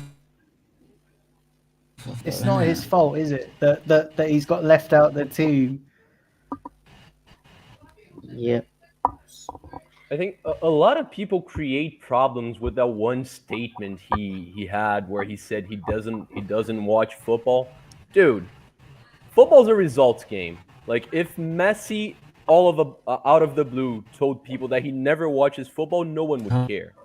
Like No. it's what you do on the field. So I don't like that line of reasoning. And Static, I love you, but but I think Ben White's been quality, mate. I can't get that out of my head. I think he's been solid. No. You're still shaky now. no. You're still shaky, but you're there. You might want to change your internet provider. I don't think Ben White's I'm going to, mate. I'm bloody going to. I don't think Ben White's been world class. I don't think he's been the worst player. I think there have been players. I don't know. Like, I feel like Ben White has been a little bit harshly criticised because of his price tag, because of the fact that Saliba hasn't come in. You know, I think we can't judge him on those things just because they're out of his control. Look, I'm not judging on that. I'll just see what's on the pitch. That's what I see. And I think people don't like him because he's too good looking as well. No, I don't think that. It's not. I think that comes into play. You know, men are jealous. It's what I see on the pitch. Stephen, I'll get you a signed Ben White Arsenal shirt. Yeah, I'll set fire to it. I'll get you a signed Ben White Arsenal I'll donate shirt. I'll donate it to charity. But anyway, we've got to wrap it up because we've got to move on to the next part of the show. It's been a pleasure to have Marlie on, Daniel on, Luca, Sam. Also, it's been a pleasure to have you on as well. And yeah, make sure you go check out Daniel Bailey TV on YouTube.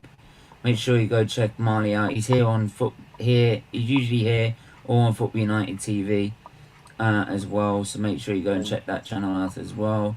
And Sam, Mel put in the private chat. No, not in the private chat actually, but he should put in the chat about the podcast. Yeah, the about Magic the Pool podcast, from sorry. Bearcamp podcast. It's available on Spotify. Yep. Just to let you guys know, I've had Kevin Campbell feature on there, and that was one of the best podcasts I ever did in a long time. Just to get him on and to talk about beating Spurs and that type of stuff. Like I met him once, and you know what? I've seen him on stream, and I'd love to do that one time. So, but if you ask him, he'll more likely to say yes to you. Kevin Campbell's one of the nicest Arsenal legends you'll ever come across on social media. I second that. He's a legend.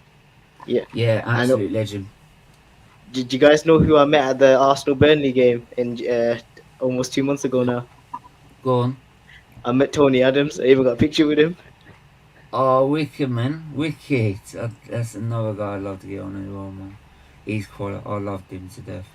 Even got to see the end of his career, which is nice. But yeah, we got to go because we've got to move on to the next part. But thanks, Marlie. Thanks. No problem. Mate, just want to say, like, we're probably scheduling my hair shaving this week, right? Like this coming week on SFeatleyTV. That's going to happen. Stay tuned to all the content we have at Football United TV as well, and catch me here. Yeah, make sure you do that. Until then, everyone, big up then. Can I just quickly say this? And I know you've got to move on, but yeah, I've got to move on now. Can I just quickly say this because it's important? Go on. Everyone, please keep donating to this great cause. We're all sat here talking about football, but obviously let's not forget why we're here. Everyone keep donating. And Stephen, big up yourself for what you're doing. It's everyone's right behind you and appreciates what you're doing, mate. Yeah, big up. Thanks for everyone that's come on and so far, and everyone who keeps watching. So, but yeah, take care, guys, and I'll see you guys another time. Until then, bye.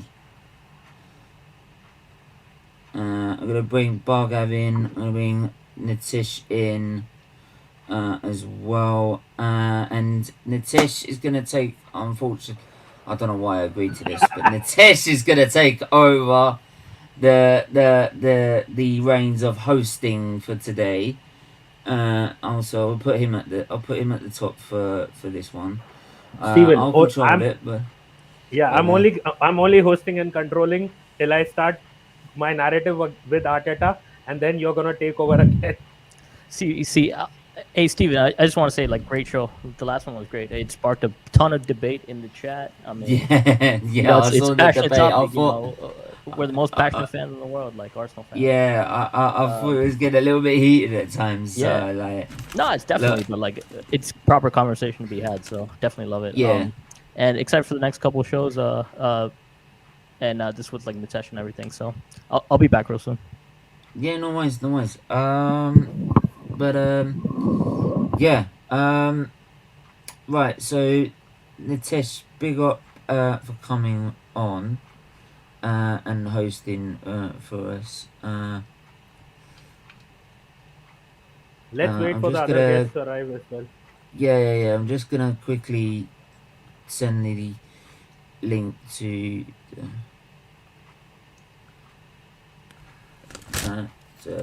So I did usually send to everyone. So you guys were. Don't you worry. guys- Yeah. Vicky should be coming on as well. She's just having internet issues at the minute. So which you is guys what- were secretly having a debate without me. How is that fair? Oh, we didn't know. And so is Brit's gonna come on as well. Share the. Boom. So, There are a lot of yeah. United and Arsenal fans coming in.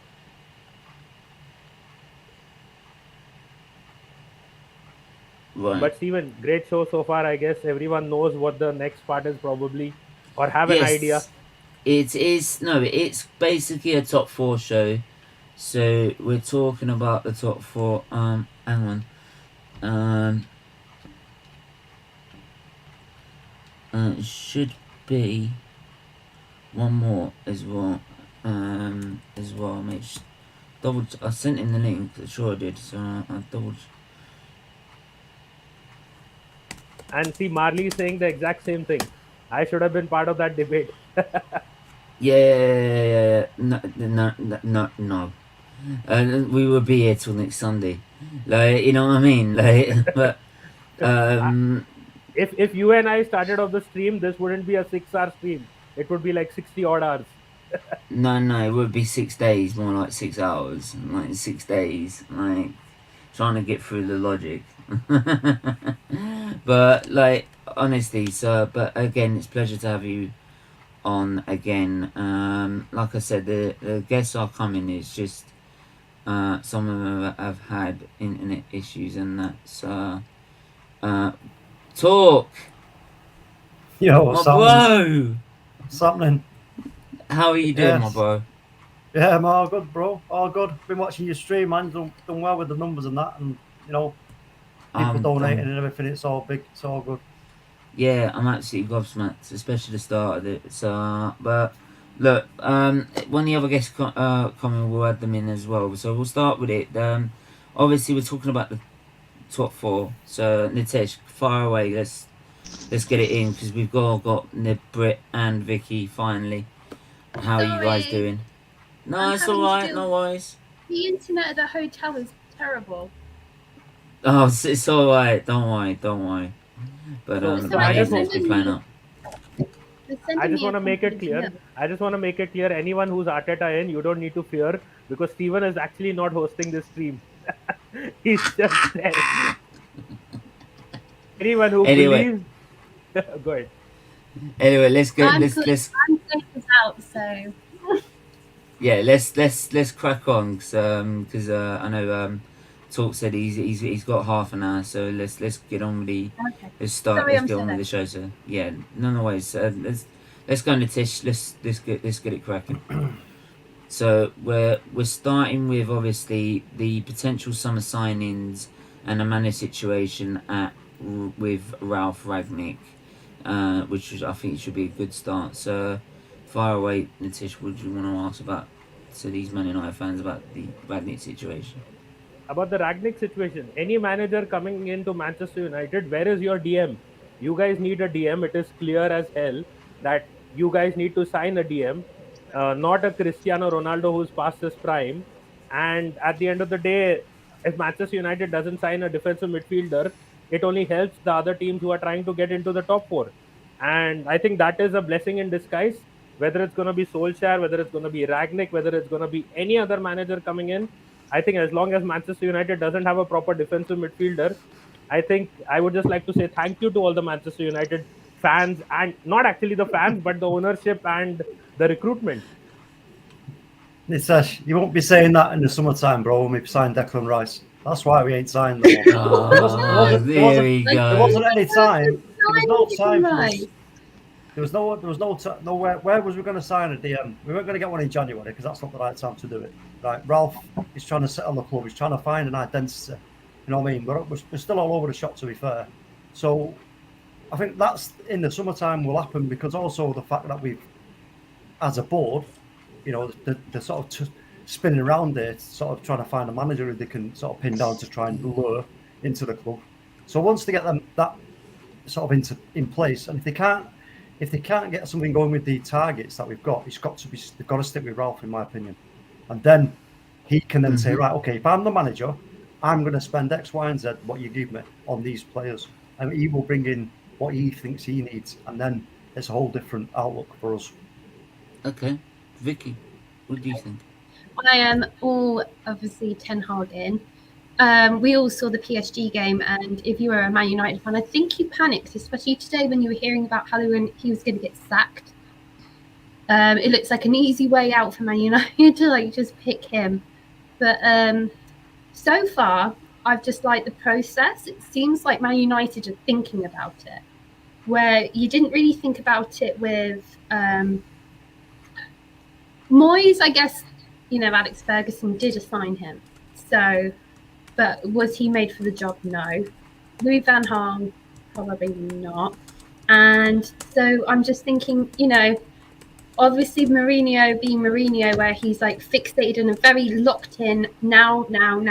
It's got nothing to do with what's going on, as a future plan. So then we shoved Ollie in front. Ollie did not too bad for a while, and then we changed the style of play. And then the minute we changed the style of play is the minute we started seeing Maguire drop.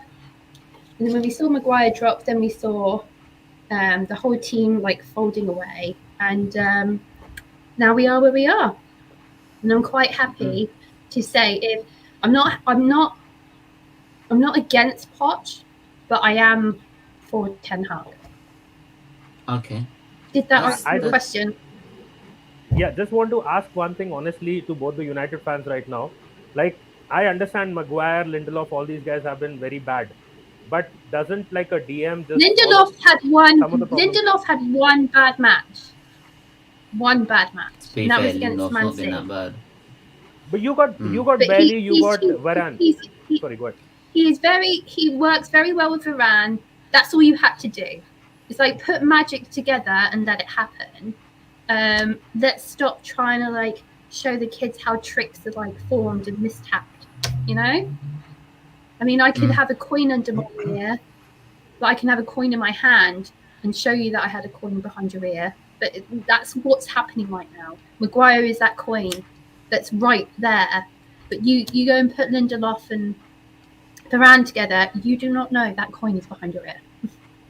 Because it happens. They formate together. One blocks, the other one slides in. Boom. There we go. Oh, am I talking too much? No, I personally feel the place, I think, where Manchester United has lost the plot is giving Matic that 3-year extension. I don't understand what is the point of giving him that extension, and that tries to, in a way say that, okay, we don't need another defensive midfielder. If that extension didn't probably happen, then they would have been signing a defensive midfielder even before Solskjaer was being called out by the fans.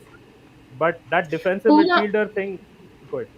all I'll say regarding that is that it's because he can perform much better recently than Fred and Matonic for one match. But it's only been for one match in a month.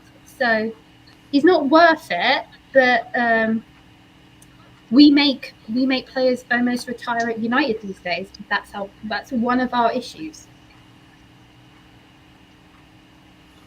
I could be wrong. I normally am. Britt, Thank you for having me on, by the way, Stephen.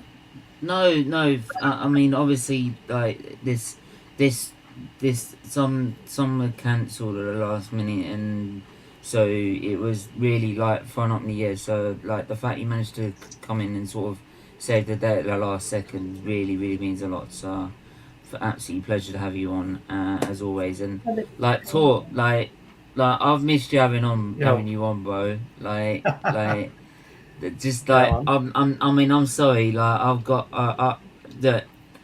It's been so long. I've just got to play some of it. Some of it. Come on. Come on, ref. Fucking England. Fucking waste of space. Come on, ref. I forgot about that. It's a nonsense. They wouldn't let him on the coach. You know, I've got very specific statistics, and I've got certificates to prove it, mate. I was going to say, don't play that one. Don't play the Luca one. The Luca one is fine, but don't play the other one. Don't play the Luca, are you sure you haven't got a pair of teeth and a tongue in your ass, mate? Because he's very good at talking. Oh, what? The penalty claim? Was it the penalty claim? No, is it? No. Oh, come on. Oh, go on then. Go on. Oh, penalty! Fucking foul! It's a fucking pen! That's a pen, you wanker! You fucking wanker! Get a fucking VAR and you cunt, or I'll fucking kill you! Why was I not getting involved with that? That's So he's just sitting there laughing his mind. What's funny is I've thrown my phone across the floor and I'm just going around the phone to pick up my phone because fucking wankers. And my mum's saying like, will you calm down? You're waking up half the village. And I'm like, you're not hearing. She's not hearing in the ear like talk saying get in there. You. I played it in the car the next morning, and she was like, "Oh, that was what was going on in your ear. No wonder you were pissed off." Oh, mate, listen, that's why my missus will. If when the match is on, she's like, "Right, I'm going to my mum's," because especially this season. I get so involved in it, but I've got to obviously. I can't find the link to share. No, I actually want any theatre space. To share. Yeah, I think I've just said I'm going in live now for Formula 1 and I don't do Formula 1, so doesn't matter. Mate, I don't know. It's all right. You're on, so don't worry. I wanted I got someone who should Steve, I only have 10 minutes. I only have 10 minutes. Sorry. I have to be on another stream. Yeah, if that's the case, then don't worry. So we'll do it another time. All right. Okay. Can I come on after an hour? No, it would have to be another time. It was only if you could do this show. So if not, then don't worry. All right. Okay. Yeah. No, I don't mind staying on just for 10 minutes, Steve. It's fine. Steve, ask him one of those tricky questions related to Chelsea. All right, quick. Yeah, hold on. Let's keep this where we were at. This Arsenal Man United top 4. Yeah, right. So, right, we're there, aren't we? Yeah, we're there, aren't we? So let's we go to Arsenal, and their hopes for the rest of the season. And I'd say with the position we're in, I'll be gobsmacked if we don't reach top 4. I'll be absolutely gobsmacked, especially with the way Man United their form is right now. Tomorrow we'll just confirm it. Oh, really? Yeah. You beat I think so. Well, So no, you're- listen. This tomorrow is massive game for us. We got to win that game. There's no two ways about that. If we don't win that game tomorrow, then yeah, I will probably then we be in need a the camp. draw. To be honest, draw would suit us fine. As much as I don't want Tottenham to win any time, the draw would have been perfect for it, because it would have mean that we could gain 2 points on them and 2 points on you. So it means if Spurs did beat us, we'd still be 2 points ahead. I mean, obviously, I want to, but also while we're talking about that Chelsea situation, like even your bank accounts are now being frozen. Jesus Christ! Like My Look, bank I account, am- I'm afraid. no, Chelsea's bank bank account. accounts are frozen. Chelsea. Yeah. So By the way, before I start, I have to say, Vicky, you're looking very beautiful today. Oh, Aww. I don't. I look knackered. Anyway. Thanks, but I mean, the staff No. have been really friendly here. They're giving me dinner in a minute for free. I don't know what I did so special, but thanks. There you go. Anyway. Go on, Nipper. So yeah, it's a temporary measure. It's not permanent. But Nippo, Yeah. do you feel you're getting a -7? There are rumors about it. Nah, we're not getting a points deduction. It could do I though want you if to you're have not. point deduction. To be fair though, it could do if your financial fair play doesn't level out. It could do. Boris Johnson I've either seen- supports. I was going to say No, it's Boris not. Johnson either No. supports. We've seen so many struggling teams where fans bleed out, and there's your team Mhm. where people will change the shirt depending on how successful they are that particular Not me. season. That they might Not I me. think not you. Hang on a minute, not you, but hang on, Nippon. Can I make a point as well with Chelsea? Is that a lot of Chelsea fans saying that everyone's against them on this. Is, excuse me, right? If Abramovich was in charge of Arsenal, or Man United, or Man City, or Liverpool, right, or Bury, or Ipswich, or Norwich, you'd all be getting the same thing. Yeah. It would all be the Point same deduction. thing. You'd all get the same punishment where you all get frozen as an asset, because that's but what's Stephen, happening. It's got nothing to do with the no fact one- it's Chelsea. Steven, you Sorry, really want to start Stephen. that debate? Stephen, no one becomes a billionaire without being a crook. I'm sorry. I resent that, Nippon. You don't know my status, bro. Come on. Well, you start Yeah, saying his I'm a status on his you own start planet saying I'm a is criminal. on a billionaire. No, but Steven, one thing as an Arsenal fan and not a Chelsea fan I can say is, what is the point of destroying an asset that is belonging to England? They are destroying Chelsea as a brand, which even if Roman sells it, it will always be a Premier League club. It's not going to be Roman's asset anymore. Before They're you go destroying any Chelsea. further, I just got to say big up to Del Boy for the €5 Absolutely absolutely brilliant, mate. I can't thank you enough. It really means a lot. Cracker. He's a cracker. So fair play. So Oh my goodness. That's really nice. Tuchel is on his way to Arsenal. No, his future is pretty much secure because they can't get rid of their manager. Do we make donations for He's not an Antonio Conte or a Jose Mourinho who just jumps ship when the going gets tough. Yeah, but then to be fair, Jose Mourinho is your most successful manager, to be honest. He's a narcissist. He's a But then- narcissist. He does what he wants for his own purpose, and then he dumps everyone and leaves them. Vicky, I'll just also say, yeah, with the donation, the link for the donation page is pinned in the chat. That's direct to the charity. You can also do it via super chat, or you can do it by becoming a member as well. So you've got those three options by hitting the join button below by becoming a member of the channel as well. So someone like Sait and by Bhargav here are members. Brilliant. So yeah, Steven, one sec. I just wanted to ask Nipun before he goes offline. Are you confident that Chelsea will finish in the top 4 this season, or you still have your doubts based on what is going around with the club? That's a good point. Despite all that, I still think we will finish top 4. That is a good point. You still Not think you finish because top 4? not because we're performing, because the teams around us are just so shite. All right then, Nippon. Okay. Apart from you, Can I just say?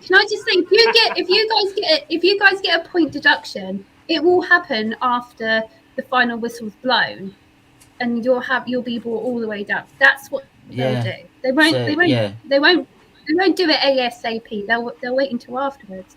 So even whoever did come third or fourth wouldn't But get it to celebrate the way depends. they. It does But it'll- depend. Sorry, Vicky, go on. But it always Go on. goes that way. Whoever gets fourth, I don't technically think either 3 teams deserve it. Not sure Man United deserve it. Not sure that Arsenal deserve it. Not sure that Tottenham deserve it. Shocking. Arsenal and Tottenham Mm. don't So deserve whoever it gets- because they're Arsenal and Tottenham. Simple as. Excuse me. Well, the most consistent out of all the teams, to be honest. I'm joking, Steve. I'm joking. Like, to be honest, like we've been in terms of the top 4 Steve, race. I'm joking. It's banter. Yeah. Look. Anyway, we've got to move on for the top 4 battle. Yeah, I got to get a hangover. And he's got to watch me fall asleep on mine. No, with regards, Again. but with One regards to time. season, the One Arsenal point of view, I think we deserve to be in this race. We have outperformed our expectations. I think very few fans would have expected that Arsenal would be finishing in the top 4, and we have fought our way. We got a young team. I think other teams like Manchester United and Chelsea have a better squad than us, overall squad depth as well. And Stephen, when are you saying Arteta in? What did I say, saying Stephen? Arteta. Stephen, what did I say? What did I say at the start of the season, or before the Yeah. start of the season?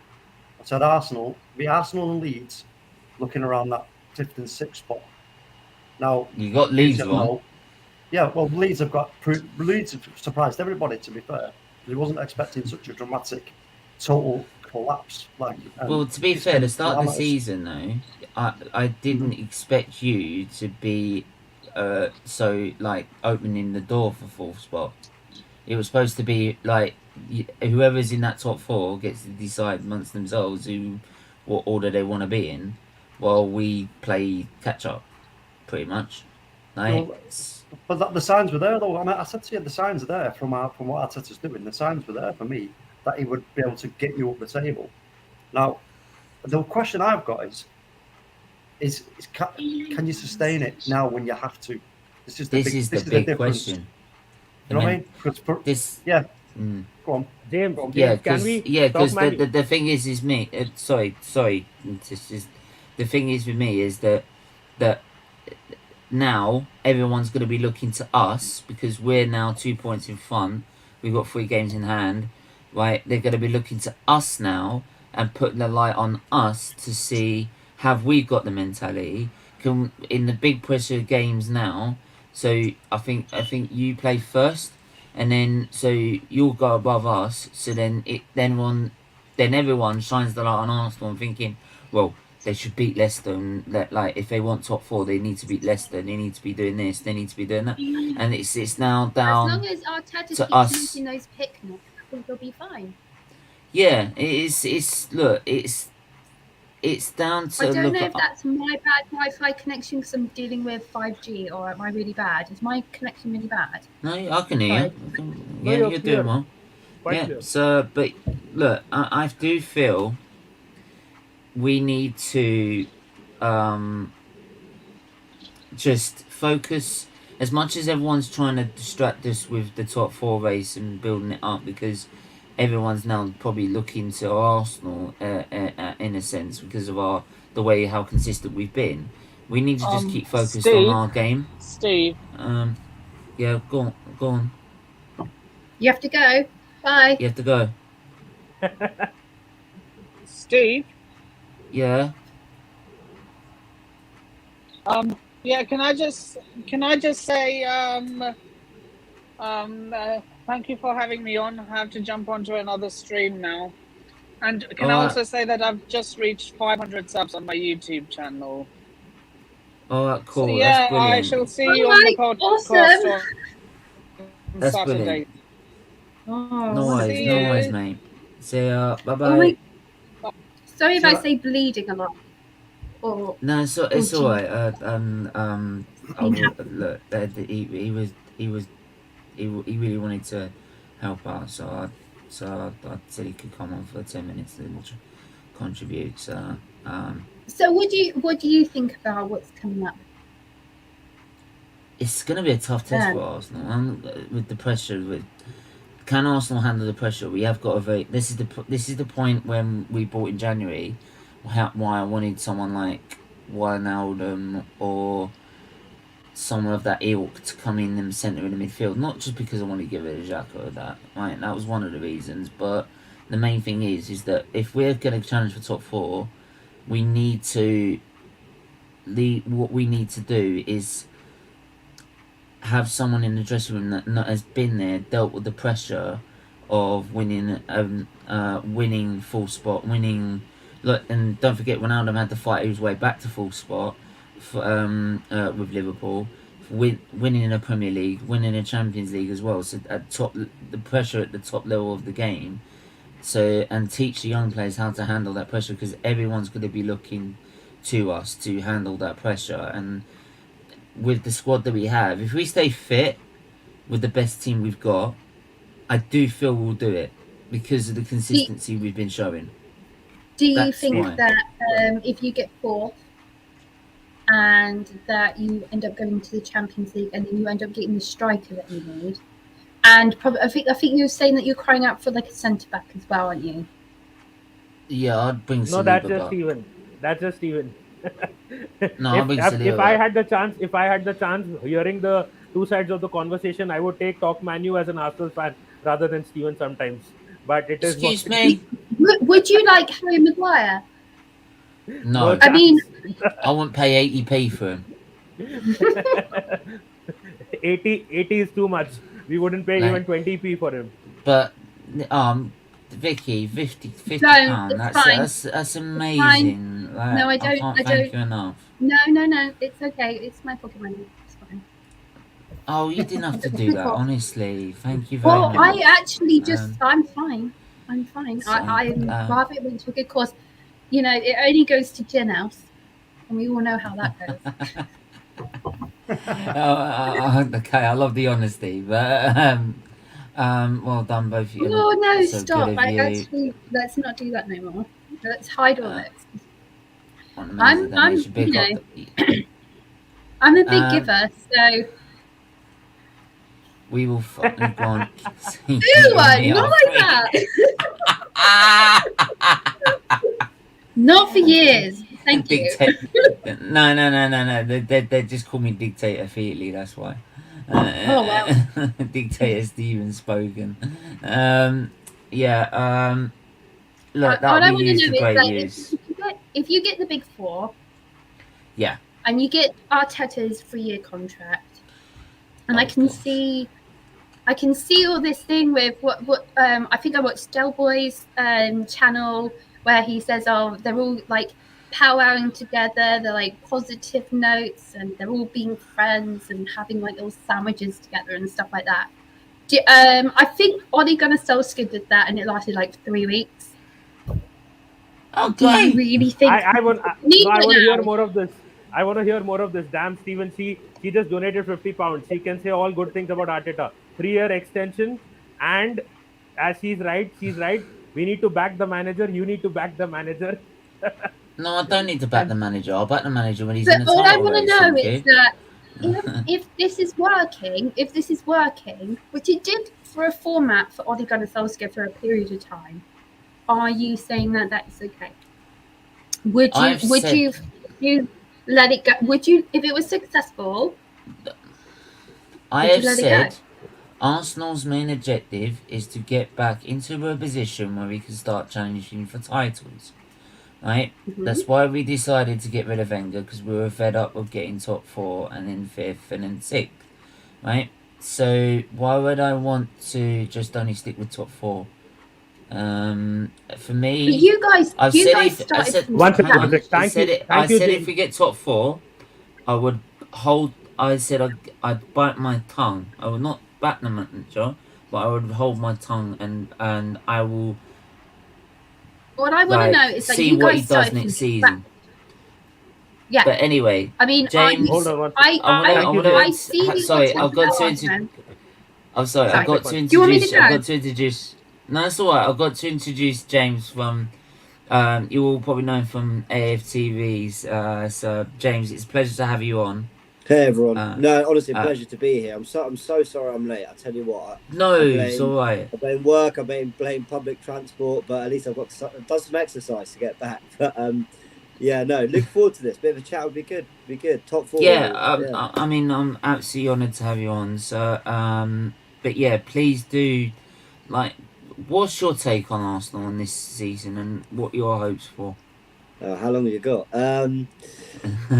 What are my thoughts? It's really difficult because what I'm wrestling in my mind is what I expected for this team and what I've been seeing for the last couple of years and what I expect for the football club.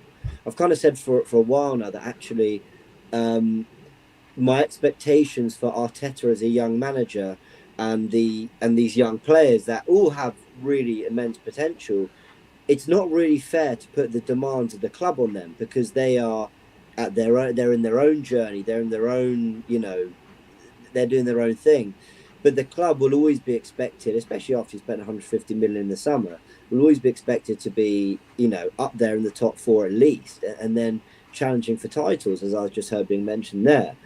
But we're kind of wrestling with kind of, what the club should be doing and what's realistic. I'm really happy with the direction the team are going in. Don't get me wrong, I think it's taking a while, but I do think they're going down the right path. I'm really excited about the youngsters.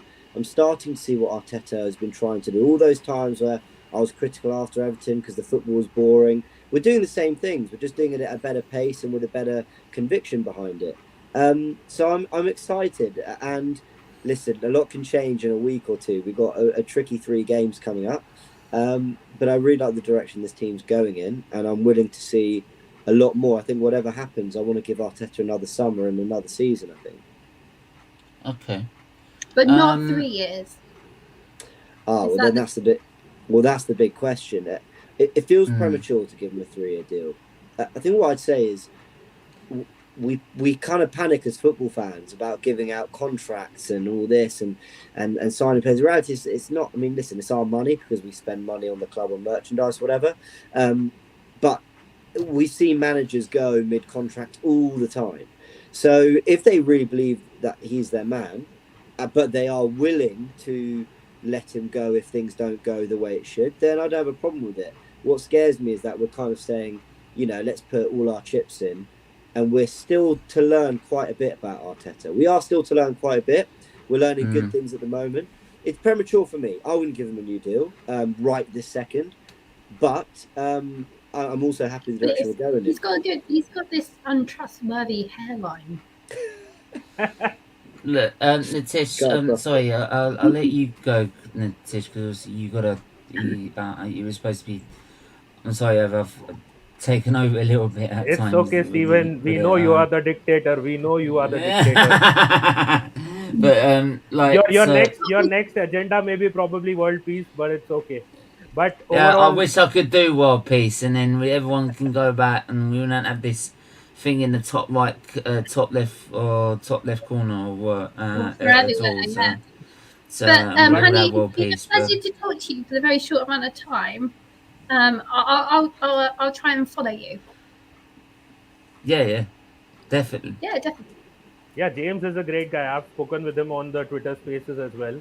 And, was that me? Oh, sorry. Thank you. That's very kind. Sorry, I appreciate that. The Twitter Spaces are good. Yeah, jump in. I mean, always talking But overall, Steven, see, the thing is, after letting go of Ozil and letting go of Aubameyang, why does a 3-year contract scare some of the fans who are not totally into Arteta? Like, if you can get rid of players, established players. Because for me, let me just finish, Dictator Steven.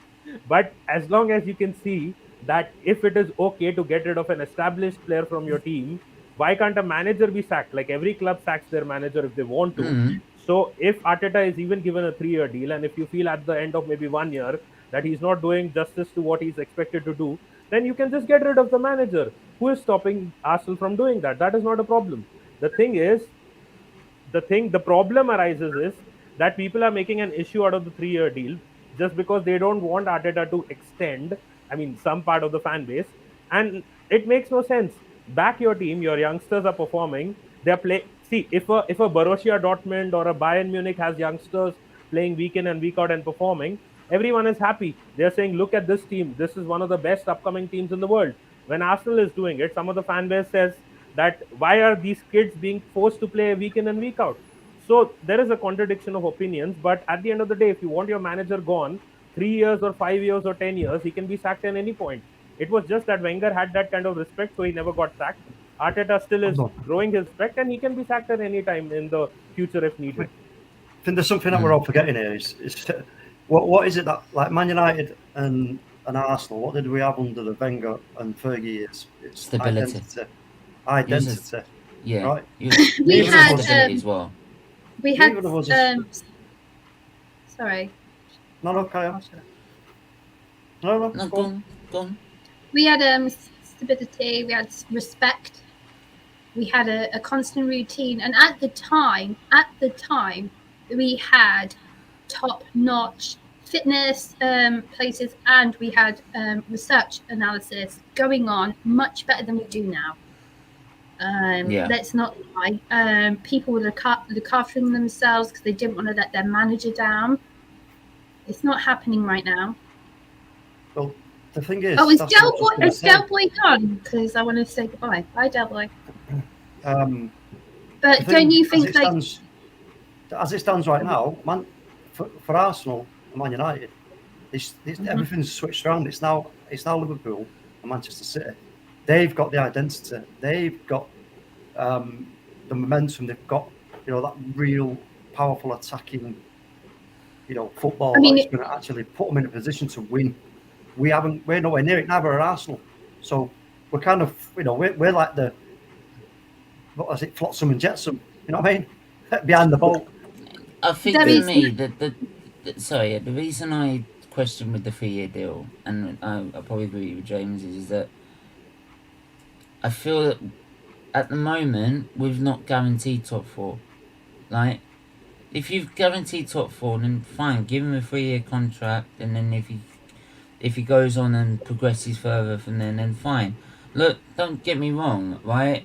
If we get us into a title race, and I mean, I'm not talking a title race where we fall out in February and it ended up being 3rd or 4th. I mean a proper title race that goes to the wire, like you see with Liverpool and then Man City. When you, I'm just gonna meet that.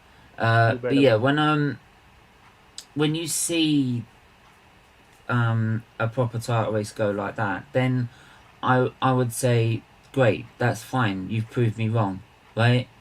And I'll hold my hands up to that and say you've proved me wrong. But at the moment, I think a lot of people, is also or a section of fan base, probably can't get over the fact that we've been knocked out of European football, right, for so long, because that was usually a given.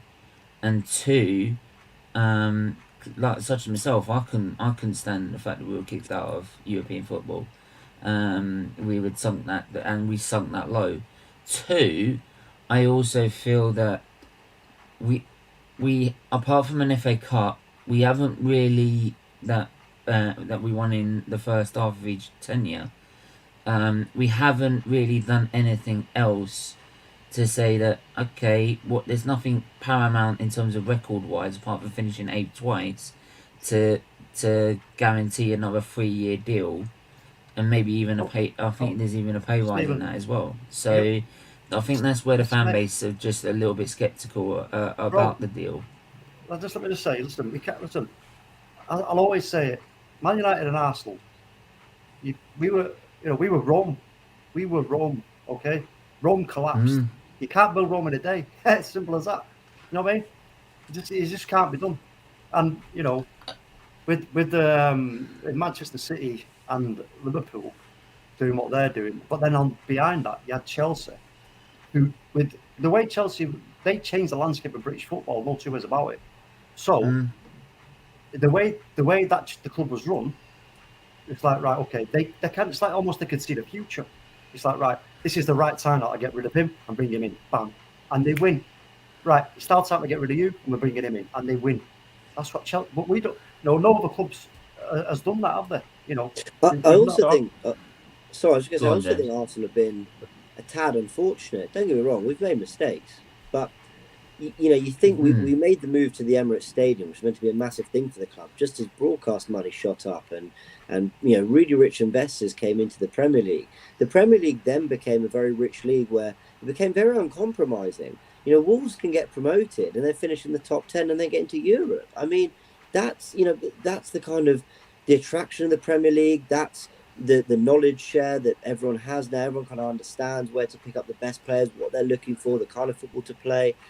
People can find a good manager. I don't want to say easily, but look at Bruno Lage. I didn't know about him. I looked at his record the other day, and it's like, he's a good manager. He's at Wolves, and look what he's done in his first sort of 6-7 months. So I think that has coincided with Arsenal's decline as well, in terms of making some errors. Wenger coming to the end of his tenure, not really sure the direction we wanted to go in, because you remember when we brought in Unai Emery, who was meant to work with Michelin Tat and a few others to basically, they're going to be a team of people who rebuild Arsenal. And then within a year and a half, we ditched that all and made Arteta the manager, who basically makes all the final decisions. So I think Arsenal had a bit of an identity crisis for a few years. And what fans, I think, are really grasping onto now is that they're seeing an identity again. Right? We know who our front man is. It's Mikel Arteta. He's the guy. He's the decision maker.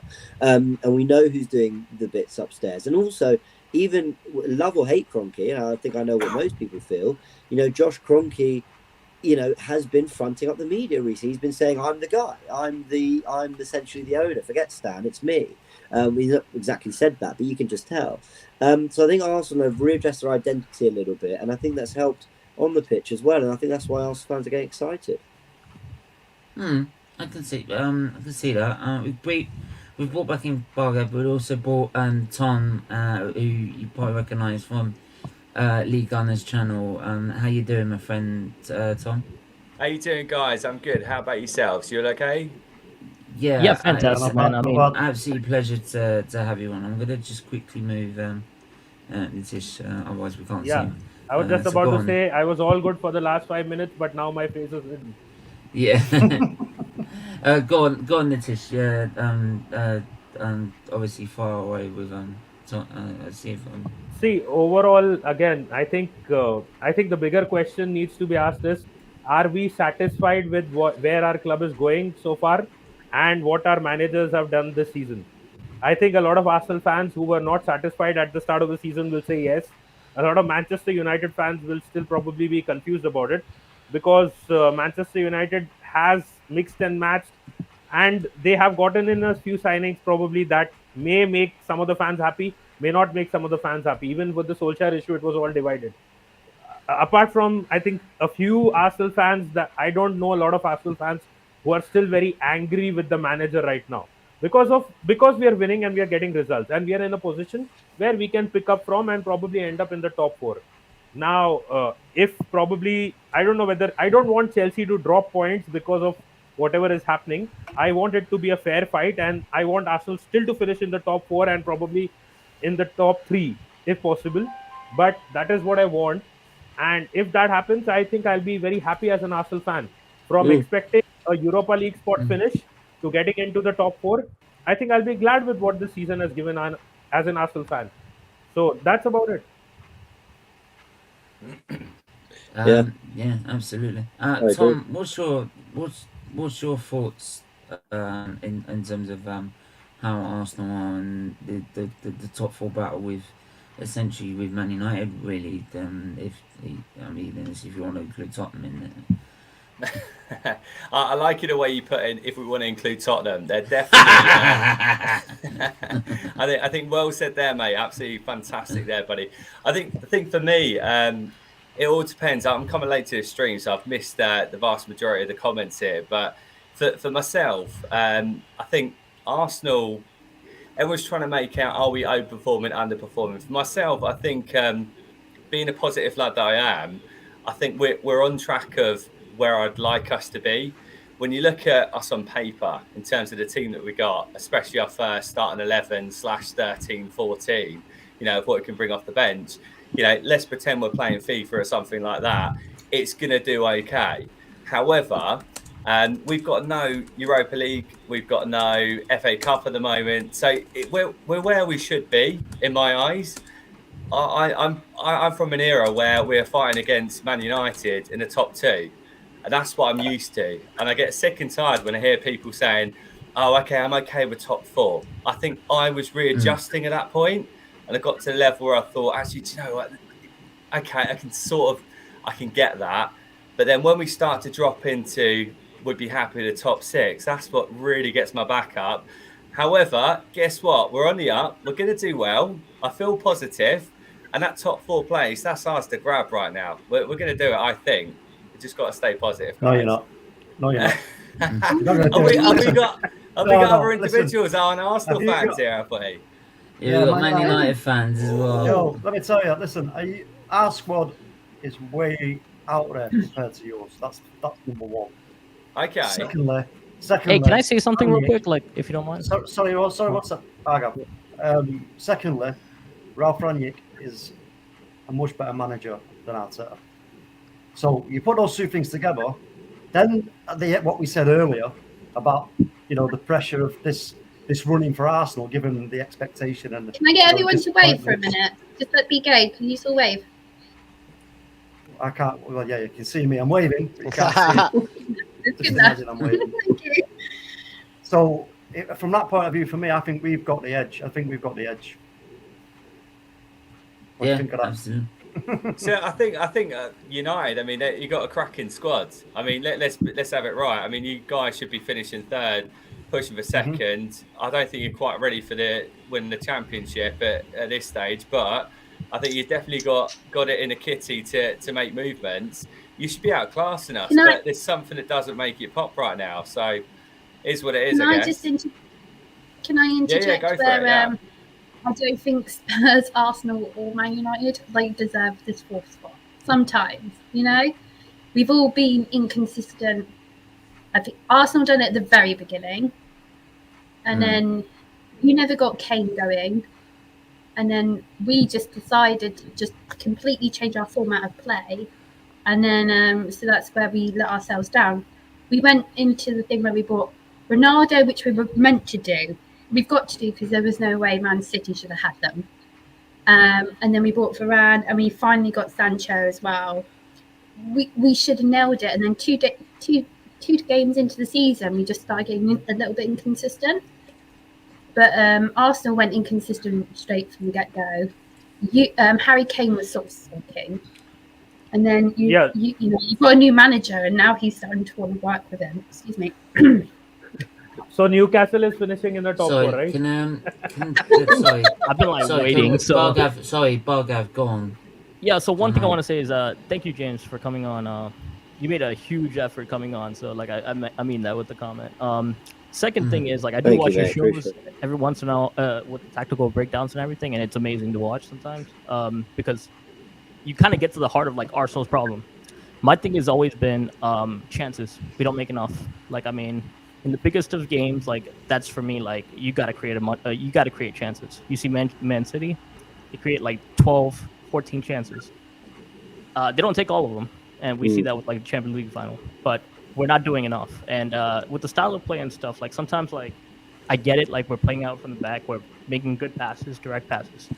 But that's the problem with us. I feel with Arsenal going far, we got to come up with solid patterns of play, and we haven't figured it out in 2 years.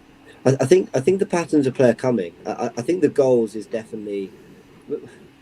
Someone wasn't happy with me on Twitter today because they're saying, why do I keep putting United and Spurs as real challengers? And I think it's because you look at the goals in them. You can't. Ronaldo's in bad form, but you can't deny him, and Harry Kane hasn't really been at it all season, but you can't deny him. And goals is Arsenal's biggest problem. Now they've addressed that a lot in the last month or two. I'll give them that. But when you watch Liverpool, they play really. Someone called it percentage football, and I think it's perfect. They basically put the ball in dangerous areas, and they keep pumping it to dangerous areas until their quality is going to shine through. Salah will get a shot away, Mane will find some space, Diaz will do some magic, Trent will keep delivering it, and they'll get a goal. In fact, when you really stop and watch Liverpool, sometimes you think they go long a lot, don't they? But that's not a bad thing. Arsenal are trying much more to replicate Man City, which is pass, move, find space, positional play, you come wide, so he goes inside, yada, yada, yada. Only what City are really good at doing, they're very good at recognising that teams want to defend really narrow in front of their goal. They don't want to concede that space. But City have players that can hurt you from areas they shouldn't be able to hurt you. So Riyad Mahrez can hug the touchline, beat a player or two, drop the shoulder, and put in an unbelievable cross, and you can't defend it. Bernardo Silva, Kevin De Bruyne can be on the edge of the area, open their body and put in the top corner, and you can't defend it because they've got the quality. So I think Arsenal get to... Do you remember Thomas Partey's effort against Watford, where he dropped a shoulder and he put it just wide with his left foot? De Bruyne scores that, and we're saying, oh, what a great goal, look at the way they progress through. But it's the individual quality to make what is not a very high XG chance actually convert into a goal. And so that's what I think Arsenal are just missing. If they can just find that ability to convert in those areas that aren't, like sitters, let's say, then we'll start scoring more goals. That comes with maturity and time and all that. The other thing I want to bring up as well, and I want to address something with the tactical thing, is I feel that when we don't have our full strength side is where Arteta gets really found out at times. I agree. We get found out a lot by this manager when he doesn't have his full squad. Like Nottingham Forest, for example, we have Patino and Lokonga in the midfield. Now, to be honest, even though they're young, we should have been put in a better fight than we should have done. And because I feel he plays the same way still. He tries and plays the same football that he does with his full strength side, instead of adapting to what he's got. Instead of adapting to benefit what advantages he's got in his team. So instead of like saying, for example, instead of playing like expansive football, one team they'll play against Man City and they'll just play like two outlets on the wings that are pacey and just basically put long balls into them because they know Man City are going to play a high line. Whereas Arsenal, it's just like it's got to be the same plan every week, and if it don't work because we haven't got the full strength squad, we're in trouble. I agree. Britt, I mean, obviously you've been struggling to come in and out. Yeah. Not much to say. Had some issues. The device I was trying to use just couldn't handle the internet, I guess. Yeah, and, but got the laptop sorted, I think. So hopefully. Wicked. So obviously there's the reason there's so many on is just as obviously we knew James was definitely coming on, but it was really fun in Jeopardy last night, so we were trying to find if anyone else could come on as well. So always happy to be here. Always happy to once I was asked, I didn't want to say no to anyone. So, but I really appreciate it. lastminute.com, so I apologise, mate. Yeah, so like I said, I was lastminute.com messaging people like, can you help us out? Like, Hey, so. like everybody that came, everybody that came last minute, it's amazing. Thank you for being here. It means a lot. Like actually, like. Thank you for having us. Thank you for having me. Britt, what's your take on it, mate? Man, Man United. Man, my take. Wow, it's probably the same take since. By the way, do you need a drink? Just to help. Yeah. No, it'll be the same take that I've had. Steven, I'm drinking thanks from that. It's because I can't drink it for you. All right. We have the quality, no doubt. Like a couple of you were saying, there is no reason we should be having this conversation as far as Man United are concerned. Zero reason. And our guys, the talent we have on the squad is top notch. They didn't just forget how to play football overnight, man. These are world-class footballers, some of them. They have pedigree. They came up through the academy of our club or other clubs, very good clubs who develop youngsters and teach them the way to go play football. What's happening to us on the pitch at Old Trafford and at the Premier League level is everything. I know they haven't forgotten, but there's so much indecisiveness. They don't know. It seems like people don't know what to do when they're running in. They're not exactly sure where they should be at what moment. And that's the most frustrating thing watching it as a United fan, because any other club you go, most of these players are going to be top-notch quality. They're all dip of form, so it passes from one to the other. Everybody's in a dip of form. It's hard to judge players too harshly, I think, because everybody's rubbish right now. People having to go at Ronaldo. Ronaldo, one of the best players ever graced the football pitch, and people are having to go at him. It's like, hold on, Ronaldo didn't forget how to play football. It's just something's happening. I know it's coaching, and I've kept on going this because I'm tired of railing on players. I'm passing the buck up. I'm tired of railing on managers. I'm passing the buck up. I've been passing the buck up since 2005. Everybody knows where this is going. And until anything that's sorted out, we're not going to see anything of substance. It's just going to be manager, bring him in, try to get his thing going, implement it, and then, you got to go. Bring in a new guy, restart the whole thing over, and then we're in a constant state of developing. Wait for the stars to emerge. They'll be here, and then 5 years later, but as Arsenal fans, we're loving it, right? Oh, I'm sure you are. Like, we're loving it. I mean, I picked fifth because I thought you guys were gonna be better, and unfortunately, it's okay. We appreciated it when you were at the bottom of the league for what was the first 4 games.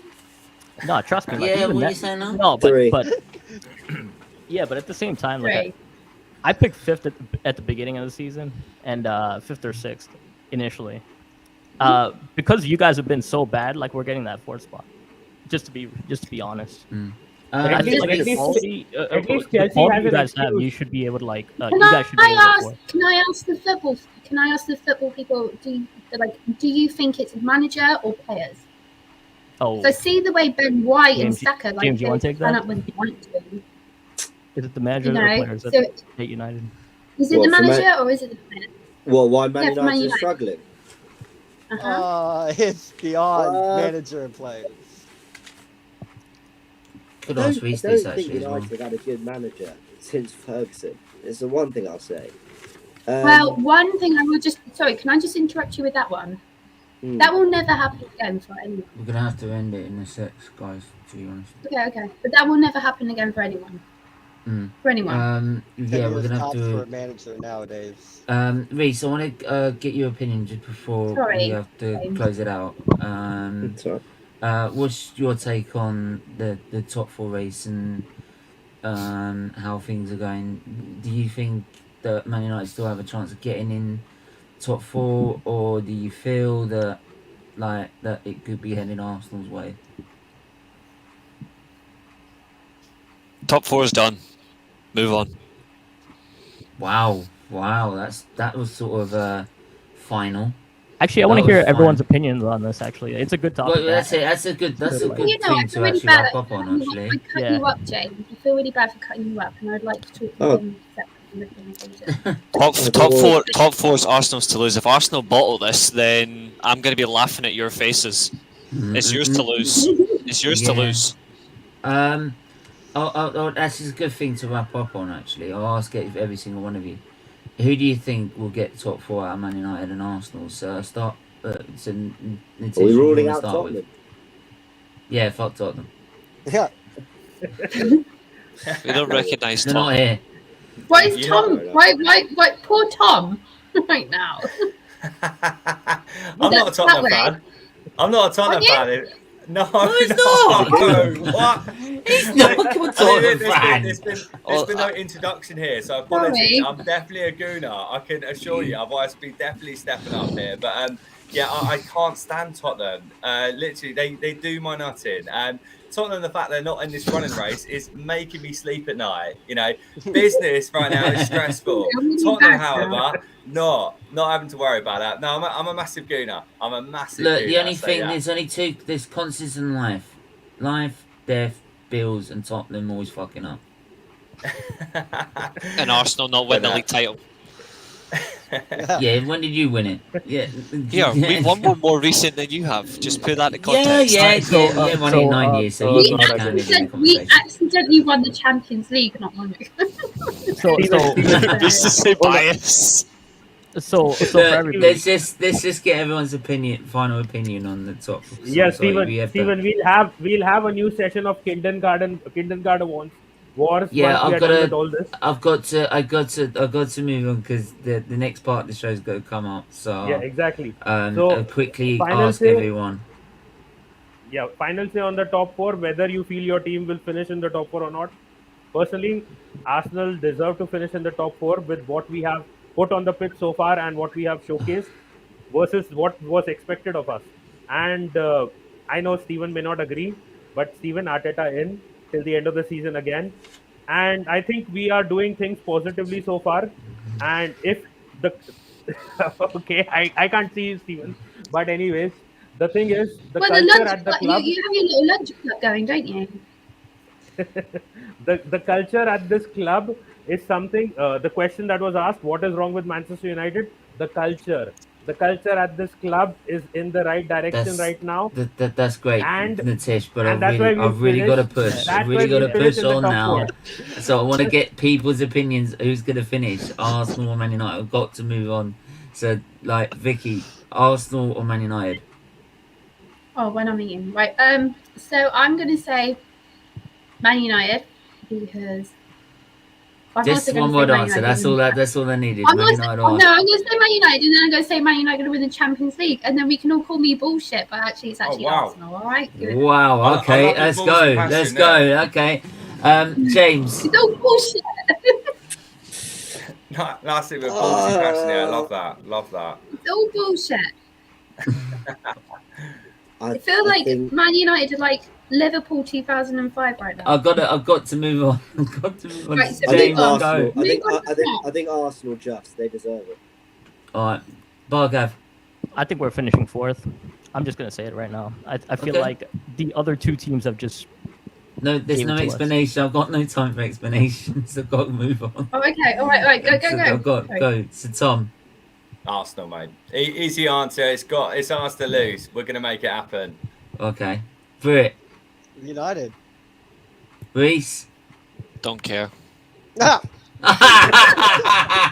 No, he's ducking out. That's the proper answer. That's the proper answer. Like finishing fourth is Yeah. finishing fourth is an afterthought for clubs Yeah. that should be winning titles. So I don't care. I want us in the Champions League, but I don't think we're going to finish fourth. I think it's Okay. Arsenal's to lose. Okay. Reece, I'm gonna let say. me- I'm gonna say. One Arsenal. sec, Steven.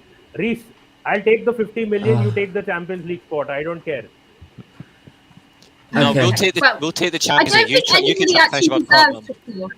I think he's saying How about- exactly what I said before. No one deserves top four. How about Not one of Natish? the- How about Natish? We win the Champions League and you try and finish above Tottenham for the first time in 6 years. All right. Okay. Before we move on about Tottenham, let's leave Tottenham Thank out you of for it. having me. Anyway, thanks to we everybody. have to end it Major there. thank you to Thank everyone that's come on for this part of the show. It's been absolutely brilliant. But we've James, it's been absolutely amazing to have you on. Thank you. No, thank you for having me. and, Honestly. Yeah, it's absolutely been an absolute pleasure. Tom as well, absolute pleasure to have you on for the first time as well. My pleasure, mate.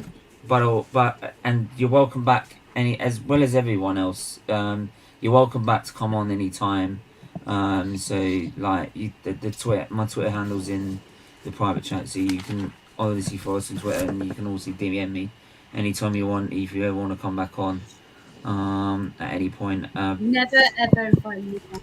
By the way, do you guys have like links I can post in like the chat, like for people? Yeah, if you send If us you don't any mind, like, links just as posting it well, there. I'll if you got any I mean, links. James. Like, know I your will. shows, but like I mean, Basically, what I'll do is the end of the like, show, I'll people ask love it. anyone who's got any links they want to promote. Yeah. Send them my Anyway. way, and then I'll put them in the description below at the end of the show when it's all over, and Shall I'll I put it in go?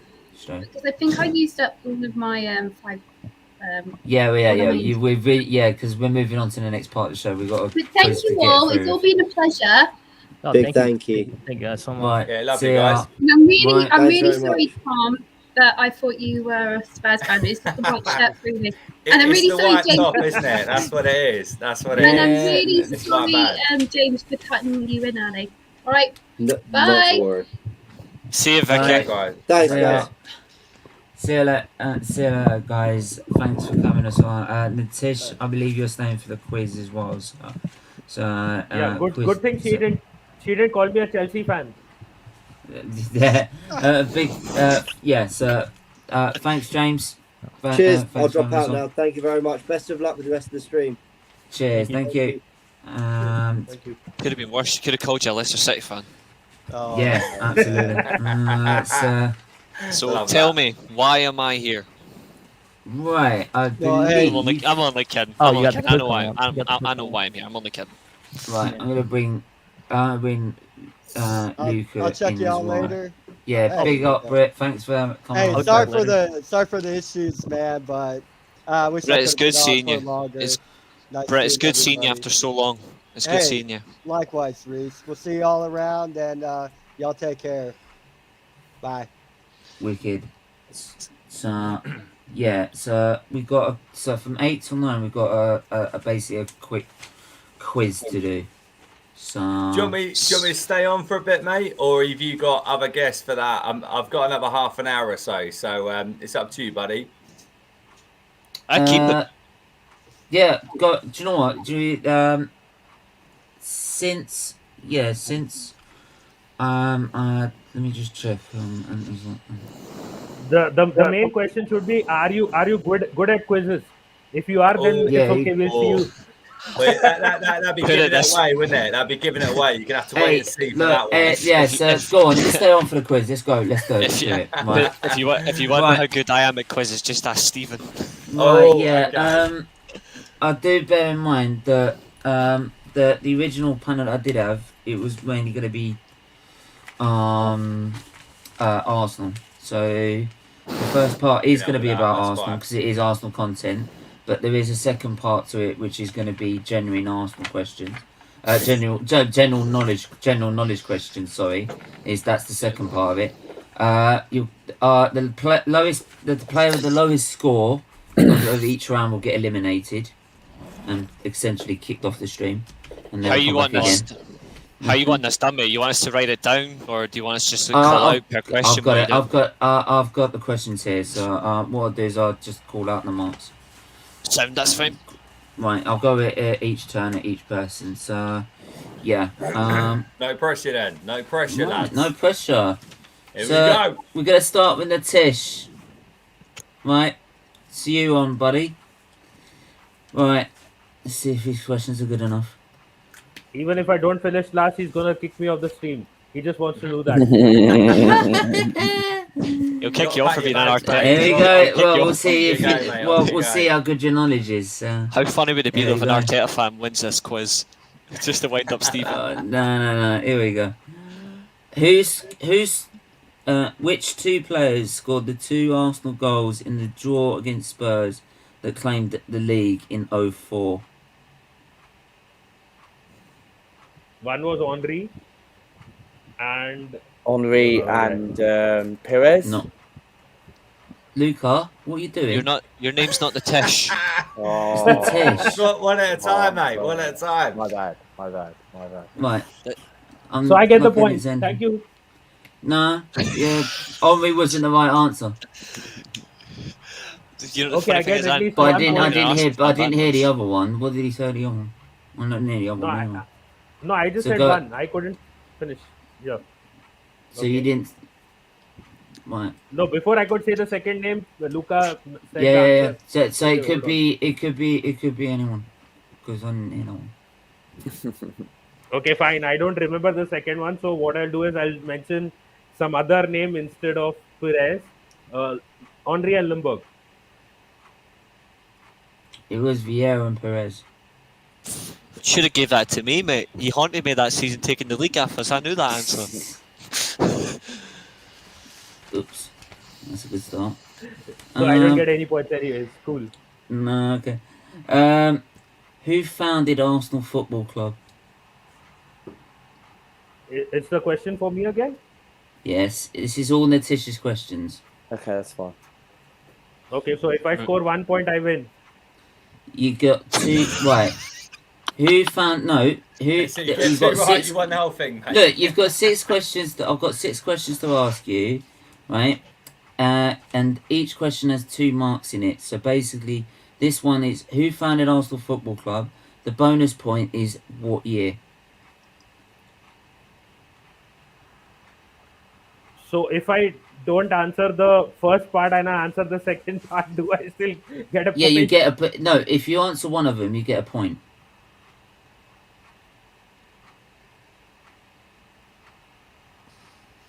Time do I have? Who founded Arsenal? As in, you want a particular person's name or a organization? It's one person. One particular person.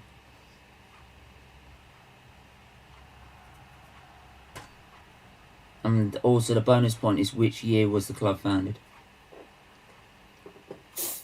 The year is not a problem, but I'm trying to think who. These are hard questions, mate. I'm going to give that to you, mate. Honestly, I'm going to struggle. Took me all fucking night to read them. I've been a Gooner since I can remember, but jeez. How didn't Cafu? I'm the only United fan, and I assume all my questions are Arsenal based. No, He's done this who on founded purpose. Arsenal I think I know the year you're found. I know it's not my question, but I think I know the year. But I know the year, but I don't know who founded Arsenal. I have no idea. Just guess your year then. Go, good guess it. 1886. 1886. That is all. Yeah, I know. 1886. The guy was David Danskin. Who is David? David Danskin and 15 munitions workers founded the club. When did Arsenal move to Highbury? The extra point is who was the manager? Damn. When did they move to Highbury? That should be easy. That Should be easy. Wait, it's worse than for me that time when you aren't that time, Stephen. No, Luke, don't say anything, please.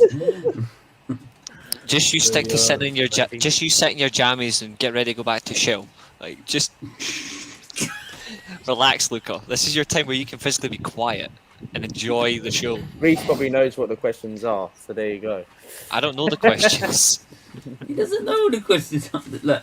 If I knew the questions, I'd be smart. Nitish, go on. Year. When did Arsenal move to Highbury, and the extra point is who was the manager? Anyone? Was it before the war, 1939 or so? And who was the manager? Lee Chapman? I don't know. No. 1913. 1930. Okay. And he means 1913 to 2006 was at Highbury. He's saying who was the manager. Yeah, you also had to get the year he moved to Highbury as well. Yeah, you also get. No, you wanted both answers, right? I wanted both answers. Yeah. Yeah. So I got 1913 wrong, and the manager Lee Chapman. No, George Morel. Sorry, man. To be fair, mate, not everyone's going to know these particular questions. I'm laughing that he's laughing and being all smug. Which I'm going to put half of you on mute in a minute. Which season did Henry become Arsenal's top goal scorer? Bonus point for the team he scored against. I need to take my retirement from quizzes. Was it 2000? He knows it. Damn, he wishes he got my questions. 2002, 2003, and the team. Do you want another guess on that? I know what it is, but I'm not saying it. It's not my turn. Yeah, I'm bad at quizzes. I don't remember that much in the history. Okay. It was 2005, 2006. Do you know who the team was? I'll give you a clue. It's in the Champions League. They're in the Champions League. It was in the Champions League that season. Oh, it was in the Champions League. Okay, that makes it worse. That he scored. Champions League. Yes. 2005, 2006. Was it Juventus? No, it was Sparta Prague. So, who did Arsenal beat in the European Fairs Cup in 1970? 1970. 1970. Bonus point. What was the aggregate score? Are you serious? I don't know the team. Okay, wait. Aggregate score and the team.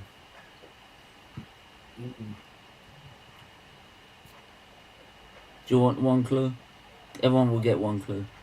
Yeah, sure. It was a Belgian club. Okay, was it Anderlecht? Yep. Okay, and the score, the aggregate score. It was two. Like- it was over 2 legs. Okay, maybe like a 7-1. No, 4-3. We were 3-1 down after the first leg. We went 3-0 at Highbury. Yeah. What year did Arsenal sell legend Rocky Rocastle, and bonus point, the team we sold him to? This is the last question, right, of my torture? This is the last question of yours. Okay. So, he was there in 89. Did we sell him around 92, 93? 1992, yes. Great. Team that we sold him to. Everton? I have No, no we clue sold him about to. that. Yeah, go ahead. We sold him to Leeds. It was Leeds. So I got Yeah. around like 3 points, I guess. You got 1, 2, 3, 4. Yeah, that's it. I got 4. Great. I got 4. That's good, man. That's good, man. So Nah, some of the things I should have probably remembered, but 4, 12. Tom, your turn. Oh, here we go. Here we go. Here we go. You know me. I try and wing it, lads. So this is going to be interesting. I need an A, B, C, and a little D there as well. Maybe So I should I do need some some. quizzes, man. I should know some of these. That sounds awkward. But no, I need some sort of like choice to choose from. So I've got like a 1 in 3 You need, chance. oh, of you need actually getting it multiple right. choice ones. That's what you 100%, mean. mate. 100%. Okay. But Nah, this- you ain't it's getting cool. none of that here. No. We'll work with it. We'll work what we Right, got. let's It's fine. go. Who's had the most appearances for Arsenal with 722? Extra point for the year he left the club All right, as that's a player. good question. So I've got a few that I've got in mind. Good question, mate. Really, really good question. I reckon it is Dennis Bergkamp.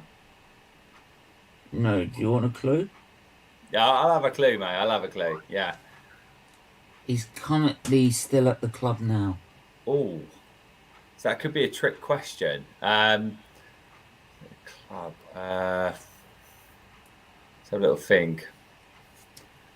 Let's have a little think. Oh, it's at the club. It's not going to be Arteta because surely not. And that could be a trick question saying the manager, but he did not play more games than Dennis Bergkamp. I'm trying to think at the moment. Is he still playing as a player or is he in the No, background he's definitely staff? retired now, mate. Definitely he's retired. definitely Long fucking time retired. ago. Yeah. Long time ago. He's Oh, long okay. time. I think I know who it is. It's a shame it's not my question. I think I know who this is. Can we have a little clue? Can we have something that's going to help us out a little bit? I think you should be fair and give him nationality. Yeah, that sounds like a good one. That sounds good. If it's who I think it is, I know what country he's from. I thought only one clue per question. I think I know what it is as well. So. Well, my mind's gone blank. So okay, so kill me with that one. He's an Irishman. Irishman. Okay. You're getting no more clues after that, man. I think I'm done. The mind has gone blank right now, so I'm struggling with that, mate. I'm struggling. I tell you, let the panel help me. Let everyone help me out. I won't get the point, but let's see if someone else can guess it. Go on. Who's got the answer? Them. They're all Arsenal fans. It should be them answering this All question. right, Luca, go on. Is it David O'Leary? Yep. As soon as you said Northern Irish, he's still working at the club now. I thought he's long gone. My bad. Tom, yeah, you should try answering all questions with David. One of them will click. Love that. Love that. Do you know what year he left the club? Do you want to know? Don't have a clue, mate. Don't have a clue. I'll say 92, mate. 92. Oh, you were close. It was 93. Oh, that was a good guess, wasn't it? Absolutely guessed that one. Yeah, man. Yeah. Okay. What year did Herbert Chapman become Arsenal manager, Tom? Oh god, now I'm in trouble, mate. I don't have a clue. The bonus point is the club we signed him from. Right. Oh god. Right, Herbert Chapman. Let me think about it. I'll count my hands now. I've got to think.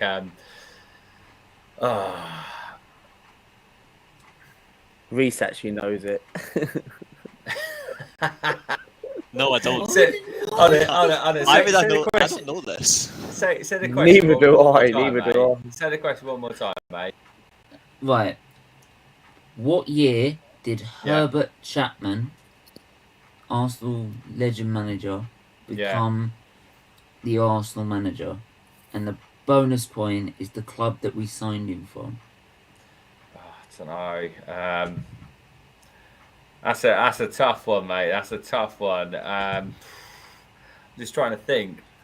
Trying to go back years and stuff. Don't want to bore everyone to death. Like, you would have to go back fucking years. Talking probably like 1930s or something, mate. Proper guess, mate. Yeah. I don't know, mate. I have a proper guess, mate. I don't know my history that well. I'm a massive Gooner, but I'm still only young. I'm not 103 years old, so I would say I reckon, I don't know, 1935 or something. I don't know. I'm proper clutching at straws, mate. I think I might know. 1934. I don't know. 1934. Do you know what? Actually, do you know what?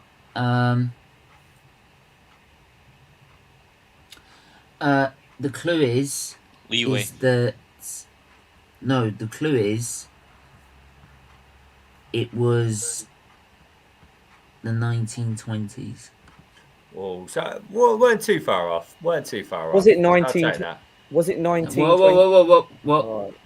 You still got an answer. All right. So what's the next one, mate? So I've got that one wrong. So 0 out of 2 so far, mate. Not doing very well. I'm meant to be a strong Gooner, but I can't do this right now. Did you want to have a guess at the club that we signed him from? Mate, I'll tell you what. Is it an English club, or like tell me what nationality? Was it an English club? It was an English club that was. When was it relegated? Okay, so definitely relegated. Hang on a minute. Cuts it down slightly. Hang on a minute. I can't think of the. Hang on a minute. Because it's part of the clue. You got less than 91 to go through at least. He's going back a couple hundred years right now. Right. It's a club that was relegated in 2018-19 at the bottom of the league. Oh, that's definitely something that I've got off the back of my hand right now. Stoke City. Absolute guess. Nope. Huddersfield. Wow. This is a very hard quiz, mate. I didn't. I tried to. I love it, mate. You're doing a good job, mate, Mr. Quizmaster. Yeah, I didn't think it would be that difficult, but there you go. Steven, you should wait until see if we get to be in Reese. That should be interesting. Okay. And also, who is?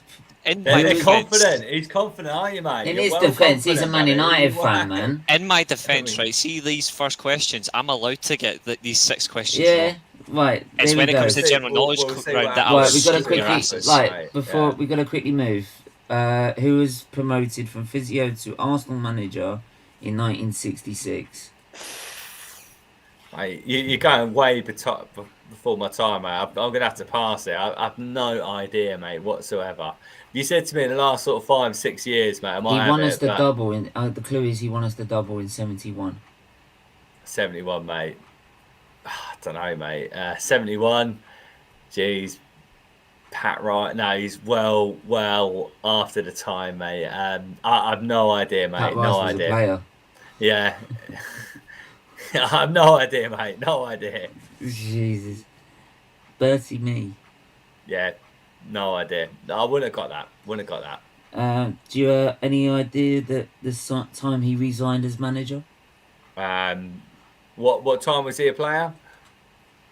Oh, sorry. What was the question time he was- again? I'll try and guess it. He was Arsenal manager in 1966. He was promoted. 1966. As Okay, he was promoted from physio to manager. What year did he leave the club? Resign from the club? 1969, mate. 1976. Okay. Pure guess. Jesus, this ain't going well. It's not going, mate. It's before I my didn't expect it time. to be that bad. It's Like- before my time. You need an A, B, C, like so we can Okay. at least guess a little bit. All do you know right, what I mean? Give us a little bit here of we help. go. How many goals were scored in Arsenal's win at White Hart Lane in 04-05? 5. It's it's just less than 10. And it was probably one of the classic North London derbies. Hold on. Are you saying like goals for both teams? or just 2004, Arsenal? 2005 at White Hart Lane, right? How many goals were scored in Arsenal's win? It was one goal in it. An extra point for the exact scoreline. Mate, honestly, it's where you put me under pressure, mate. 2004, 2005. Yeah. That's going back the years. That is honestly trying to show my age. 2005. When was that? We were still having Was it- an unbeaten run, I believe. 3-1. That's not the scat scoreline, no. Do you know how many goals were scored? I say 4. It was 9 goals. It was 5-4. Oh, mate, that was like a Carabao Cup game, wasn't it? No, it wasn't. Oh shit! No, you're talking about when we won the league. No, that's No, it was the season when Chelsea won the league. When Chelsea won the league and You were just about to lose to Man United. And Van Nistelrooy scored and celebrated on the pitch that season, and we lost 2-0. So. Well, guys, my history's awful. Come on, I'm not very good with that. 5-4. Oh, you should get. Hang on. You should get this one. You should get. All right, this here one. we go. If you don't get pump me this up one, now, mate. I'm gonna kick you off for this one because this will be embarrassing. How many times have Arsenal won the FA Cup? So we're the top at the moment, aren't we? So Yeah. we're above Chelsea by I think 1 or 2. I want to say 12, but let me think about it. Let me work it out.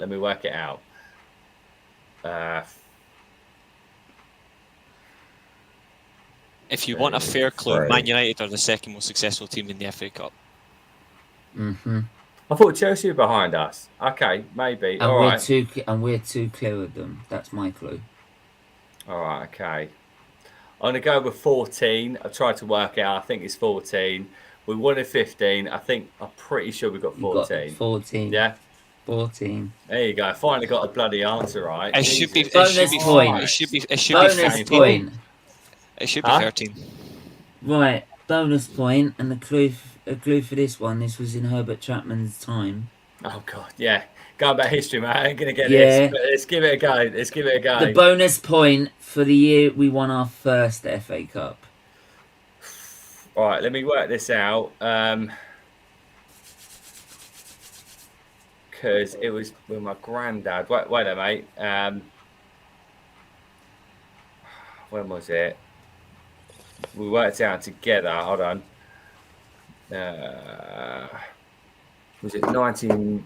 Must be 1928. No, 1930. I reckon. Well done. Yes. There you go. There you go. See. Finally got a bit of history there.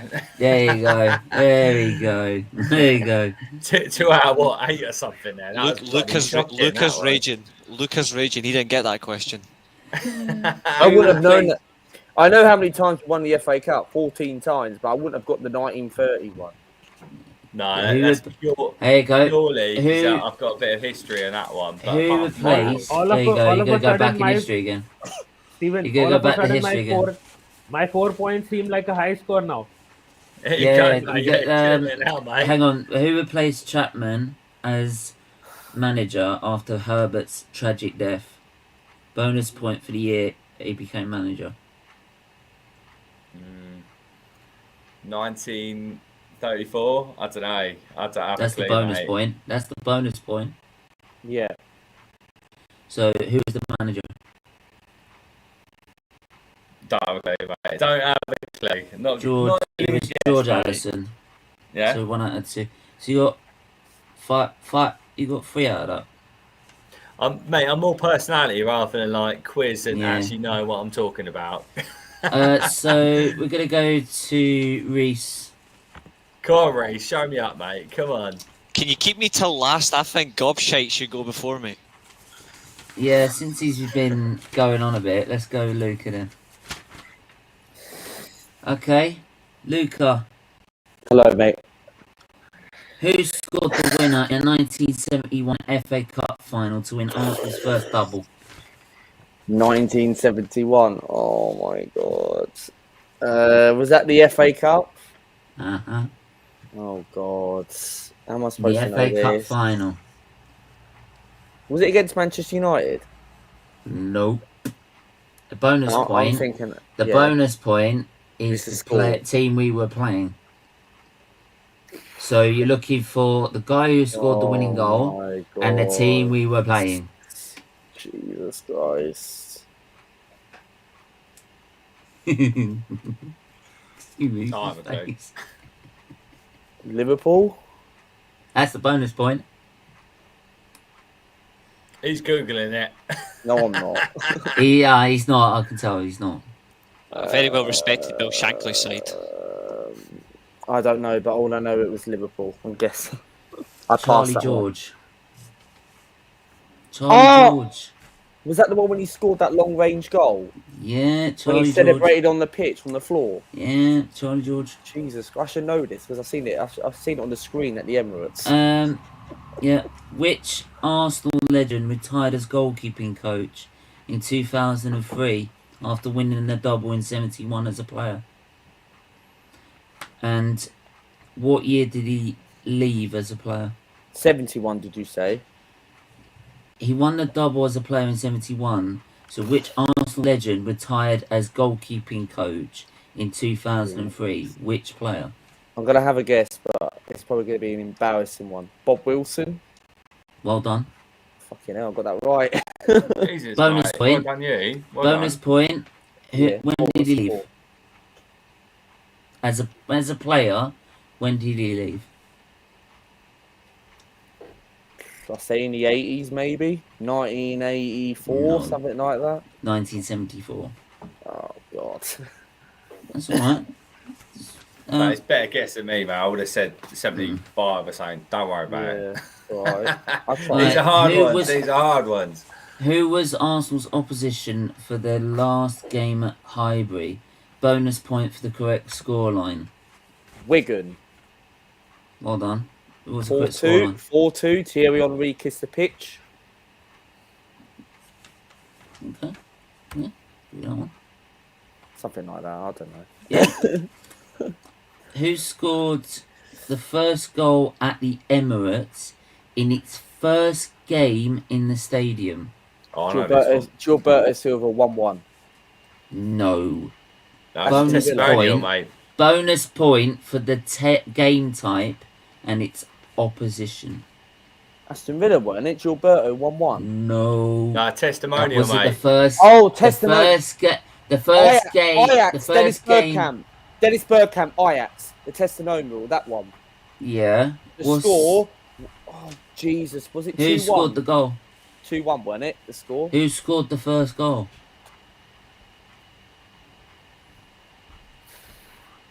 Remember, this is in its testimonial game. Oh, gee, I don't know. Bergkamp, Henry, Kanu. No. It was Lev, wasn't it? Klaas-Jan Huntelaar. Oh, yeah, Ajax scored first, and then Arsenal 2. Yeah. Mm-hmm. Jesus. Mate, no one's going to get that. Well, Reece will know that because Reece plays career mode with Ajax. So he will know that. So he knows all about Ajax. Okay. Who was the first club to beat Arsenal at the Emirates? Bonus point for the correct scoreline. What since we moved to the stadium? Who was the first club to beat Arsenal at the Emirates? Oh, God. Are they in the Premier League now? Yeah. Are they good? No. That's all you're getting. West Ham? Hold on. 7th of April, it was West Ham, wasn't it? 7th of April 2007, Zamora scored in the 45th minute, lobbed it over Jens Lehmann, West Ham 1-0, yeah. I think that's right, mate. I think that's right. Bang on. Come on, son. Well done, you. What a lad. Who's How did you find that one? That was decent, that was, mate. Yeah. Hang on. He's going to love this one. Oh, no. Here we go. Who scored Things the hard first... now. It's getting harder. Who scored the first Arsenal goal at Highbury on the 6th of September 1913? How am I supposed to know that? 1913? I know that. And that's before I wrote the question. Pass. Right. I think he's got the same Bonus point. Same name Who as scored me. the last goal at Highbury? What, in 1913? No, last game before we moved. Who scored the last? Thierry Henry, surely. Got to be. Or Bergkamp. Yes, yeah. Who scored the first goal though? What, in 1913? I don't know. Pass. George Joby. Never heard of him, so I can't say anything on that one. So that's one. I reckon the last one was my boy Dennis Bergkamp. That's what 4, I'm saying. 6. No, it was on me. Oh, was it? No. Yeah, it's I swear it was a 3-1 win. It was a 4-2 hat trick. No, it was a 4-2 okay. because I think we were losing in the game or something like that. I can't exactly remember, but Yeah. 2, Probably, 4, mate. Probably. 5. Mate, my history, mate. I'm all about vision, like looking forward, not back. Do What's you that know what say? I mean? Is that 8? Is that 8, Reece? 8 out of 12. That's not bad. That's not bad. And I actually do worse off on other questions. You know what I mean? I do on other streams. I remember I got like... Right. Luke, on other, Reece, your turn. I'm going to just shit house this on purpose. Because I don't have to. Alright, mate, I'll take it seriously though, even though it's Arsenal. I've no virtually fuck all, but it's for charity, so go ahead. Yeah, it's for charity. Let's go for it. Right. So, which Arsenal manager brought Bergkamp to Arsenal in 1995? Bonus Rio. point for the bonus point for the club he bought him from. Inter Milan. Well done. This boy's on it. Which Arsenal player scored the winning goal in the 1994 Winners' Cup final?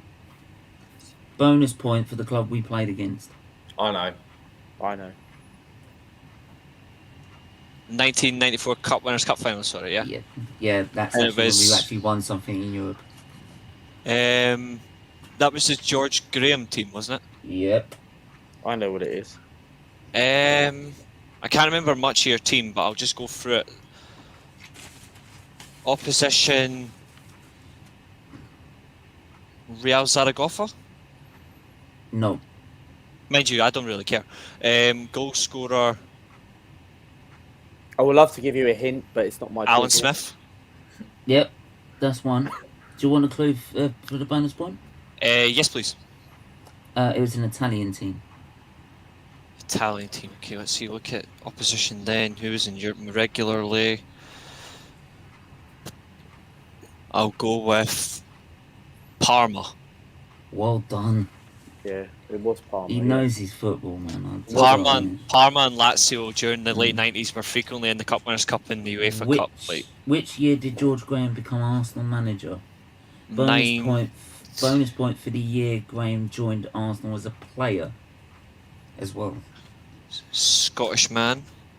A good Scottish man. Except the fact he joined Tottenham, so you guys won't like that. Sorry, lads, I had to bring up truth. I know he's the one that took the league off Liverpool on the last day. That was in 1989, was it? That you won the league of Liverpool on the very last day. 1989. So I'll say 19. Yeah, I'm on full screen. I'm just because my screen's because I'm looking through my monitor, like you can. So I'm looking up at the camera from here. So I'll say manager 1987. No, 86. That's not far off. Bonus And point for the. He's got his mate over there. Do a little Google search in a moment, haven't you, mate? Come on, you must do. My room's completely empty. Truthfully, my room's completely empty. I love quizzes. I take them seriously. Hey, look, there's his hands. You can't see it. So there you go. And my phone's in my pocket. I'm saying he's got his little mate in the corner somewhere doing a little FaceTime or yeah. Do you know what I mean? No, but anyway, you're cracking on, mate. You're doing well, mate. Well done, you, Mr. Quizmaster. Let's see. So I got the year wrong for. I was only a year off, funnily enough. I'll take that. Player, I'll say 1975. 1966. It was part of the double winning side. Ah, fair enough. I would never have known that, so no marks for that. Who scored the last-minute winning goal to win Arsenal the 1979 FA Cup final? Bonus point for the team we were playing. You fucking bastard! 5 minute final. Manchester United was the opposition. You fucking bastard! I knew that was. But coming. I didn't know you was coming on. That was the most the most boring final, except the last 5 minutes. Quote John Motson. Who scored? Who scored the goal though? The funny thing is though, all the goals. The funny thing is though, is I don't remember the Arsenal team. I just know you played Man United. Complete guess. I'll just say George Graham again. I honestly don't know. Do you want a clue? I don't know your teammate, so Do you want to know I'll pass. Do you want a clue? You sure you don't want a clue? Just for the hell of it, go on then. His name's this. He's got the same name as a team in the north. Oh, that's pointless then. That's Sunderland, mate. Come on. I will just take the fact that I knew that you beat us in that final. Take my 1 point out of 2 and move on. Yeah. I don't know. It was Alan Sunderland. See, I generally just didn't know. Yeah. Arsenal was founded in 1886 under what name? Woolwich Arsenal? That's all I know, apart from that. I don't really know your club's original name. That was the name we were admitted to in the league. Okay. So that was the bonus point. In terms of your original name, I honestly don't know. We were founded as Dial Square. I would never have got that, personally. I knew the name you changed to, but I didn't know your original name.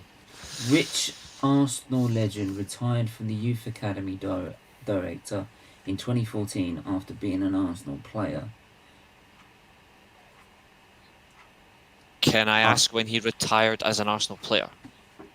Yes, the bonus point he left Arsenal as a player. So I think he went to play in Europe as well. It was 90. That's the bonus point. Lovely. Can I just say I can't see any of the comments right now. Yeah, I Just put a can't. big No, up no one. to, I've stopped them seeing the comments, so they can't see the comments. Oh, okay, no, that's cool. Well, big up to my boy Jez in the building. He is there at some point. So thank you, mate. Thank you for coming through. Massive guy. So thank you, buddy. But anyway, let's crack on. Apologies, guys. Okay. Just want to say a little hello. Anyway, yeah, stopped you. Come on, let's go. Let's go. Let's see. You might have just given an answer away there, mate. No, I didn't see. No, all I seen was that dial. was the All I previous saw was dial square. Okay, fair enough, then. Fair enough. So the bonus point is when he retired as a player as well. No, when he left Arsenal as a player. Arsenal He went to play in Italy.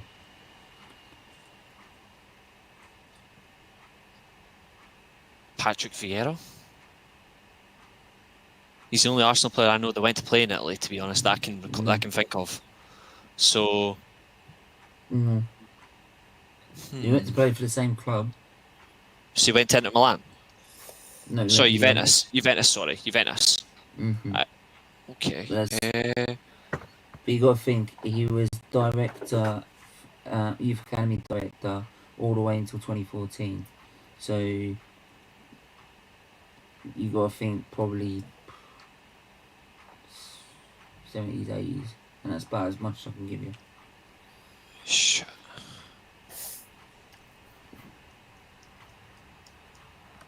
No? No idea, mate. Nah, Liam Brady. The Irish bloke? Yeah. Trapattoni spoke highly of him. Liam Brady, 1980, he left Arsenal. Replaced him with... Can't remember who replaced him with, but he spoke highly of him. Not bad. So 5, I think. 4, I've won this, lads. 6. I've absolutely smashed you all with this one. 6. So the only non-Arsenal fan here is sitting in second place. I'll take that. Yeah. That's fine. It's better than United at the moment, mate, isn't it? Oh, yeah. That's right. We'll have a little beer, mate, and talk about it. It's fine, mate. It's fine. It's all good. It is definitely true. General knowledge is better than mine, mate. This is where it gets worse. Tom. Yeah. Bottom place. It's fine. So, That's fine. Personality, always there, man. Always there. Thank you, mate. Personality is important. So, love that, first lads. player, Love that. Player 1 goes first. And this is whoever was the highest scorer goes first. So, Luca, you're up first. Go ahead. Which player has scored the fastest Premier League hat-trick? Bonus point for the game it was in. Jesus. Is this Arsenal? Question. No, this is general knowledge. Oh, Jesus. To quote an amazing film, this is where the fun begins. I love that. I had to get that reference in. Is he still playing football now? Yeah. Yeah, he's still playing. Hell yeah. I actually don't know. Marnie? Well done. What game? Come on, mate. Well done. Wow. No, he didn't play against a team called Fuck. No. Shut. Oh, I don't know now. I know what club, but I don't know what game it was. Okay, so it was Southampton versus Aston Villa in 2015. Okay. So no points for me on that one. No, you got 1 point. Okay. I do well there, mate. Honestly, good guess, man. Which outfield player appeared in a UCL in 3 different decades? What? He is not getting this. He is not getting this. Say Bonus that again. point. Why Which did I not get outfield this? player appeared in the UCL in 3 different decades? Bonus point for the club he played for. There's no way he gets this. No way. If he gets this, then I'm asking serious questions. Look at the shirt, mate. That's what I'm thinking. Man United. Well, that's one. That's the bonus point.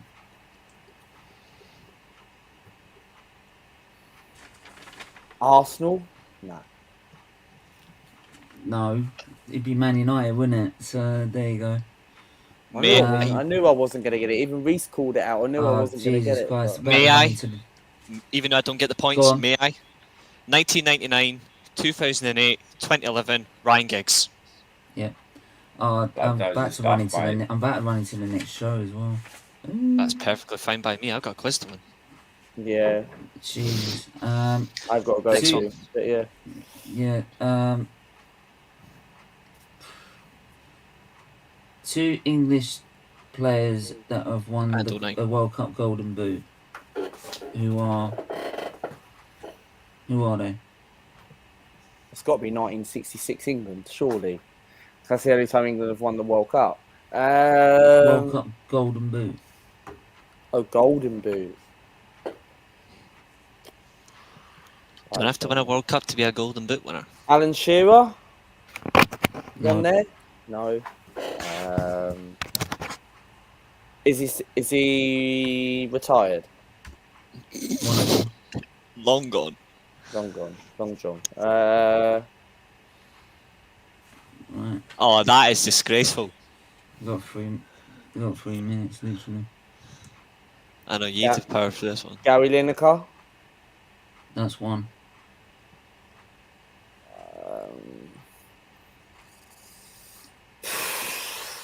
What's the other one? Did he play in the 90s? No, 80s? not this one. Stop giving answers away, King's sake. He's still playing now. I pass. Okay, fine. You don't. You had to get both to get right. What did you say? What did you had say? to get both of them to get them right. I got one, so I don't get no points. It's Gary Lineker and Harry Kane. Harry Kane. You said one of 2018. them. You said one of them was retired. I said one of them was retired, Gary Lineker. Right. Continue. Right. Winning three titles each. Which 2 teams have won the most Euros titles? I don't get the question. Can you repeat that again? Winning 3 titles each. Which 2 teams have won the most Euros titles? Is that for Bonus- international? The Euros. The Euros. Jesus. Which 2 clubs? Bonus point for each team's last Euro win. Jesus. I need to think now. Germany is one. 1. Ooh.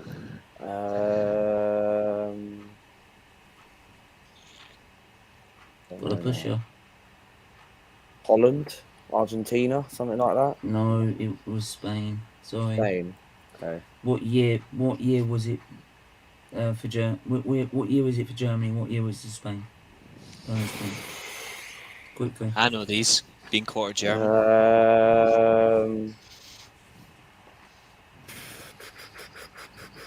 This is going to be hard now.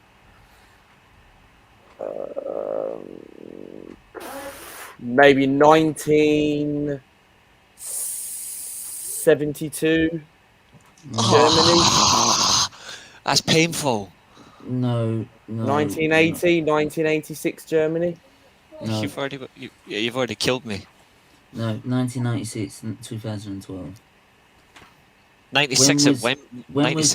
When was the Premier League's inaugural season? Bonus point for who won the Premier League season that year. Say that again.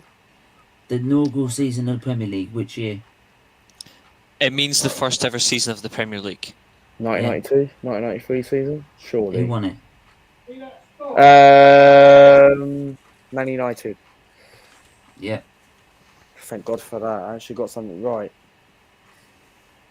If you take your time, you don't panic, you'll be fine. Just don't panic. Yeah, but Yeah, Steven's got a show to do. That's the thing. Which former Spurs manager competed in the Dakar Rally? What? What Valley? Which former Spurs manager competed in the Dakar Rally? This is a random question. This is. That's a cynical question. I'm not sure, man. I'm not sure. I pass. Andre Villas-Boas. Oh, okay. Proper daredevil. Yeah. So, I think it's Reese's turn quickly. Yep. Yeah. Which player has made the most Premier League appearances? How many appearances has he made? Well, which Premier League player? What? Hang on, this is Reese. Thank you. Oh, I finished. That's all right. Actually, to be honest, I've got to stop because I've got to start doing the next Yeah, show. well, I've got to go in a minute, and then that's it. Overall, just get this one. I think it's Gareth Barry. Yeah, it was. How many games? 573. 653. Decent.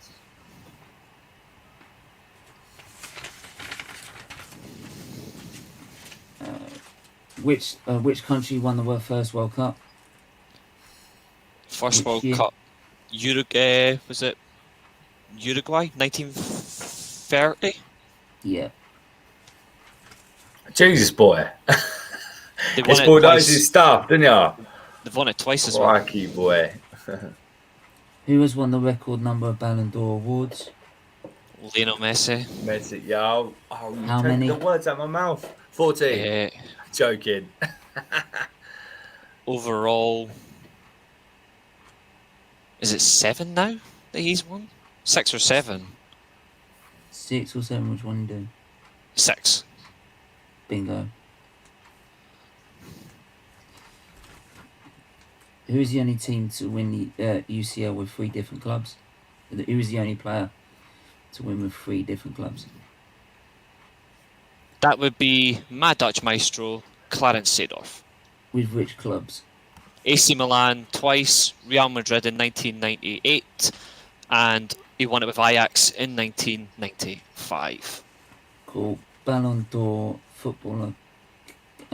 Which Ballon d'Or footballer had Galaxy named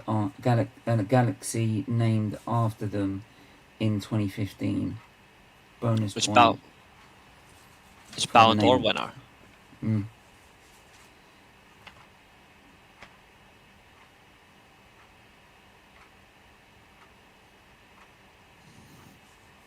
Gotta be quick.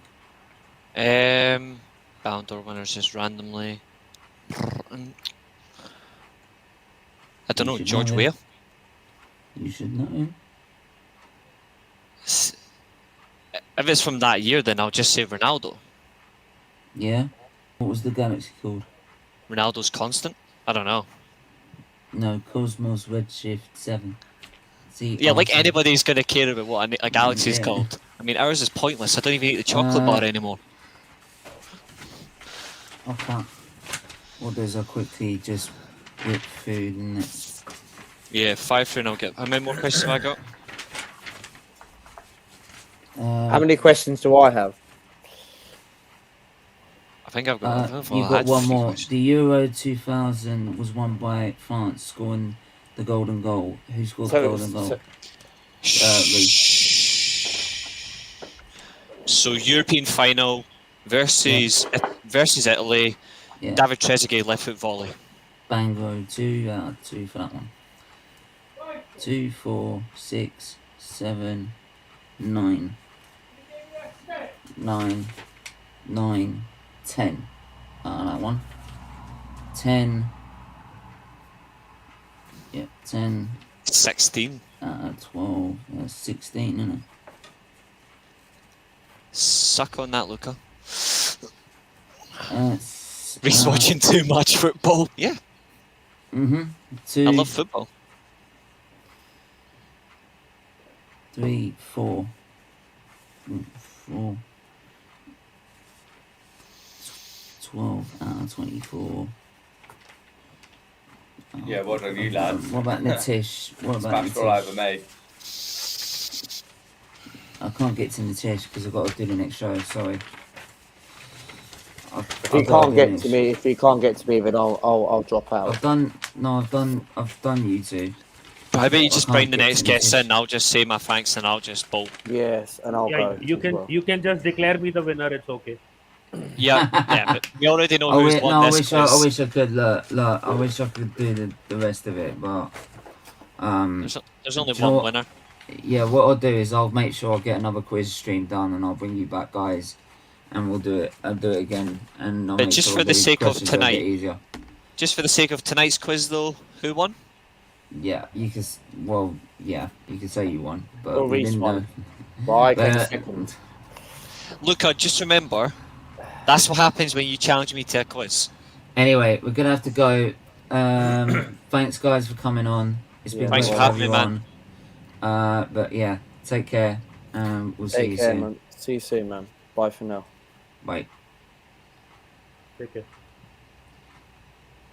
Right, sorry we couldn't finish that, but we'll definitely bring them back to finish that. Sorry guys, trying to get that finished at the same time. It ran over, sorry. But Graham, nice to have you on, and Lee, great to have you back on again. How are you guys?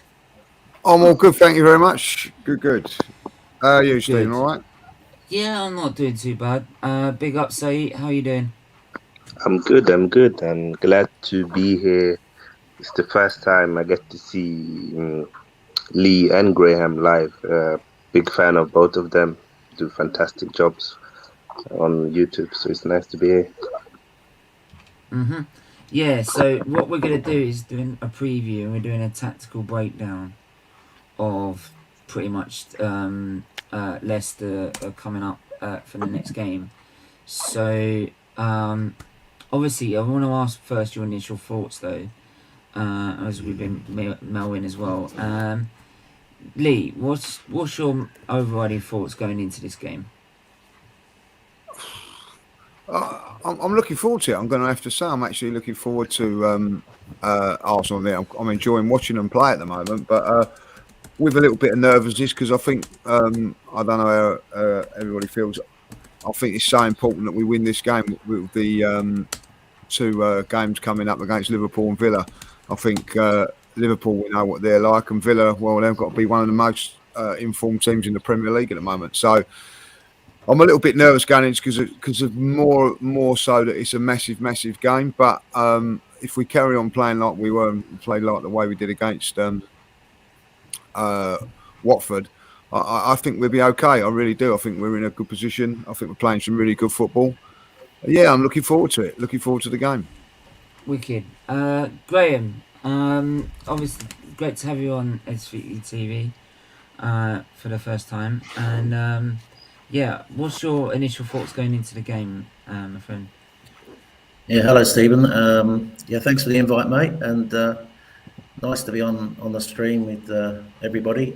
Yeah, as Lee says, I think it's a massive opportunity for Arsenal. This, I think we're playing a team, I think, who are not exactly in free fall, but when you think what they've been in the last two seasons under Brendan Rodgers, there's a massive drop-off. There's something like 16 points worse off than what they were last year. So, you know, they're not, and they're going to be missing key players tomorrow. Jamie Vardy, who's got a brilliant record against Arsenal, is on Sunday. Jamie Vardy's not available. I don't know if Fonfana's going to be fit. He's a key defensive player for them. They are incredibly vulnerable at set plays. Their statistics defensively this year, they've leaked something like 43 goals. It's quite high. So they're not great away from home. I can't remember. They don't keep too many clean sheets. I think Peter Schmeichel's son, Kasper Schmeichel, is not having one of his best seasons. I think some of the Leicester fans have even been getting on his back a bit from what I've heard. I think there's areas we can exploit. I think they'll play a 4-3-3 like what we'll play. I think Tillemans isn't the most disciplined person on the right-hand side of their midfield, so there'll be opportunities, I think, to exploit when he goes forward. But, you know, I think for all their weaknesses, I think, like Lee, I'm loving what I'm seeing from the team at the moment. I think the team is playing some really great football under Arteta. In all the metrics this season, we've improved under Arteta. And I think I'm looking at that team tomorrow, and I think the only debate will be, so I keep saying tomorrow, it's Sunday. The only debate for me is, does he bring back in Smith Rowe, or does he play Martinelli? And I think that'll be the only possible decision they have to make on Sunday. I think Cedric is doing well enough at the moment to stay in the team. I don't think Tomiyasu is quite ready yet anyway. I love the way now we're building up on that right-hand side. Saka and Odegaard, I'm loving that combination, just like Lee is, I think. And I think that, you know, we're playing some great football, but this is a big week for Arsenal, make no mistake, Steve, because we've got 3 games in 6 days. We played Leicester at home, which is on paper the easiest of the 3 fixtures. Liverpool in midweek, and then Aston Villa 12:30. Aston Villa suddenly started getting some form together, and they're scoring goals. So it's absolutely massive game on Sunday. We need the 3 points. We're playing well enough to beat them. The Premier League is, you can take no game lightly in the Premier League. We won up there 2-0 early in the season, but I think if we play to our strengths and play and tighten up defensively, they had a week to work on, because last week there was a few tactical issues on the left-hand side last week. So if we've tightened that areas up, I'm sure Mikel would have been working on it this week. I think there's no reason why we can't get a comfortable win on Sunday. And I say that I don't take any game lightly in the Premier League, but I think where Leicester are at the moment, this is a massive opportunity, and I think we're good enough to take it. Yeah, I want to ask. I'll ask the same question quickly to Sait. Yeah, I mean, I'm looking forward to the game a lot. I think it's a good opportunity to play Leicester now. They had a game yesterday, and they played their best team, and Jamie Vardy is, as mentioned, injured. So it's a good opportunity to play Leicester. They're very fragile defensively. They leak a lot of goals from set pieces, but also they have some quality players, so we cannot underestimate them. Players like Harvey Barnes, Tillemans, Maddison, Daka, they can turn up and make it hard for us. I think we need to get the balance right. I feel like since Tomiyasu's left the team, Cedric has done it well going forward, but the balance of the defense seems to be struggling. So what Tomiyasu used to do well is that he used to sit. So he used to become like the third centre-back when we attack on the left wing.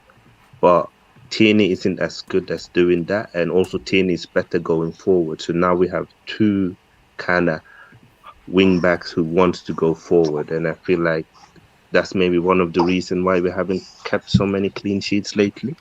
But overall, I'm confident for the game. Mel, how do you feel? I'm like pretty confident for this game, especially since Vardy isn't available. Vardy loves a jamming goal against us, and I think we should use that to our advantage. The one thing I wanted to ask Graham and Lee is, against Watford, down that left-hand side, we were really poor, and it was easy for the other team, players like Sait, to easily cut through and get through us on that left-hand side. I think the right-hand side, we're really heavy with Saka and Odegaard doing well, doing their bits. But on that left-hand side, Tierney just hasn't been up to par this season so far, and I think he's been really inconsistent. How do you think we can improve, especially for Liverpool at home after this fixture? Hopefully Tomiyasu is back into that starting 11. I did see pictures of him in training today, so I assume Arteta would rest him and save him for the Liverpool fixture at home. But how else do you think tactically we could improve down that left-hand side? Well, I think, first of all, Watford targeted that left-hand side. That was clear in that game. Their right-back, Firmino, is very good at sort of getting high and delivering quality crosses into the box. And he has something like 4 or 5 assists for Watford this season, so he's a good player. So, but I think for all that, I think I just think the structure wasn't right. I just think that Granit Xhaka, I think, has to be a little bit more disciplined. I know we want him to be higher up, but it's all about positioning, like, for me, getting back. So if he can't get back, someone's got to Tierney's got to cover, and I think it's all about just structure. Basically, looking at it, I just feel on the day, I think they would have had it. I honestly believe, looking at it against Watford, we were a little bit complacent.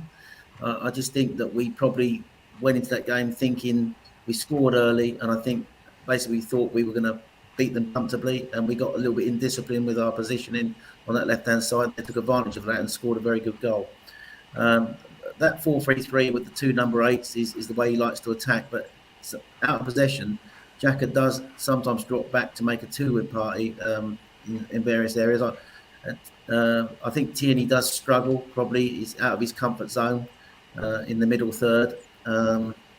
I just think it's all about partnerships. They're defensive as much as attacking wise. I don't think the partnerships on that left-hand side were up to scratch. I think Xhaka allowed Sissoko to move past him too easily on at least 2 occasions. He made the error, of course, that led to the second goal. So I think it's all about discipline, structure. I think there'll be Arteta would have rammed that into him in the week that they've got to be better off the ball, and I just think that they were just laps. So I think that overall, though, that was just not something we've seen regularly in the season. I think that left-hand side has been reasonably okay. So it was just in that game, it could have been just that we got a little bit overconfident. Maybe they did score a very, very good goal, didn't they? But I think it's all about. Mikel talked last week about sort of like when you're controlling the game, and I think there were times when we didn't control the game and we allowed them to be what they wanted to be up high. We didn't sort of like string passes together like he wants, and I just think it was a structural problem. I think looking at it, what I thought, and obviously we did the first goal.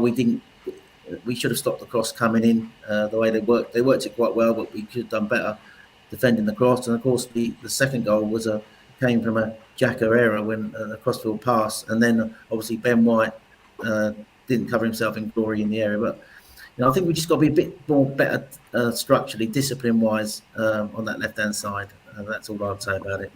Mel. Yeah, I do agree with what Graham's saying there. I think that one thing, I'm surprised they targeted the left-hand side. If I'll be honest, when you've got Cedric, who's a little bit smaller and all that. So I think that they probably targeted because that's where they're probably strongest. Watford going down that right-hand side. I don't know what was the matter with Tierney in the first 20 minutes, but it wasn't just Tierney. I think Gabriel started off poorly again in the first 5-10 minutes. So straight away, if you've not got that structure right, I think on the right-hand side, Ben White's up for it straight away. I felt that, Gabriel, on about the last 3 occasions, he's been a little bit sloppy. Then he grows into the game and the problem evaporates.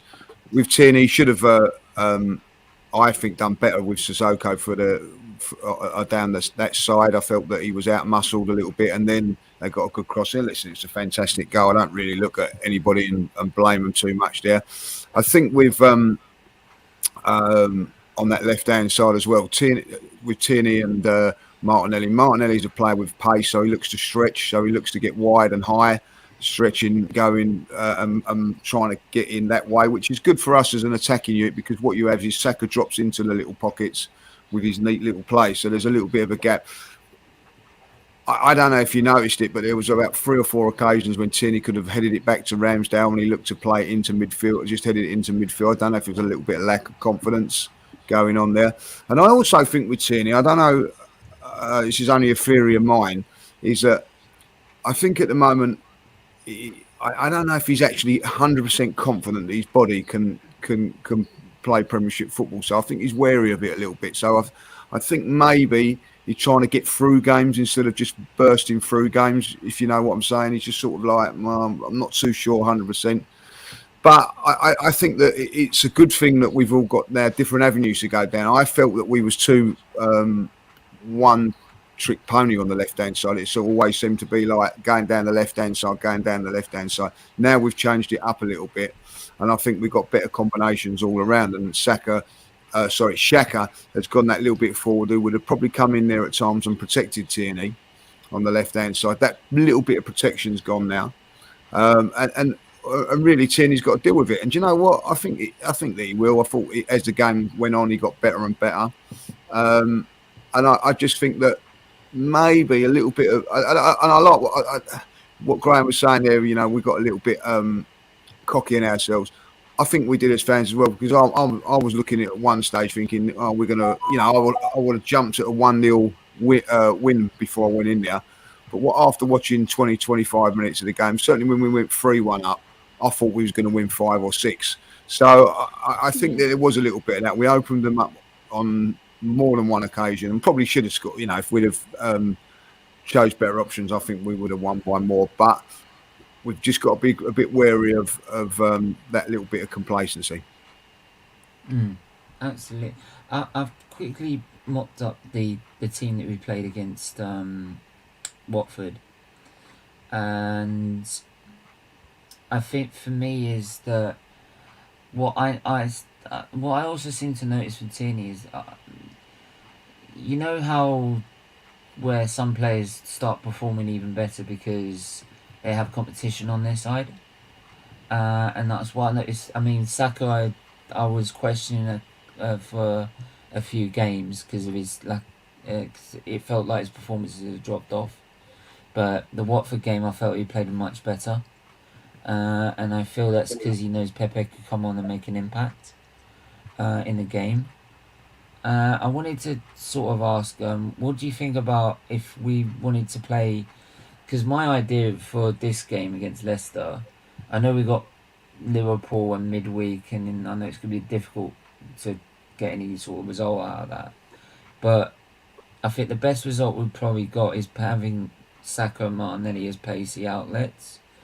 And I was wanting to ask if playing Cedric as a right back again, and we'd have Pepe on the right, would help out in that sense.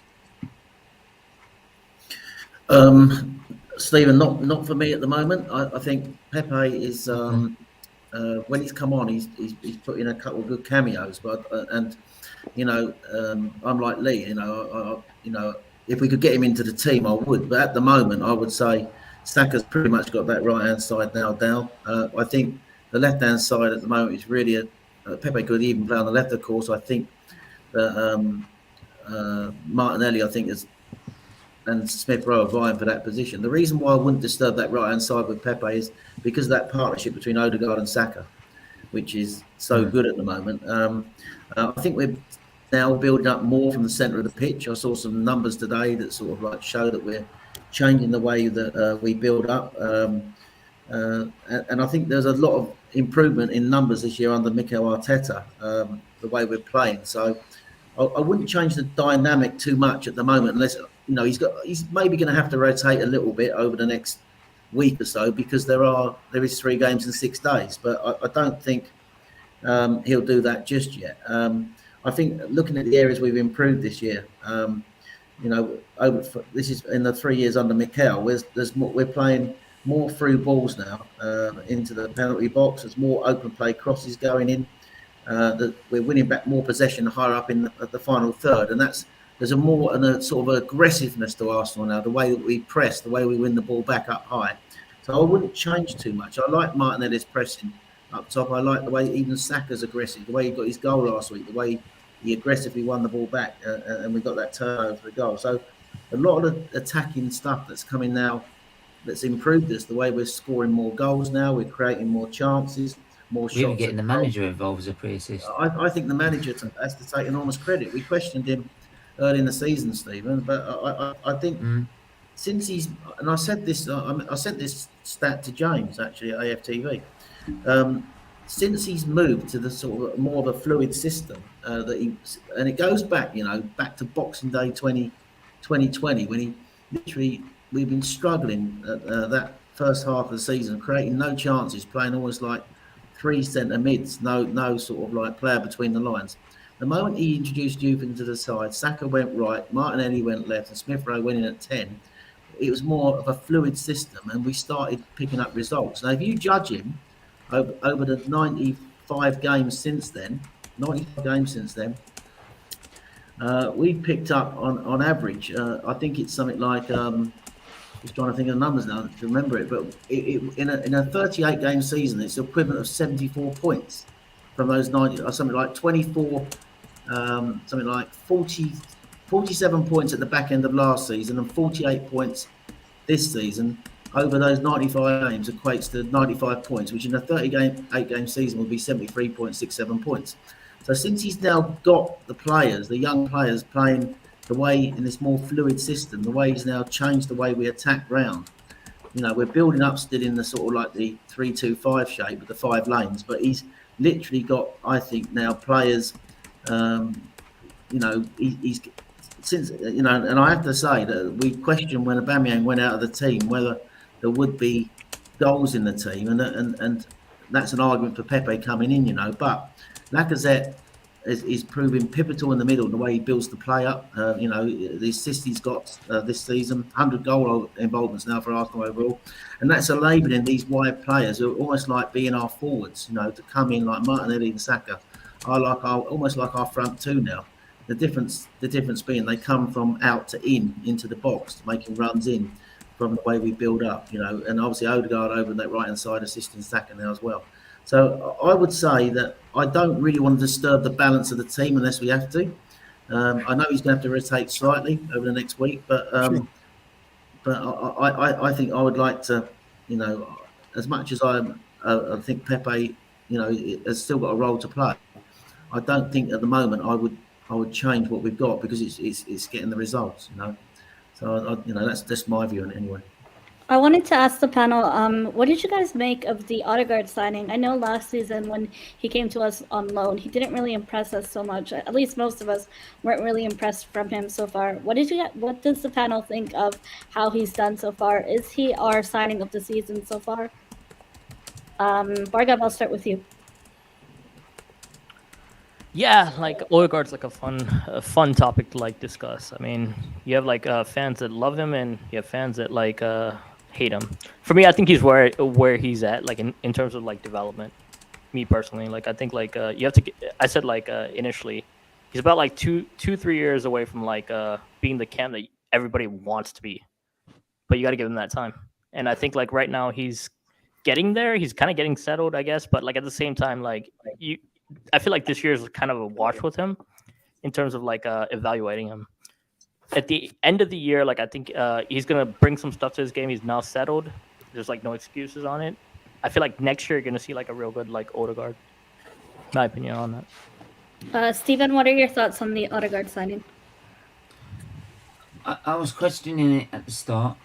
I think like a few signings that we were questioning at the start. Because of what I saw, I didn't see much of what he's done on loan, so I thought it was a bit of a risk for me. And I think the start of the season, I think he took time to find his feet. Once he made the permanent move here, but ever since then he's sort of gradually grown into the position.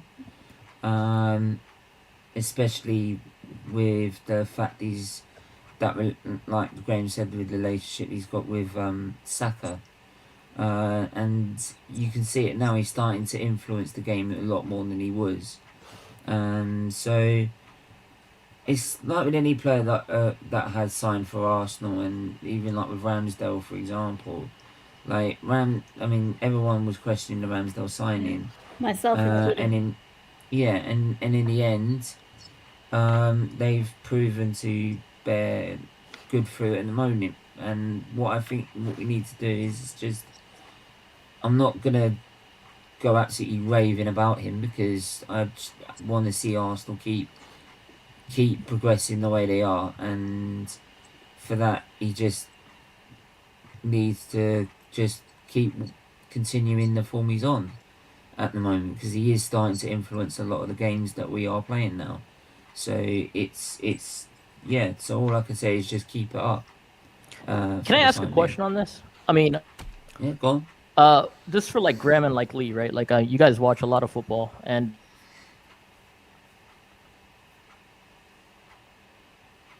Bhargav just went.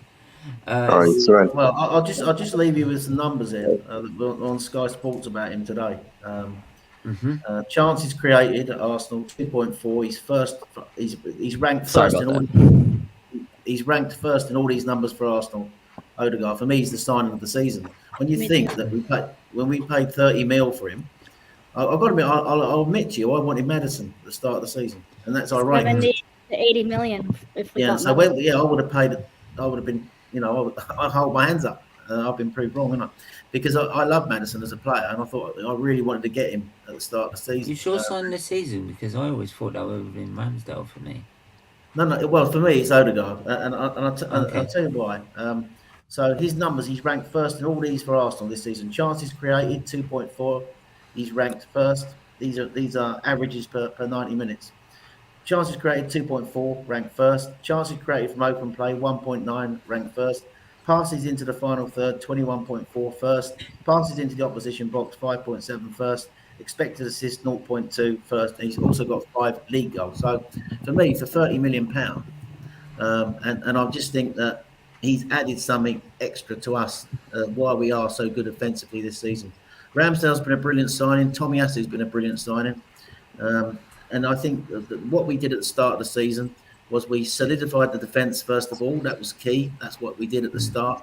And now, having solidified that defence now, it's built the platform for people like Odegaard and Saka to be what they're now being. For me, Mel, he is the signing of the season. That's, I don't know what Lee thinks. Lee. No, I think you're right on that. Listen, I've always been a big Odegaard fan, and I thought he was playing really, really well last season, and then he got that ankle injury, and I thought he faded after that. And don't forget, he come over in difficult circumstances. People forget about that. He come over when he weren't allowed to go out, weren't allowed to do anything. He was sort of stuck indoors and everything like that. Couldn't have family over and everything like that. So it was a difficult time to judge him and all that, But I thought he done okay. Nothing blinding, but he done okay. I'm a little bit like Graham. I thought like Maddison would have been a good fit for us, and I felt that maybe we went for Odegaard because it was a cheaper option. But been proved wrong. I think that it was probably the right thing to do. I think that the one thing that he has to improve on, and I still think it's a big got to improve on, is his final decision. I know what Graham's put a lot of stats up there, but there's been on 3 or 4 occasions in the last few games he should have shot and he's passed, and then when he's meant to pass, he's had a shot. So he needs to get that right. I thought it was poor what he'd done against Watford this week when he was clear, like lovely move, just strike through it and score the goal. But I think he's got to be a little bit more ruthless when he's in the box and scoring to score goals. Add goals to his games, and we have an absolute gem on our hands. I think I noticed Graham went first, and then he went 5 Premier League goals, which is certainly not first. So add that to it, and we have one hell of a player on our hands. I think He's the other doing thing better, is a lot better than Mel. Lacazette in terms of shooting, at least. Yeah, just quickly, Mel. The other thing, just quickly before they go to the rest of the panel, what he had to cope with as well was the expectation when he came, because a lot of fans were judging him because in effect he was almost like the Ozil replacement. Because when he come in, he was like the number 10, wasn't he? I can remember, not a lot of game time. Yeah, I can but remember when he hauled us back into that game last year against West Ham. Yeah, we were brilliant. 3-0 down, Lee, and it was one of his great performances where he literally grabbed the game by the scruff of the neck and got back in that game. That was a brilliant performance. I put on Twitter that day something like, I just wanted to compliment him. I put Martin Odegaard being everything that Arteta wished Ozil could have been, right, at Arsenal. I was absolutely lynched on Twitter. I was trending on Twitter because and nobody, Lee knows I love Ozil. I used to defend Ozil at AFTV all the time, but but the Ozil brigade, because I support Arsenal Football Club, not Mesut Ozil, but a lot of the Ozil fans were literally sort of like, they were sort of like in my DM, not in my DMs, but they were sort of like I was there, being absolutely ripped apart on Twitter for saying that, but which was taken the wrong way, I might add. But the point being is that told me what he had to be, because he's nowhere near the level of Mesut Ozil. I'll say that right now. Mesut Ozil was a great footballer, and he's got a long way to go to have a career that Mesut Ozil had. But he is a tremendous, his weight of pass, his vision, everything. He's got all the qualities that you need in a footballer in that area of the pitch. But And he's got work rate. One of the things he had to, apart from scoring the goals, No, but he's got work rate as well, hasn't he? Look at He's what got his work rate. work That's rate. the other thing. It's not what just what he offers on the ball. It's what he offers off the ball. It's what he does off the ball. Exactly. You know, he is the pivot. But that was the thing that he had to. But that's one of the weaknesses of Ozil. He didn't do enough. Yeah, 100% it was. 100% So it was. he had to win the fans over because there was a lot of people comparing him to what Mesut Ozil was, and I think this season he's winning over a lot of the doubters. All right, let me ask you a question then. Let me ask you a question on that. Just before we go, we got like I said, we just got half an hour until we do hit the 6 hour mark. But like I said, keep hitting the like button, hit the subscribe button.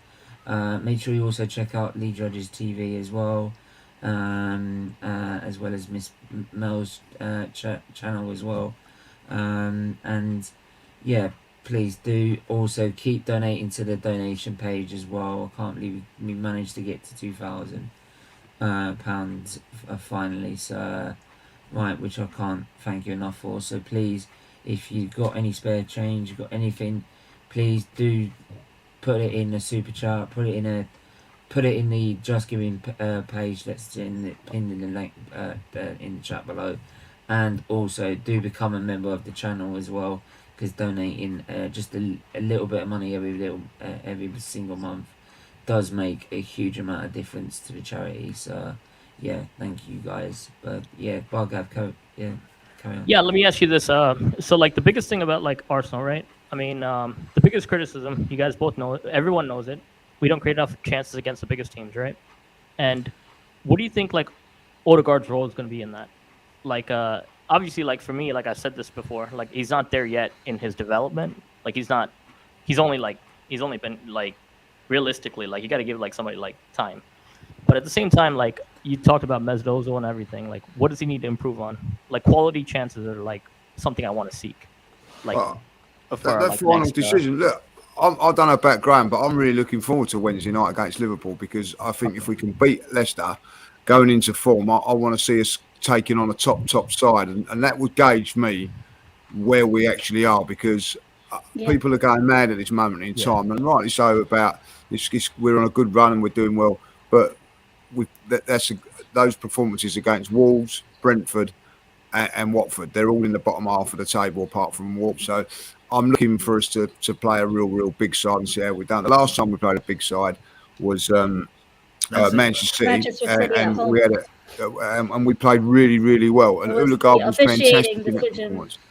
Yeah. I mean, decisions that didn't help pulling down from Bernardo referees. Silva in the box, and then Different decisions could have been another day, but ultimately we played really well that day. And I've never seen Manchester City being taken apart through the lines in midfield like they were that day.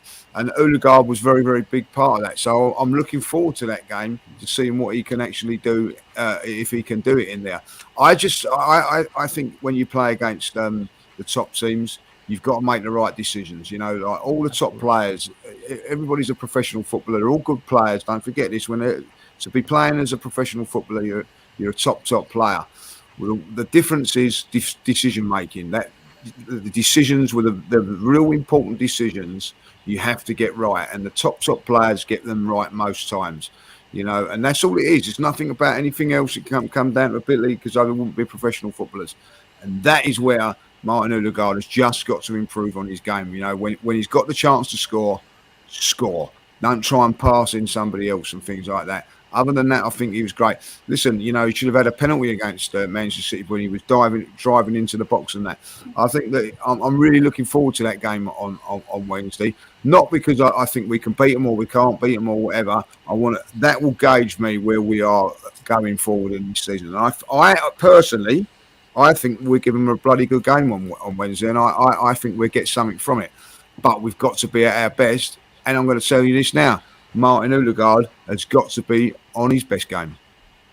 He better be on his best game. Yeah. Sorry, do you guys think the King Sait, do you guys think as much as I kind of hate to say it, Granit Xhaka and Thomas Partey are integral to that development, you know, the strength in our core, really, to say it. And 100%. As much as Xhaka is a red card, you know, a merchant of a red card constantly in terms of a lack of decision making or a lack of awareness, I think it's necessary to say both of them are crucial to our game, and we need the Thomas Party that we had against Brentford. When we played them the second time around, that's the Thomas Party we need to see, and hopefully, they're on top of their game when we play Liverpool at home. 100%, 100%. I mean, if you check our last 11 games, we've won 9 of them, and Partey and Xhaka have started in all of them. I think what it is with Granit Xhaka is a lot of fans, including myself, are not a big fan on how he behaves when he makes a mistake. It's not that humbleness like when Martinelli got sent off, he apologized. When Gabriel got sent off, he apologized. But it's like when Granit Xhaka gets sent off, he's like, this is who I am. You just have to accept it. And that's kind of hard to swallow. But as a player, he's very intelligent. He understands where he needs to be. He does the simple things very good. And that's something that's very underrated. It's not a flashy player. He's not going to dribble past 3-4 players. He's not going to make a run with the ball, but he's very intelligent on where he needs to be and what to do with the ball and passing the ball forward. I know there's a myth that he doesn't pass the ball forward, but if you check the stats, he does. And for Thomas Partey, I think it's been vital for him to be injury-free. Injury has been a big impact on why he has been out of form. But lately, the past 3-4 months, he's been very good for us, and he's not picked up injuries, and he's getting to learn the tempo in the Premier League. You understand he doesn't have as much time as in La Liga, and you can see when they start, we play better and we win more games than when they don't. So we don't have better players right now, but maybe we can improve on that in the summer. But for now, they're a battle for the team. With our next 3 fixtures in hand, how many points do you guys think we can get on the board? That's Leicester, Liverpool, and You mean Villa. actually games in hand? Can I extend that question like one thing? Sure. All right, so we got like a really good panel here. Arsenal fans from all over. I've always struggled with this question. Struggle with this topic is what kind of team do people want Arsenal to be? Because I've always wondered what's the perfect game for people? Are we creating a lot of? What's the perfect game? I mean, it's hard for me sometimes because sometimes I watch a lot of shows and we're not doing this, we're not doing that. I get that, but what's the perfect game that we're trying to strive towards? There's two. One at home and one away. You think fluent so? Okay. football, playing quick football, passing, scoring goals at home, going away from home, defending tightly, counter-attacking football and doing that properly. I think there's 2 ways, and that's and if you ever look at the top teams, that's how they do it. Tom, what about you? Well, lads, thanks for having me back in the chat and everything. Nice to see everyone. Absolutely buzzing for Arsenal right now. I think we're actually starting to prove to what we were going back sort of 5-10 years. We're starting to see a bit of a pattern again, rather than trying to mould into something that we not necessarily were. I think for us at the moment, we're starting to really gel again, which is nice. I always stay positive. I mean, guys, we look in the group here. We're probably all used to seeing Arsenal v Man United, top 2. That's what I was used to back in the day, and I get frustrated when I see, and I'm probably moving against what the conversation was right now, but that's purely because I've just led into the conversation right now. But from my aspect is, when I had to get used to us as being a top 4 club, it wound me up. However, we saw from that, after that, we're now to get used to being a top 6 club. And I didn't like it. It was difficult. It was hard to have to swallow that pride. But we are where we are. But what I will say is I want to give some credit to Arteta at the moment. He's moulded a good team. He's moulded young talent who I think are really starting to thrive right now. And to be fair, mate, let's say if you were Tottenham Hotspur, you'd be jealous of our team right now. Look at the youngsters coming through. Look at what we can do with this team. You'd be jealous of us anyway. They should be, but guess what? They can be ultra jealous right now because they've got nothing on us right now. So I think we've got a great team. All we need is a few more signings and we can get to where we want to get to. But look, one step at a time. But I'm very happy with the way things are going at the moment.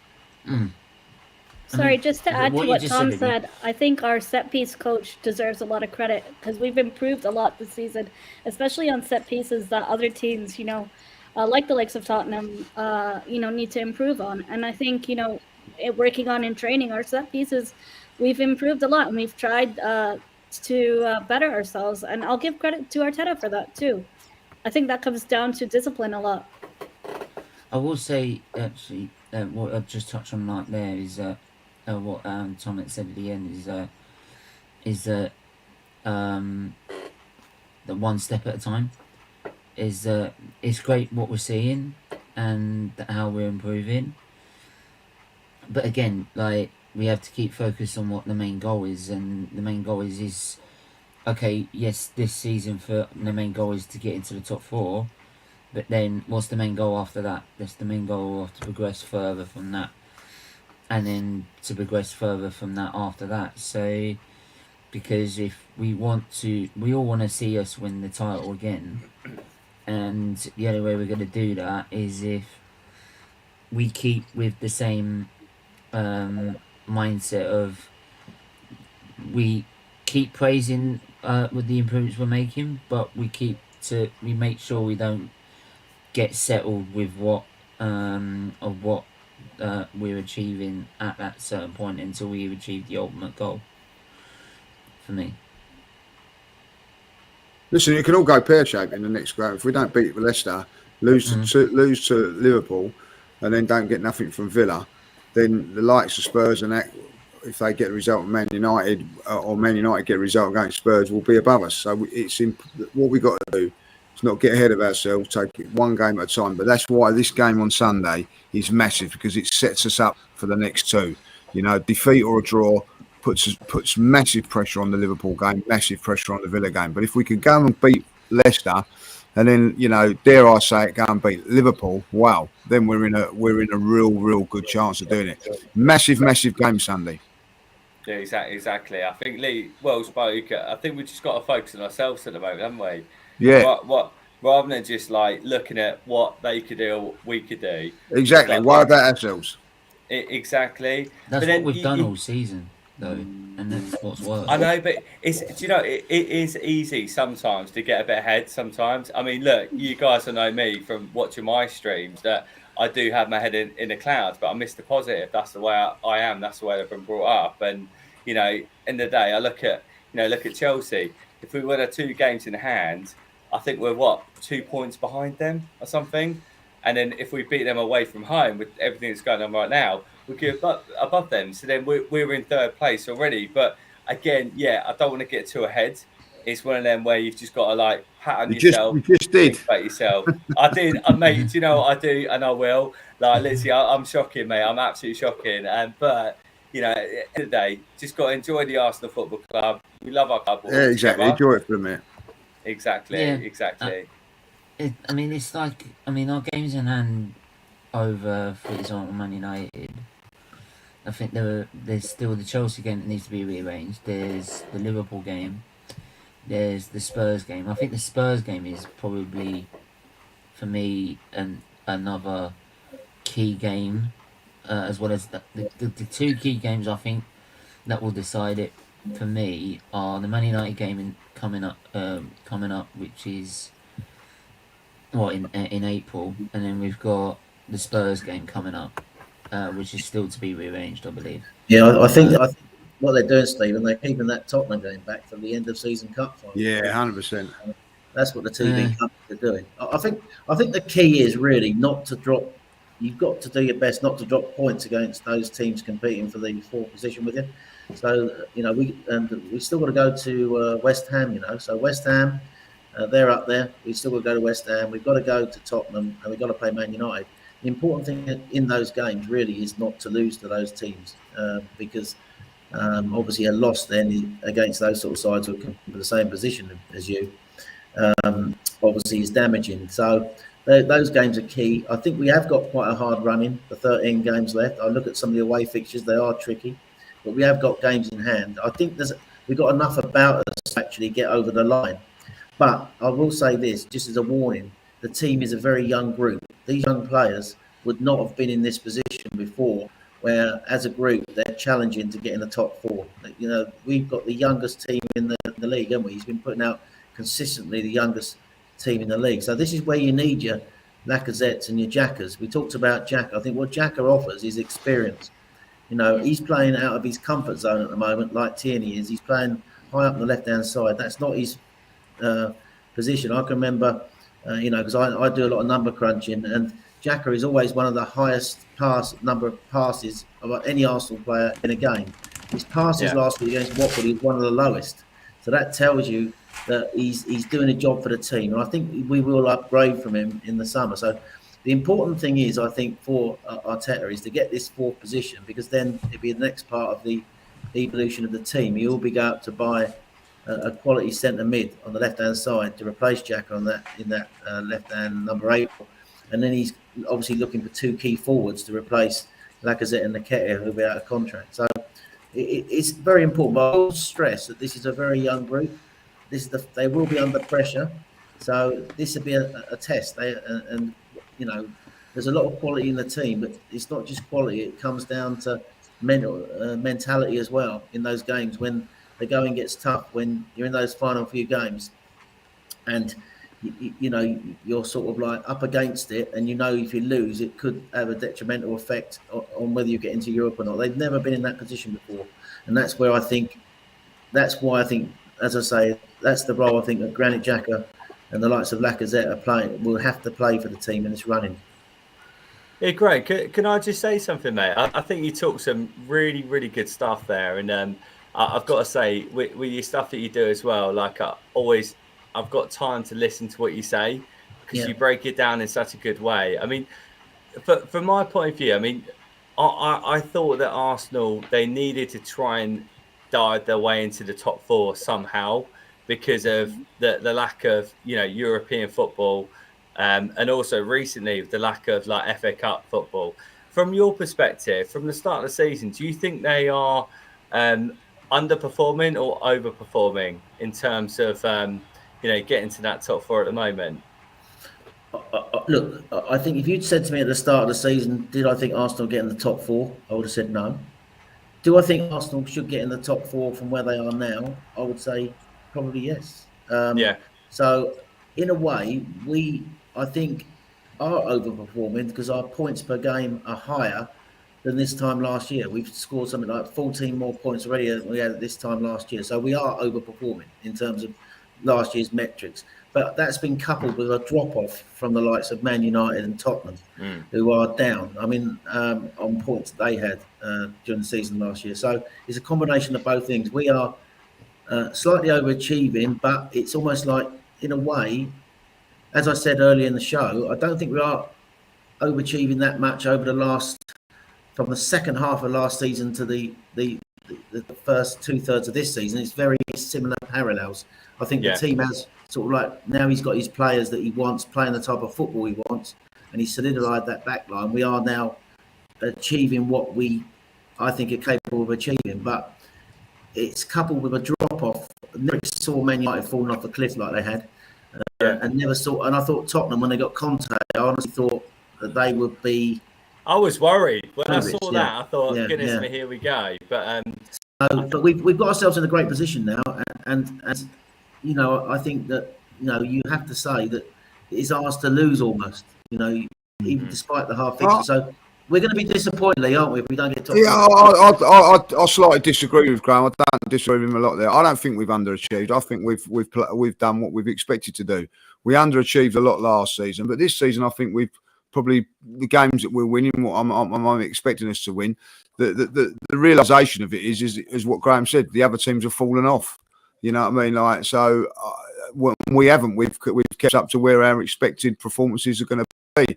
Now, I'm with Graham. I felt that we would probably have the sort of season that we're having and come 5th or 6th because of the other teams. But that ain't our problem that they're not performing, and that's give us a chance to come in now. we have to take it now. I do believe that. Graham's makes a great point that we're a young side and all that. Like sometimes young sides can work both ways. It can make you get a bit nervy, or you don't care. You've got that carefree attitude and you go through it and all that. Like, you know, I think if these players really, really want Champions League football, they'll get it. Mate, 100%. I agree with you. I think we've got to fight for it. You know, I'm fed up of seeing an Arsenal Football Club where we settle for, we're fine with 7th or 6th, but we're in Europe. I mean, crikey, we've got a great opportunity now, lads. Oh, my bad. Lads and ladettes, sorry. I also think for the Everyone summer, here. for the summer potential signings, I mean, with that Champions Mm. League spot, hopefully we could attract better players, the likes of, possibly Isaac, Jonathan David. Some of those players might want Champions League football, even the likes of Yuri Tillemans, if we're actually going to go after them. So what Lee and Graham said, summarized, I think they're spot on. Like, I think we're right where we expected to be. The issue is the teams around us. I think they've underachieved in some ways. Like, I feel like we're right. I expected to finish 5th. I didn't expect Man United to have the catastrophe this year that they're having. I'm loving it. Don't get me wrong. I'll absolutely take it. Let's be honest. We thought Man United would be challenging for the title. Yeah, You know, I thought they were honestly, and with the money that they've spent, they should be, but they've shot themselves in the foot.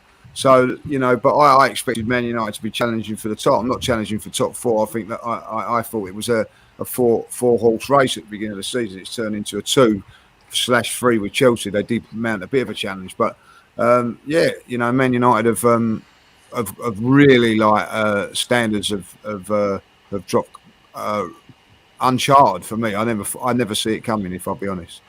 The Chelsea situation is shocking. I don't know if you guys read today, but their bank accounts have been frozen. They can't even afford petrol, so I'm loving every bit of it. Wow. Well, As long as they all get paid like their employees, that's fine. But I'm loving to see Chelsea start to suffer slightly. They had so much success. I'm bantering them all day. They've had so much success. To be fair though, over the years, I am. I've bantered it a bit, but I wouldn't want to be in that situation, to be honest. No, as a that's fan. difficult. Well, at least Arsenal, we're ethical. We do things right way. Well, So no, to be fair, if their fans can't even go to games, then that's I feel sorry for the nice. staff though, because I do think some staff were laid off when the mega store was closed. They're not allowed to sell merchandise. Everything's basically frozen off, so I feel sorry for the staff. But I do feel like the one thing that can stop us from getting that 4th spot is Tottenham. And I want to be the Arsenal fan and be like, Tottenham, they're going to implode. I really want to say that. Not happening. Tottenham aren't coming near us, mate. Well, the only thing I'll tell have a you, good you coach. and I, mate. They have a Drop good me a coach. DM, mate. I'll bet you £100 right now. Tottenham will not come above us, mate. The only thing I would say My is money look where at the it- mouth is, mate. Right now, there is no way they're coming near us, mate. The way they've got Conte, the best manager in the Premier League. Well, I say bar Klopp and obviously Pep and everything like that. They've got an incredible manager, and he can't make it click with Tottenham. He's had 2 months now, and it's not happening. So it's not going to happen. He might make it click a little bit, but it's not going to be enough to get them above us right now. It's ours to lose. We've got to be passionate. We've got to be positive behind our team. Like I said, mate, drop me a DM, mate. I'll bet you £100 right now. They are not coming above us. I'm not betting Tottenham winning, man. Why would I do that? Well, you just said they're going to come above us, mate. I'll put the money where the mouth is, mate. Biggest challenger, though. Biggest challenger is, I think, Tottenham, not Man United. Yeah, I think that's a fair point you make because they've got the easier running in fixtures. That's the only thing they've got going for them. After they play Man United away tomorrow, I almost want Man United to win that game tomorrow. But they have got the easier running, but they are so inconsistent under Kondeti. So inconsistent. They can be great one week and crap the next. They can beat Man City and lose to Burnley and Middlesbrough, can't they? So, I think the point that you make there is a good one. I think. It's ours to lose. Just coming back to the Chelsea thing, just my take on it, and obviously, the bigger picture is the war, more than Chelsea Football Club. But this does throw up the argument now that basically we need to start looking at what sort of owners are coming into football. Yeah. Because the question about what the owners have taken over in Newcastle, that's almost going to be an interesting battle now, Chelsea and Newcastle, with that contrast on Sunday.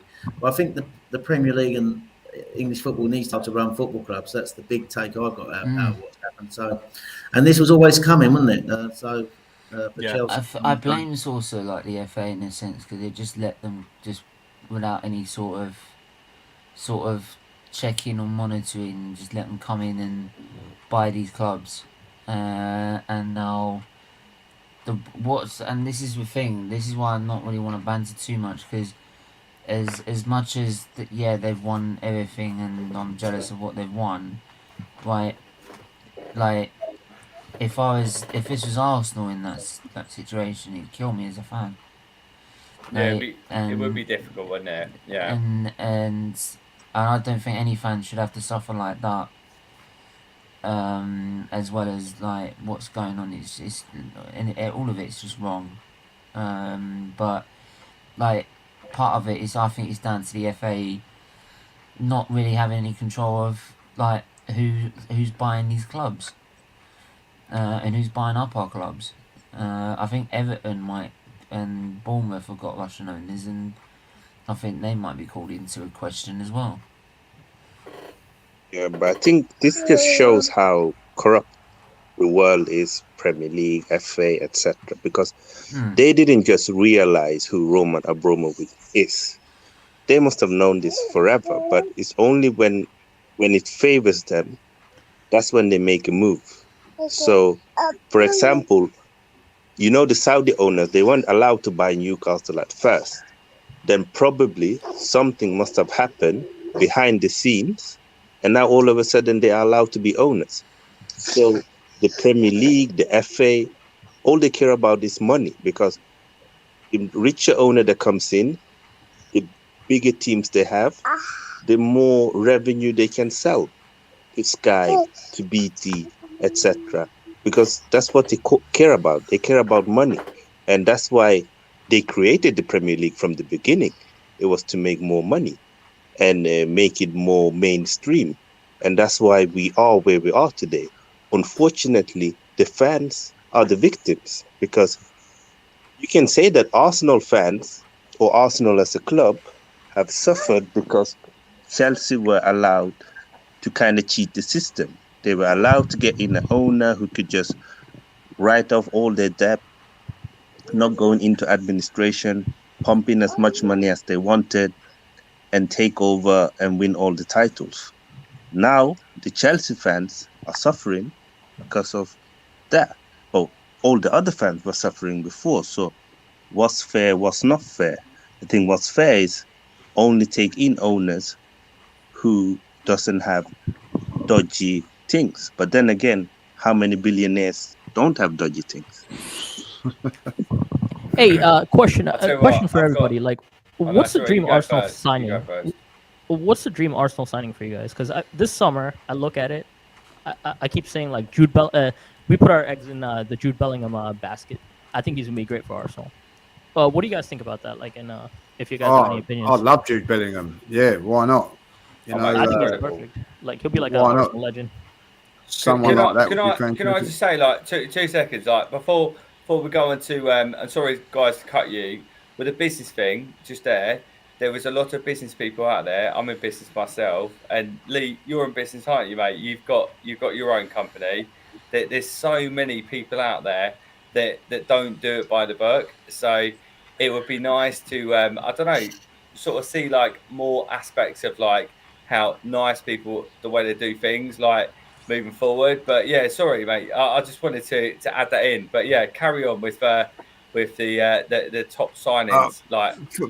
First of all, just going on the Chelsea thing, I don't feel sorry for their fans. Let it be. You know what I mean? They've enjoyed taking them.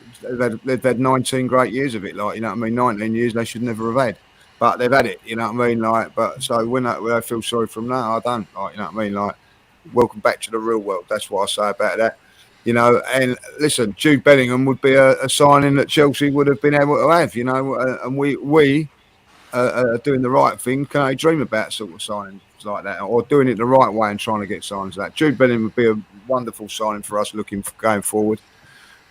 Don't think it'll happen. Like Haaland would be another one. That would be a magnificent sign, like dream sign. If we picked up them two, that would be fantastic. Look, someone's going to eventually, someone's going to pick them up. But listen, we're not out of out of the realms of these things. We just spent £72 million on Pepe, so we can't. When it comes to a big signing, Arsenal can make one.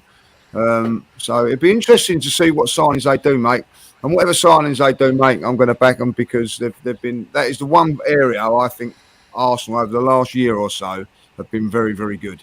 You can't criticise the transfer market. They've done really, really well. And you could probably say about they didn't get anybody in January. They went for Vlahovic and that Bruno Tavares. They didn't get them. So but they went for two top players. So I'm not going to criticise them for going for them. Didn't get them for whatever reason. So I'll trust the process in that part. Yeah. Mel, did you want to? Welcome, Jez, by the way. Welcome, Jez, to the building. What you say, mate? You're all right? Yeah, big up, Jez. Yeah, big up, Jez. How you doing, mate? You okay? Yeah, well, good, man. How you doing? Yeah, Long time good no see, Tom. It's been a little while, mate. It's been a minute, mate. It's been a minute, but good to see your face, mate. Good to see your face, buddy. Just going. I didn't quite catch all that question about Chelsea. The thing is, Lee, is as a football fan, not talk about Arsenal. As a football fan, I don't like to see any football club in that position. Now, let's get it right. If we had Usmanov owning Arsenal and not the Cronkies, we'd be in the same shit right now. Yeah, that's true. That's true. So, I do feel sad for Chelsea fans. I'm not sorry for their success. Let's get it right. But as a club, I think it's tragic, and I have sympathies, and I say that to any football club that I would never want to see any football fan in that pain, because Chelsea will be all right. Somebody will buy them. The government will allow somebody to buy them, and they'll move on. But right now, it's a piss off because as an Arsenal fan, I can't go to Chelsea away right now. Nor can you, nor can any of us. So that is a tragic position. And the fact of what is unfortunately happening in this world currently is even worse. So you have to put that into context. Yeah. Football is a minor thing right now. What's happening in Ukraine with what's going down. So I'm just going to say that. And well said, mate. Well said. It's bloody awful at the moment, isn't it? So fair play to you, my man. That's why That's why that thing is still in the top corner at the minute, because it's what's there is just wrong on all levels. Obviously we've hit the we're over 6 hours now, so it's been quite a long day now, but yeah, what I will do is I'll start with everyone's score predictions before I decide to wrap it up, because I think I'm getting a little tired now, to be honest, as well. What are you up to in terms of your target, mate? With your ambitions for today? Today, it was to get to 2,000, and then anything above that would have been an even bonus. So are you sure you there, or where are you at, mate? We reached it earlier in the stream. Come on, well done, mate. Well done. One of the channel members has to get his head shaved because of it. Yeah, Oh, really? He promised to do it, so it's a great, one of like, my it's a great day one of my after. friends, Marley, he's got to have his head shaved off. No way. And what's lovely, it looks like Jesus hair, so it's all will come off. Come on, that's brilliant. What are you up to in terms of like monetary at the moment, mate? Well, we started the page in August 2020, and it's just going to continually run raising money. Yeah. At the end of every week, it gets donated, and So it's definitely now. we can all like post this, we can all share it, we can all like add money to that and stuff. Yeah, so. at any time you can put a donation in, and at the moment it's at £2,000. It's at £2,000 now. Mate, that's brilliant. Well done for exceeding your target, mate. Congratulations. And I'm gonna put 100 quid in, mate, as well. So after this stream, mate, I'm gonna put £100 in. So we're all gonna, let's make it happen, mate. Great cause. So well done, you. Honestly. No, thank you. Brilliant for doing this stream, mate. And I can't thank enough everyone that's come on and helped contribute, and everyone that comes on every single day of the week that I decide to come on here and run about Arsenal and football, and before I started the F1 channel, even F1 as well, so started running about that as well. But yes, Listen, Steven, you're amazing, man. Honestly, I'm so impressed by you. I mean, you've gone through hell, but you haven't given up. You keep fighting. You believe in something, and you've dedicated your life to that purpose, and that is big. A lot of people in your situation wouldn't do what you've been doing, and I just have to say once again, we are so grateful to have you, and we'll always support you, and big up yourself. Honestly, this course is beautiful, and I'm all for it. Thank you. It means a lot, and it's as long as kids don't go through what I've been through, because like getting liver disease is bad enough, but to then have constant transplants and then constant failures after that, and constant sort of frustration of health letting you down, even now, it's to a point that no kid should have to have this repeated on someone else. So and it's also a memory of people I know that are not even here anymore. So and that's even friends that I know that are not even here anymore because of that. So yeah, so as long as it goes to that and goes to fighting every single day to ensure it's sort of stopped, or at least given a chance to kids to live a normal life, then that's the main thing. Well, mate, honestly, you're still thriving. You're doing incredible work right now. So hat off to yourself, pretty mate. knackered Honestly. now, I'm telling you now. I bet you are, mate. I'm looking at the time, mate. Like, have you not been to the toilet or anything, mate? Like, genuinely, like, seriously, I don't think 6 I have, hours, mate. No, I don't think I have now. Oh my I word! You must have a start, bag under the desk or something, surely, mate. Like, genuine, like, what on earth? Trust me, I used to have a bag for the under the bed when I was like after surgery.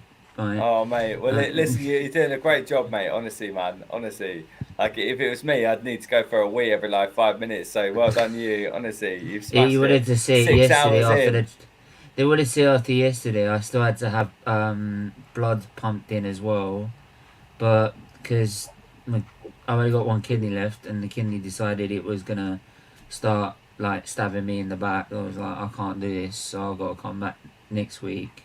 So I'm already low on blood as it is, which makes you not well and tired. But I was like, I don't care. I'm not doing it. I'm still doing this tomorrow. That's it. Like, Mate, you're still striving. You're still going, mate. You're still doing your thing. And I'm proud of you, man. Honestly, fantastic to you, mate. Cheers. And I'm proud to be part of this, mate. I really am. Like, you know, It's good fun. It's good fun. So thank you, mate, and well done for causing awareness for something that not necessarily everyone knows about. But let's all share it. Let's see what we can do. Yeah, that's the Yeah. best thing about Steven. I mean, a lot of the people that come here, like, I mean, you know, during COVID and stuff, like, they were kind of down, and then Steven kind of like invigorated us in some ways too. So that's why, like, he has such a good community in that sense. Like, people want to give back because kind of brought life back to us too in some ways too. So we They take it just straight enjoy from me the ranting story. about Arsenal. That's probably why. It's not just Arsenal, man. I mean, not just Arsenal. But it's always. But thank you to like everybody that showed up today, though.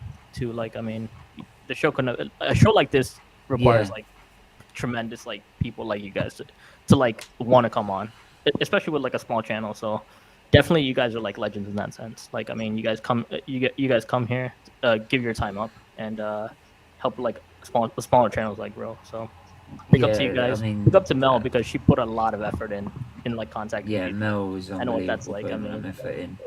trying to like make an event like this. So Especially like the last. Jez is fantastic. He's known the Arsenal Football Club, haven't you, mate, for a long time, mate. And you know, having a little chat after games and stuff, and it's great to hear what you got to say, buddy. So, and like obviously as well, like Graham, like I look at your Insight show, you absolutely kill it. Lee, you got such good words to say, you really do. And I look at both of you, and I'm grateful to, you know, be on a platform like this. I mean, I'm in business. I'm used to working with CEOs, high profile people, but guess what? Today, you got me stage fright. You've done well. It's nice to actually see people that actually love the Arsenal Football Club, and I want to see you guys at games. Let's meet up, have a beer. Let's see what we can do. No problems. No problems. I'm whatsoever. still waiting for my first game. I'm still waiting for my first game. I did say on. It's funny. I don't know what. Sorry, I was Sirius doing. chatting to me there. Sorry. Yeah. I did say if we did reach top 4, I've never been to a Champions League game, so I want to go do that. Let's make it happen. Just one game. That would make me. That'd be a nice, especially after the last couple of months. If we reach Champions League, Steven, I'll buy you a ticket to go and watch Arsenal. Honestly, love that. love it. But I think we all would, mate. So you find a way of doing it, mate. We'll definitely find a way of doing it. Oh, we'll find a way. We'll find a way. Don't worry about Yeah. that. We'll get in with score predictions first. I'll start with you, Graham. What's your score prediction going to be for the Leicester game? I'm going to go 2-0 Arsenal. Okay. Lee. So yeah, same. I'm saying 2-0 as well, like that. Okay, Tom. I want to say 2-0, but I'm going to have to go different now, aren't I? So I'll go 2-1. I'll go 2-1. Sait. 3-0 Arsenal. Let's better them. Come on. Bhargav. Listen, like every time I think we're gonna lose to Leicester, we win.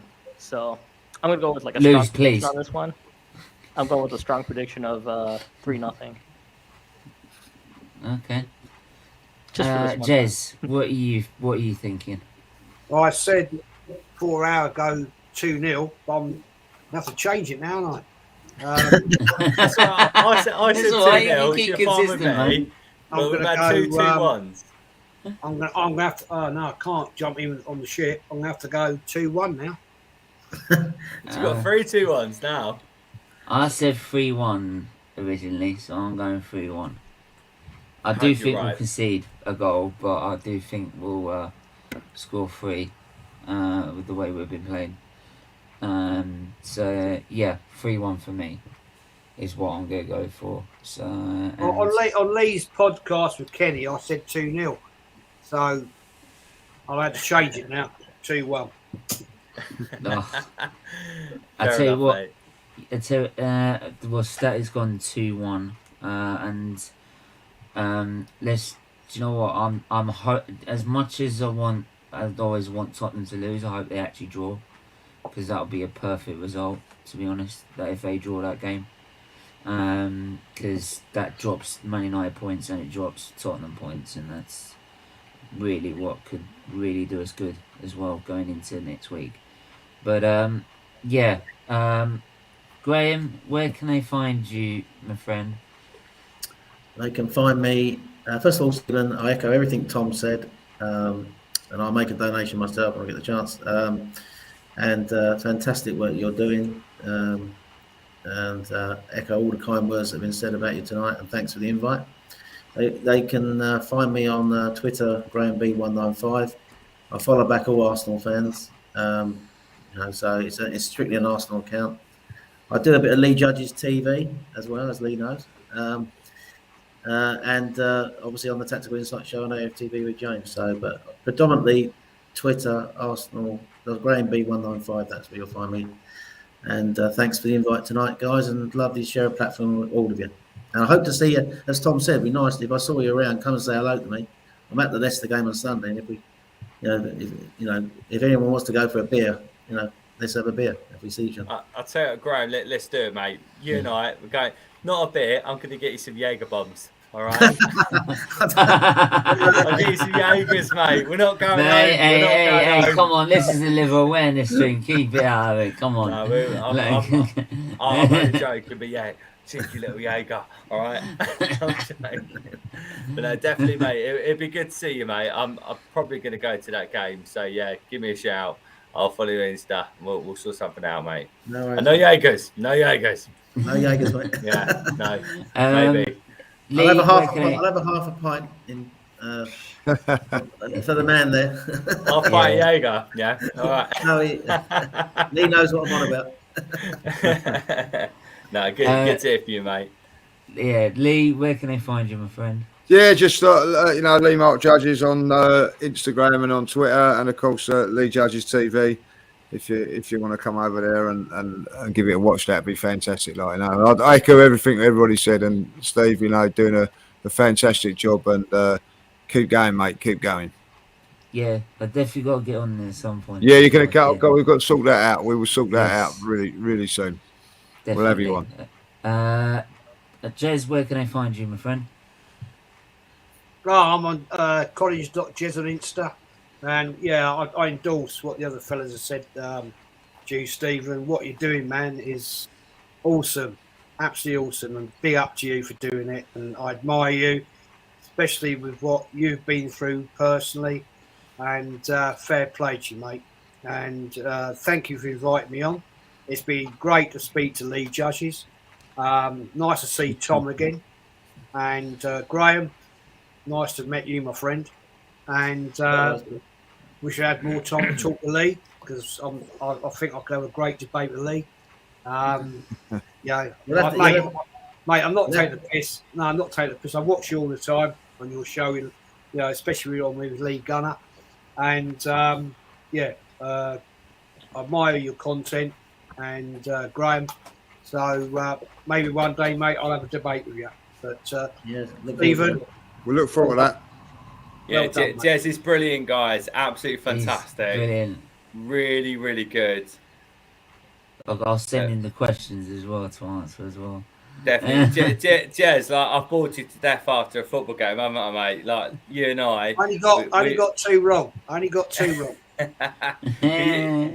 and I, mate, we've had a conversation for about an hour or something after it. Every Arsenal game, we have a little chat. So, honestly, everyone, Jez is great fun.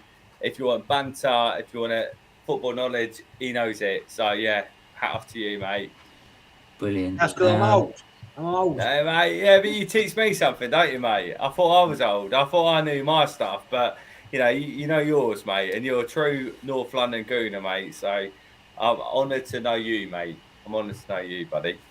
I've been going 53 bleeding years, so... Yeah, exactly, mate. Exactly. Sait, where can they find you, my friend? Yeah, you can find me here on SFeatleyTV. I mean, it's a great channel. Spread the word, share the content, and it's funny because I got to know Steven on Lee Gunner's channel, and then on our dear friend Chris, also known as Gooner Eagle Eye, rest in peace. But ever since, he's been a brother to me, and what he's doing is amazing. And if you ever have time to come on a show or share the content, we appreciate it. You're all great. I mean, I watch all of you, Graham, Tom, Lee, Jess. I watch all of you. You're all great content creators. I think Tom used to be on Lee Gunner's channel before doing the pre-wive shows. And Graham obviously on AFTV, seen you a lot. Lee Judges the same, and Jess obviously he's a legend. It's like I think he knows everything about Arsenal. He's like an Arsenal dictionary. But yeah, I love that. It's great to see you all here, and thanks for coming on. Everything. Mate, you seem like a really nice guy, mate. Honestly, genuine. I've taken a bit of a back seat to the whole like I don't know, sort of YouTube thing, purely for business and family purposes. But definitely, like, I'm always up for doing a little thing every now and again. So yeah, reach out, mate. DM, do what you got to do. We'll make something happen, mate. Definitely. Absolutely, definitely. And Bhargav, one of the reasons why the stream was planned so well, and along with Mel, so Bhargav, my bro, where can Big up, Bhargav, man.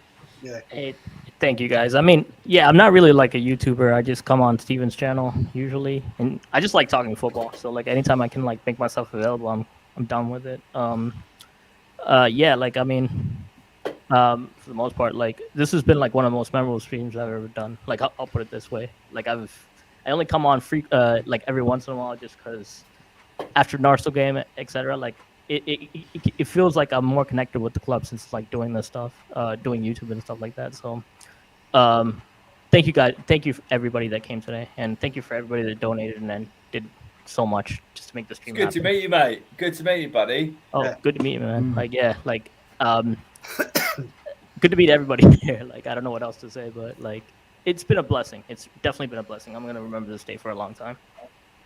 Yeah, and same.